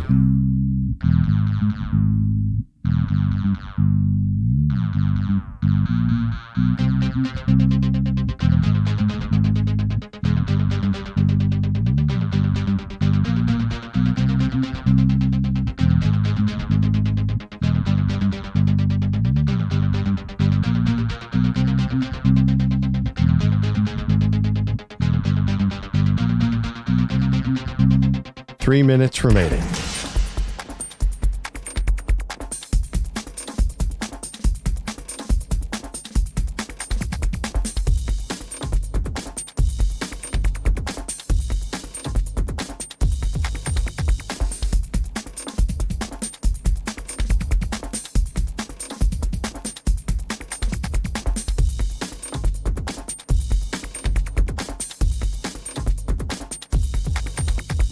Two minutes, 30 seconds remaining.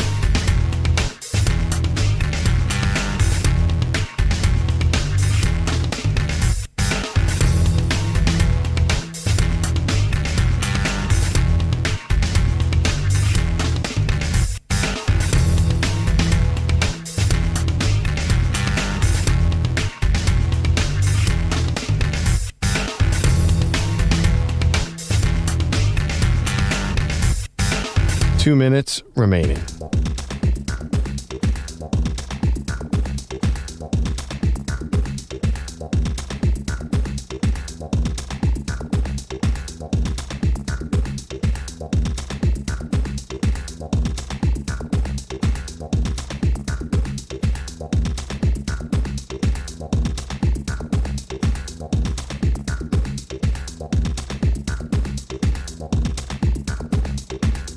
One minute, 30 seconds remaining.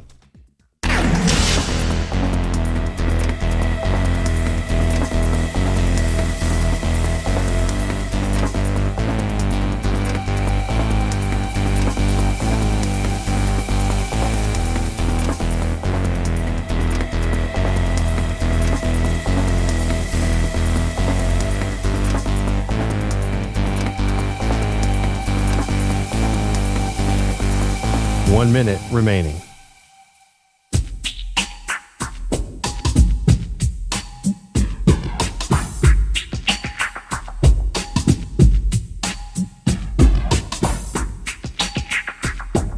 Forty-five seconds remaining.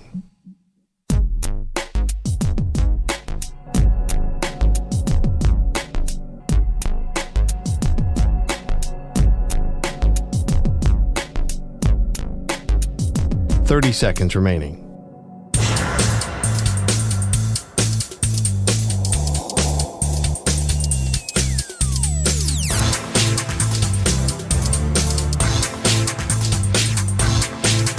Fifteen seconds.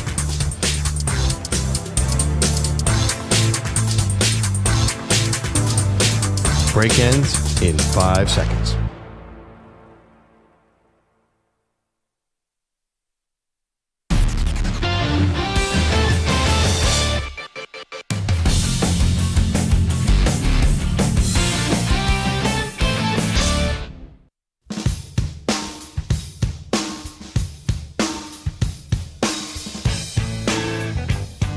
Welcome back to Maggie and Perloff Show. Pearl back from vacay, regaling us with tales from the Grand Canyon and other parts of California, which is cool. Yeah, California, Arizona. Newsflash, Arizona is a very hot state in August, Meg. I had no idea. The fact that you're not burnt to a crisp is pretty incredible if you're watching on the live stream. Perloff, you wore long sleeves, didn't you? Oh, always.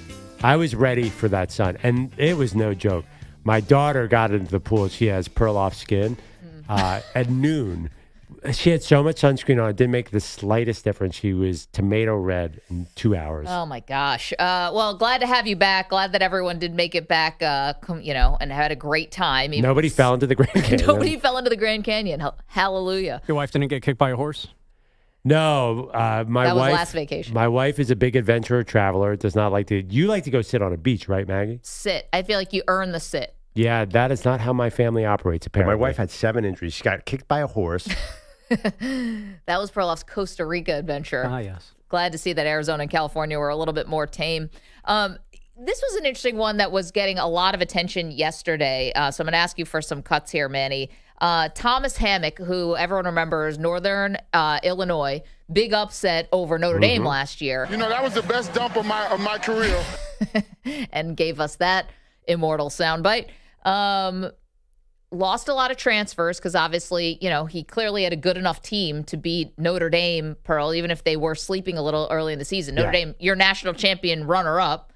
So he was talking about embracing the challenge of losing 19 transfers and actually wondering if all of those guys that transferred out made the right decision.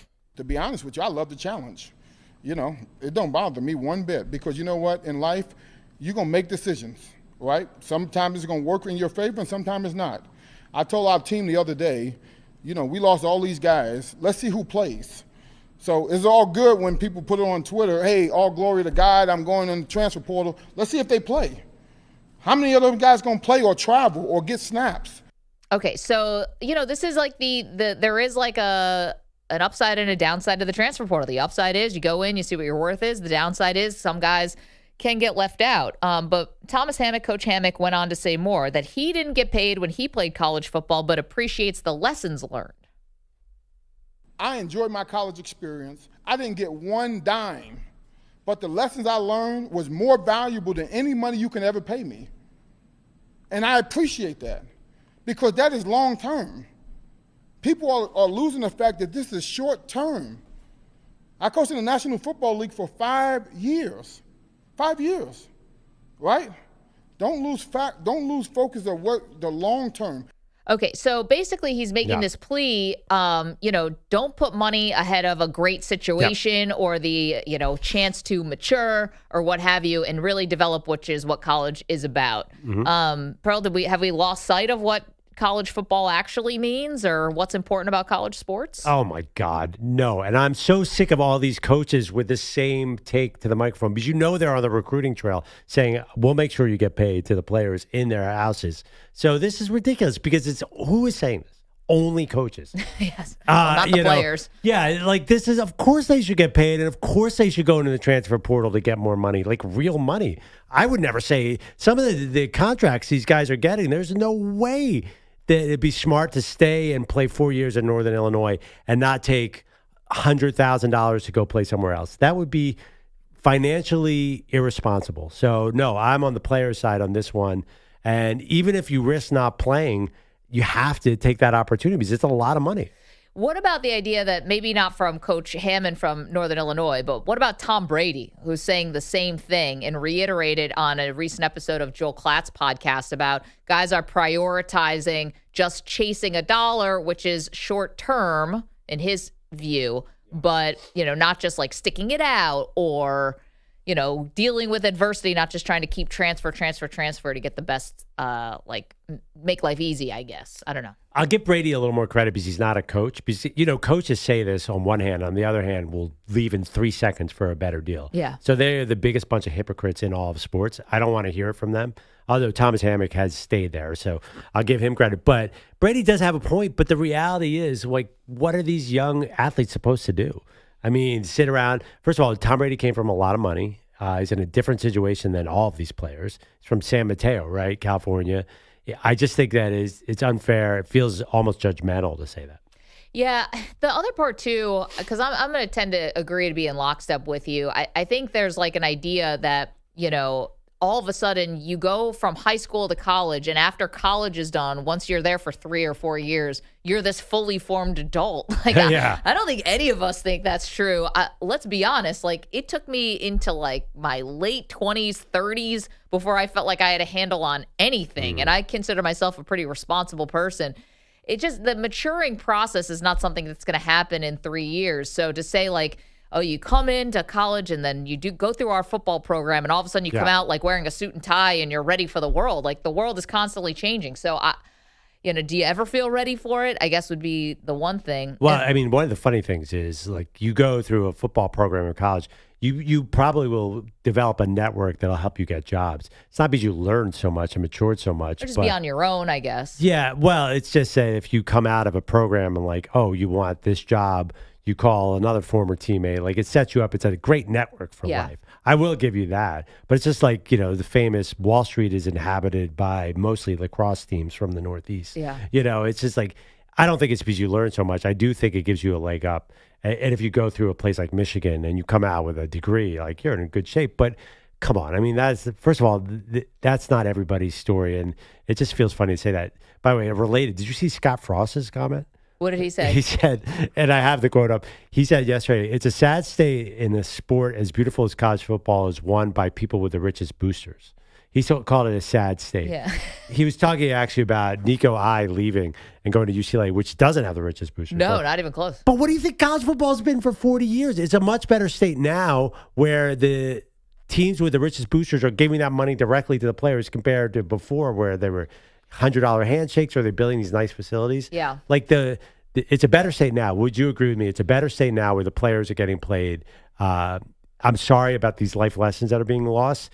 It was just totally unfair for the large part of college football's history. Yeah, I agree with you. And listen, people are coming from certain circumstances where they're forced to take the money, right? Because you're, wondering if you want to help someone back home, family members, stuff like that. Yeah. It's not always a luxury. What I think is kind of funny now, and what I hope that they start doing this in programs that are run more like the NFL. Like, the NFL is this whole like financial literacy thing behind the scenes, like where they do try to tell people, hey, you're about to get a lot of money and this is how you should not screw it up. Now, not everybody's going to follow that, but at least you give some people tools. I wish the colleges, and I don't know if some of them are doing them or not, but, teach guys how to, manage their money. Like, it's college. Those are classes that you can take. There's business schools. Like, if you have, as part of the football program, teach a guy who's making $3 million or $300,000 how you don't blow that on a trip to Vegas. Well, okay, if you say that, if you're talking basic economics, would there be any business class in the world that would say stay at Northern Illinois and don't go to Michigan and get a $200,000 contract compared to a $20,000 contract? Every business class would tell you leave, go into that transfer portal. So the original point of what he's saying, assuming that some of those guys made money. I don't know if those 19 players he mentioned were all paid, but I do think I just think it's coaches get in this judgmental stage where we would all do the same thing. Wouldn't you do the same thing? Would you stay at Northern Illinois or would you go into the transfer portal hoping you could go to Notre Dame? I mean, I think I would get in the portal. I think I would. And me too. I guess I think it would be tempting, but I also would hope that I would have people around me who were kind of telling me, hey, put some aside for yourself. Yeah. Life is long here. And I don't know if I would have been like good enough with my money then. I would have needed some real help. Oh, yeah, I probably would have blown it too. These kids are too young. I just think again, college football, the second I hear a coach talking about it, and this seems like a great guy too, who does really develop players. I remember last year when Northern Illinois was playing Notre Dame, the broadcasters kept pointing out like all the seniors were back for Northern Illinois. It was a very special team. So, and then he's losing a bunch of transfers. Like, that must have been just a flash of lightning to beat that Notre Dame team out of nowhere. So I'm imagining he's got some personnel issues there. So Bill Belichick is obviously going to be a huge story this season. How does he fare moving from the NFL to the pros? And this way, I can't imagine Bill Belichick doing this. Now, I might be wrong. Maybe he's out there saying just for the love of the game. But I don't think so, because after you've been in the pros, And even though Thomas Hammock said he coached in the NFL for 5 years, but like Belichick is very used to these relationships being transactional. Kind of like free agency, yeah. Yeah, totally. Day by day. Unless I missed it, I don't know if Belichick's out there saying, listen, it's about the journey. It's not, I think he would be a little more pragmatic about it. Absolutely. But, one thing about Bill Belichick, he treats everybody exactly the same, right? So he's probably, it doesn't matter who is in front of him, he's going to teach him how to block correctly. He seems like he's all football. It's our guy, Mike Lombardi, who has to do the contract. So I wonder what his attitude is. It's a fascinating game, by the way, this college football thing right now. Doesn't it feel like we're still on unsteady ground? Absolutely. Absolutely. But this has been a lot of fun. Glad you're back from vacation.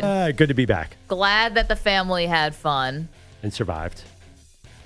I mean, I was planning to go to the Grand Canyon, but scratch that. Andrew Perloff, back from vacation. That's me. Thank you. Yeah, go ahead. Glad I got to sort of give my anti-Shedeur Sanders take after last week, Maggie. If you miss any of it, go back, listen to the podcast, rewind function on Odyssey. Thank you, EJ Stewart, Manny Rodriguez, Andrew Bogusch, Andrew Kaplan, the Weedos, the Coffee Drinkers. See you Monday, y'all.